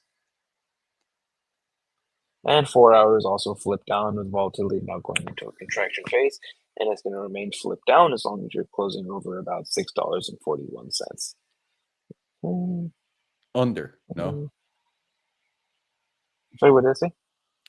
You said closing over 641 Oh, cents. yeah, under 641. Yeah, my bad. Under 641. Next level is, what is this point? Low here at 523. So as long as you are holding over 523 on a closing basis, though, that move from the downside likely will just be an opportunity where volatility resets, and you can try again for somewhere in the $7 zone. Go back to the monthly. The high time frames on this are now starting to shift very bullish. You have flipped this downtrend into a monthly uptrend by taking out the previous lower highs. You put in a nice higher low, and you're working on making a higher high right now. And for the first time ever, you're above the monthly 55 EMA. You're starting to consolidate above the 21 EMA, which you have been below since basically the inception of the chart. And monthly momentum is starting to freshly flip back up, very close to getting volatility expansion. And you have monthly bullish divergence on top of that too. But because of how extreme areas you are getting to around the HPDR, plus how extreme your volatility levels are approaching on, I believe this, the lower time frames around the daily, the 2-day, and the 3-day, how extreme those volatility levels are. Sure, momentum is pointed up, but I do think you'll get somewhat of a pullback around here to tap somewhere around that $5.80 to $5.50 zone. While the HPDR ranges can step up, price can consolidate a little bit, and volatility can reset. And then I think from there you are going to make a move into somewhere around $7 to $7.50, which would be the RSI target. And the invalidation right now will be, let's see, either getting a tick below. I'd use this low here. Where's it? Wick low here at $3.36, or a weekly close below $4.90. I'm not saying that it's going to go to zero at that point. I just think you're going to very likely get a retest of these lows somewhere here around $2. And at that point, this is probably going to continue, and we're probably just going to keep going down. I don't think that's going to happen, though. I think the reversal is real, and I think we'll bounce somewhere between 580 to 550, and then make an attempt for somewhere around sevens, and then eventually at these highs here around like $10 to $13. And that was invalidation. And on the short terms, to wrap it up, a little bit of a move down, 550, 580, and then from there, an attempt at higher highs. So just to add confluence to your bullshit or to your analysis. Perfect. My bullshit loves it. Just right here. That's the breakout zone, because we couldn't. We had a little SFP. We couldn't, and then you break out. This is literally 530. So if you come retest and then go up, that should be it, really. For this. Nice confluence with my bullshit. Exactly. Thank you so much, dude. Excellent fucking job. Ok. Para todos, vamos a ver en putiza esta gráfica de Grab. Grab es como el Uber de Indonesia y otros lugares. Interesante. Pueden ver que esto salió a la venta en justamente diciembre del 2020. Hizo su máximo histórico en enero del 2021 en los $18 y desde entonces ha estado cayendo. Pero estamos viendo patrones de reversión, damas y caballeros, y ahorita se los voy a enseñar. Tuvimos este fondo y desde entonces, básicamente, y puesto sencillo para que no estén preguntándose cómo. Espérenme, esto no está bien puesto. Ese fue un SFI. Ha estado en esta tendencia alcista. Lo pueden ver y esta tendencia alcista empezó en octubre del 2022 junto con el fondo del mercado. Así que esto tiene validez. ¿A dónde va? Ahora, ¿va a llegar a los mismos puntos de antes? ¿Quién sabe? Sobre todo por cuánto tiempo se ha tardado en tomar esto. Pero también tienes que considerar de los 2.20 a los 6.40 hace un hecho 3X, la gente que ya entró acá. Y esto simplemente es una acción.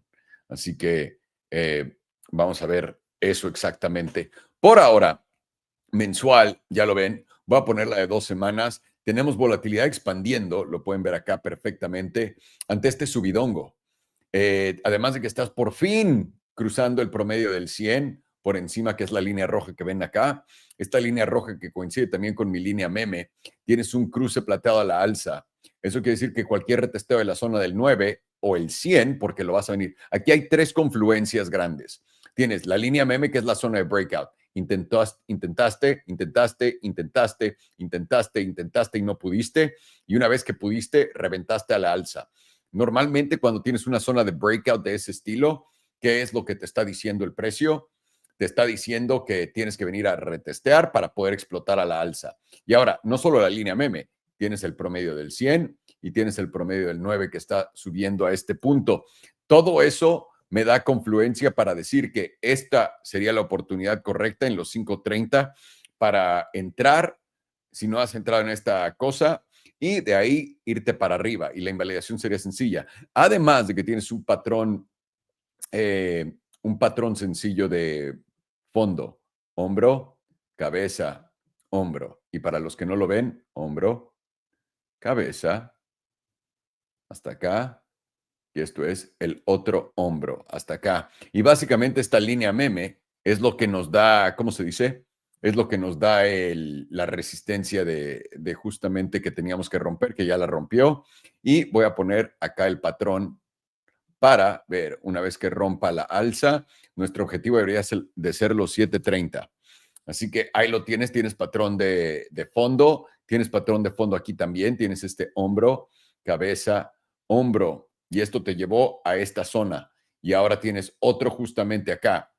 Está repitiéndolo. Voy a poner el HPDR rápido para darme una idea de lo que les estoy diciendo.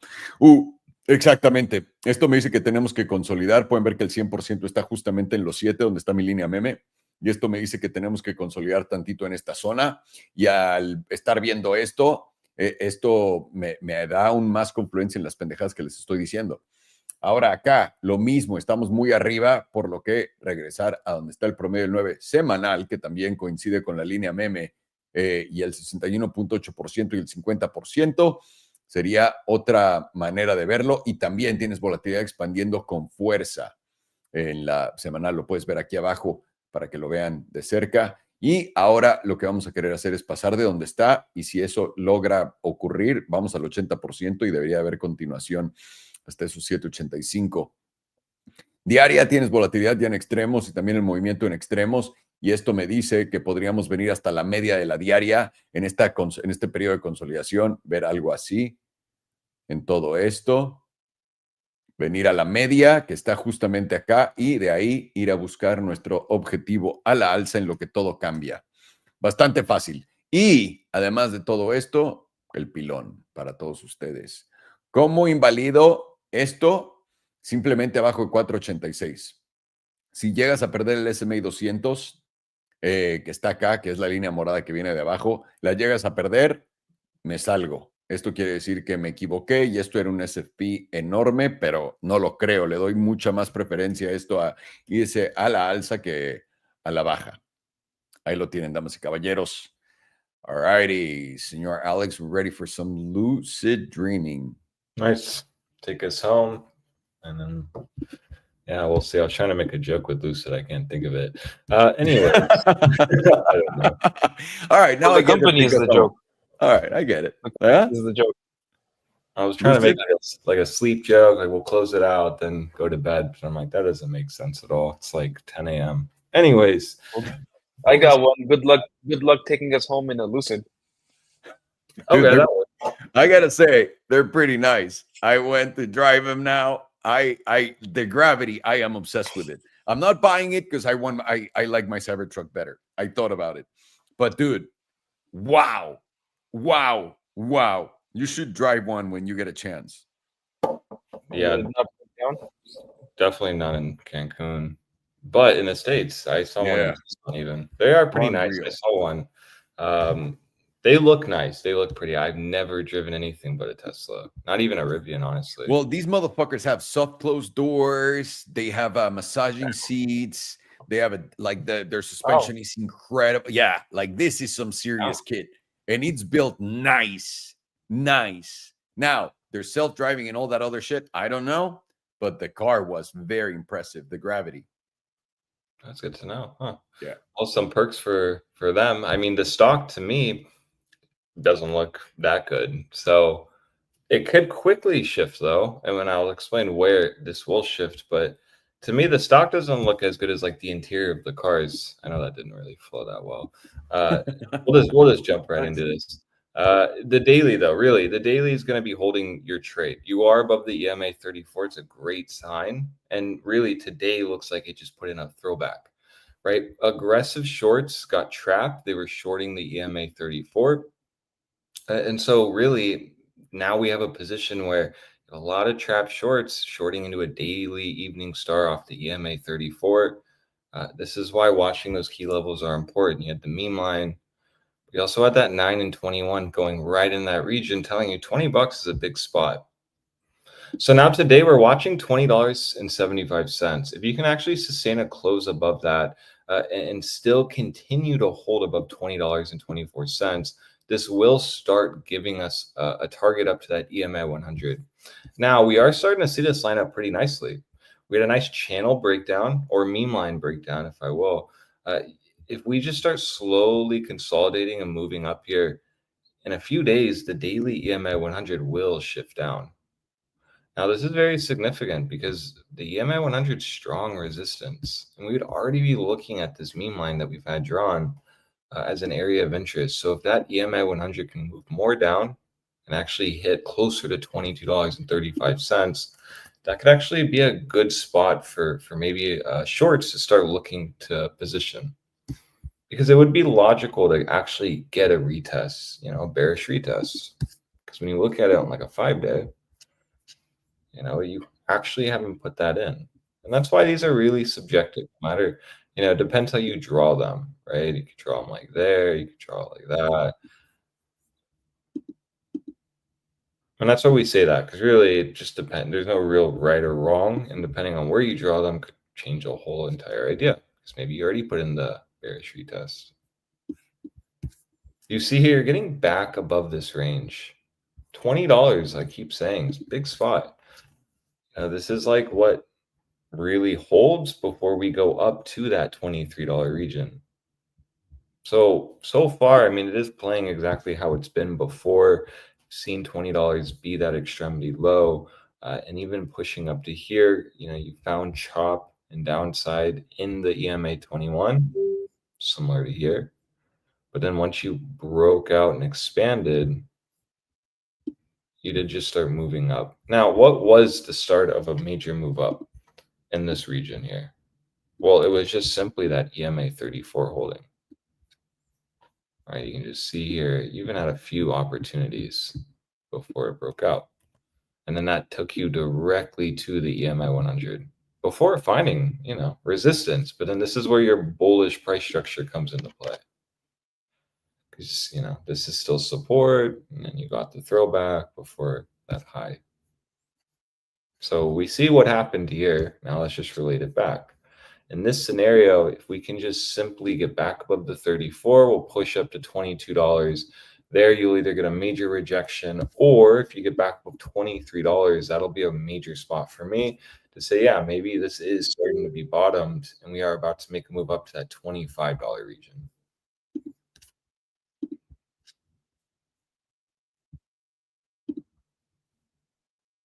Monthly EMA9 just been tested, or weekly. Oh, my apologies. Weekly EMA9 has been tested, and this is a good point because, you know, you had a massive liquidity grab here.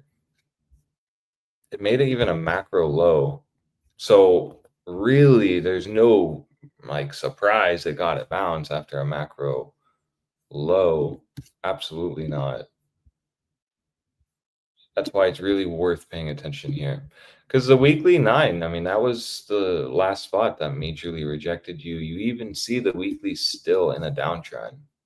So before we can get super bullish on Lucid and excited, you have to firstly get back above $23. You need to take out August 11th high at $23.50. That still is the high that we talked about, this high here. Because this top candle is still playing out. And so, yes, you've rallied nicely. You're at the weekly 9. But I'm curious to see what the HPDR has to say as well. I wonder if this is in a breakout or breakdown, I mean.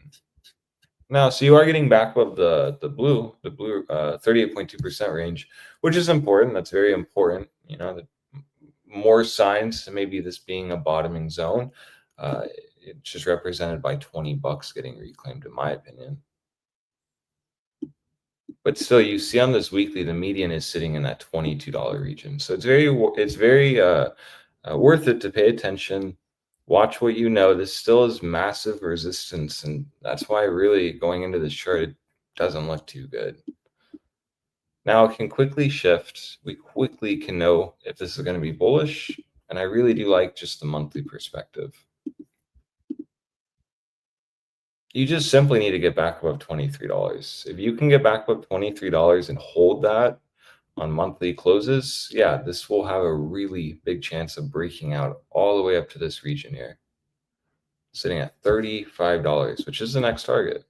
You could also see that would be a major shift for Lucid, something that could not at all get back above its monthly 9. Once that does get reclaimed, that's like a good starting point for investing, for trading, for longing. But until then, I mean, having that same idea just would have helped you a lot from avoiding all of this chop and downside.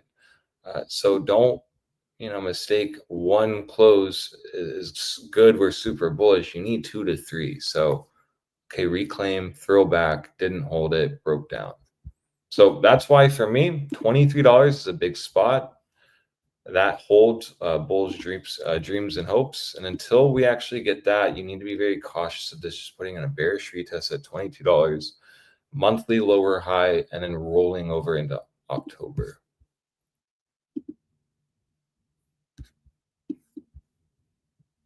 So the weekly and 2-week is interesting. I'll talk about this. Weekly is getting back above $20, but you are at the weekly 9, right? So what can we gather from the weekly? And then the 2-week is closing in 7 days. Well, perhaps the weekly does get above $20.24. The weekly 9 does reject you. You then end up rolling over. $20 holds the back test. That leads to the squeeze up. This will just really reflect as a 2-week EMA 9 retest, right? All while the weekly just retests the 21, which also got reclaimed and lost. So you should be gauging that as a major spot. Let's also see if we're in a silver cross. Well, no, it just never uncrossed. So you should be gauging the 9. Get above the 9, you'll go to the 21. Logically, next week, this should move closer to $22.30.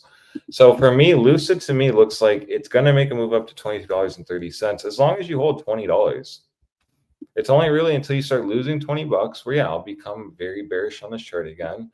$19 will be the next target, specifically $19.34 or November 11th low. lose that, then yeah, you're going to just make a new macro low or test very close to this low and fill this wick out. That'd be great. Yeah, right. Because was this the one you bought? Yeah. In this region? Yeah, that was not bad. But I still haven't deployed all of it because it went up so fast. So I'm waiting again to fucking come in. Well, you could get Pobrecito wasn't able to buy because the price went up too fast. Please don't feel bad for me. I'm just a hero. You know, where this went up massively, you still could easily fill this wick out because really bears want the bearish retest, roll over, lower low, just straight to business. But bulls easily could roll over, we come very close, and then, you know, with these very volatile assets, you just form price divergence. Yeah, that didn't take it out ever so slightly, and then you get your bullish structure. You come in, you got to take out the last lower high though. But then, yeah, once that confirms, you're just putting in bullish structure until that higher high break. I think the way you drew it is exactly how it's going to play, because right after this, Lucid's going to have shit sales just like every other EV maker because of the tax, the EV tax getting, they're getting rid of it. So they just had a lot of sales for that. They're going to have it, and you know, just like Tesla, everybody else. Great third quarter, and their fourth quarter is going to be garbage, like garbage. So we can easily confirm this. You just start losing $20.24 on like that daily, then yeah, you're most likely going to start filling this out. Until then, though, ideally now the weekly gets a reclaim. We're getting that. We're going to hold $20.20 in the next week. The 2 week pushes up to the 9. There you get your rollover. And then that'll be this will be a very big spot. You either, massively reject, and everyone here gets screwed because you're going to go lower. It just plays the trend. Or, this is like the start of a breakout. This low will hold. Only confirm though once you get back with $23. So, I mean, really getting above $23 will be my just like max bullish. You're going to really squeeze from here. Because the monthly is very close to a volatility setup now. And it is at the lowest read ever. So we know something here is brewing. And when a level like this has just been holding us down, it doesn't need to be too complicated. You get back above this blue line, you're going to go to that purple line. 54%, it's very nice. So when you have a setup like that, you don't really need FOMO, you need patience. Because, you know, just when people try to position here, not at your entry, but like at $20.90 Lucid, doesn't really make too much sense. Yeah, we got to be patient. Because even on the weekly, you're going to get a throwback to $20.20, like very likely, unless you get back above the weekly 9 today. So if you're already finding resistance, and you only have 2 hours to go, then watch for this scenario. And then maybe you can position here, low leverage, have your low here, and just play it on a daily. If the daily starts losing $20.20, cut the trade. But just positioning right here just doesn't make any sense because, let's see, it's still a 4% move. That's crazy. 25x or higher, you're donezo. So just be aware of that. That's how I'm looking at things. Yeah, it's moved up nicely. Very clear and very easy. And I appreciate it. Thank you, thank you, thank you. Is there anything, boys, you want to say before leaving? You guys are done. It's Friday. Go out there and enjoy yourselves. Smooth stream. I'll see you boys on Monday, and watch Bitcoin. 116,000 is the big spot. So as long as we hold dailies above there, can't really get too bearish. But once you lose that, then it makes an argument to test that 10-day setup. Watch the weekly EMA 9, 10-day EMA 9. That should be the big spot to position. I would say for you guys, before you go, keep an eye on closing, like basically in another hour and a half, 2 hours, whenever the market closes because of the expirations. Perfect. That's smart too. All righty, my boys. Coachy Loco quiere tacos del pastor, and Coachy Loco says, Of have course. a good weekend. Enjoy, Coachy Loco. Thank you, Alex. Have a good one. Enjoy your weekend. All right. Vale. Estamos viendo Lucid, el gran FOMO de todo el mundo porque no pudieron entrar en esto. Ahora, olviden estos niveles. Personalmente, y les he contado, me falta alocar 25% de mi posición de Lucid, de mis $20,000 que estoy metiendo en esta cosa, en este nuevo portafolio que les estoy diciendo en voz alta, me falta el 25%, me falta alocar $5,000. Y la razón por qué, esto subió muy rápido. Mi promedio está en los 18 planos. Entonces, ¿qué es lo que voy a buscar? Cuando baje de 18, agregar a mi posición. Ahora tenés el breakout de Lucid, pero Alejandro, ¿qué tal si esto revienta la alza ya? Vamos a empezar con esto. Mensual, pueden ver que Lucid tuvo máximo histórico en $646. Está en 20. Tranquilos, tranquilos, tranquilos. ¿Ok? Tenemos volatilidad mensual en el punto más bajo de toda la historia en la tabla, lo que nos dice que va a haber un movimiento bastante agresivo en Lucid a cierto punto. Trimestral, también estás en el punto más bajo de toda la tabla. Yo sé que esto suena ridículo solamente estando en 70%, pero este tipo de movimientos cuando se da la vuelta son como el de Bitcoin que estamos viviendo en este momento, ¿ok? Para nosotros entender esto, en la trimestral tenemos nuestro promedio del 9 justamente acá. No lo habíamos tocado desde acá, en el 2022. Entonces, venimos, lo volvimos a tocar ahorita en este trimestre. Faltan 11 días y 3 horas para cerrar esta vuelta. Eso es bueno. Eso nos quiere decir que vamos a empezar a buscar tocarlo para romperlo a la alza.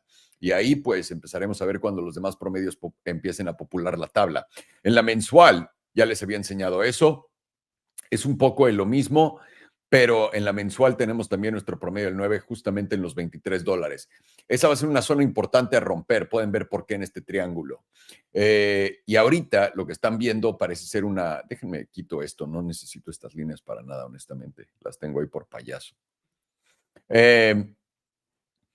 Podemos ver que después de esta gran vela topera, nos dio esta vela bajista que cerró literalmente donde no valida esta vela topera.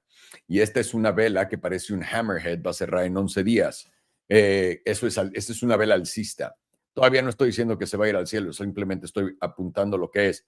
En la mensual tienes la volatilidad en el punto más bajo de toda la historia. ¿Dónde estás en tu HPDR mensual?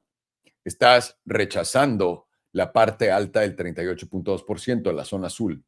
Lo pueden ver acá mejor, todavía más de cerca.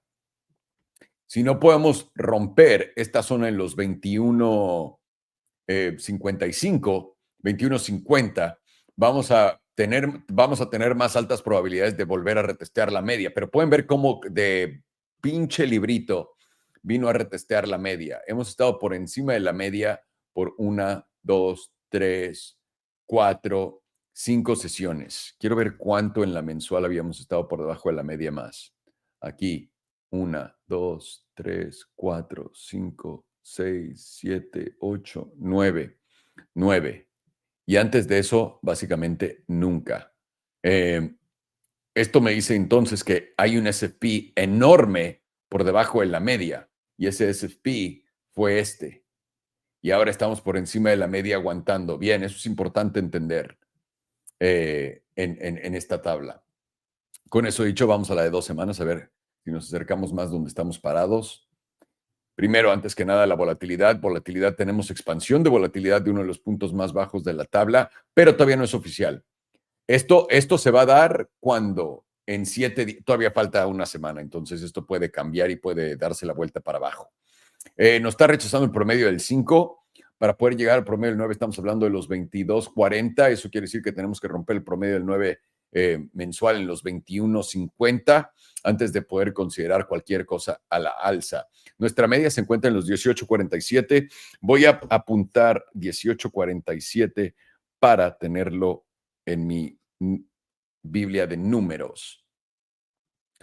Semanal, tienes volatilidad que había expandido y está expandiendo ante este subidongo. Lo pueden ver, es esta parte.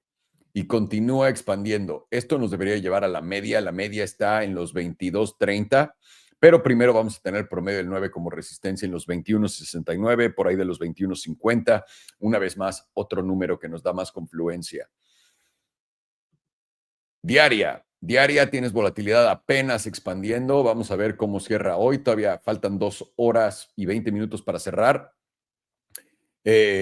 Tal cual como estamos, lo máximo que podríamos soñar en llegar en este momento con estos empujones sin parar. Y yo creo que va a ser posible, ¿eh? A los 24.65. ¿Por qué digo eso?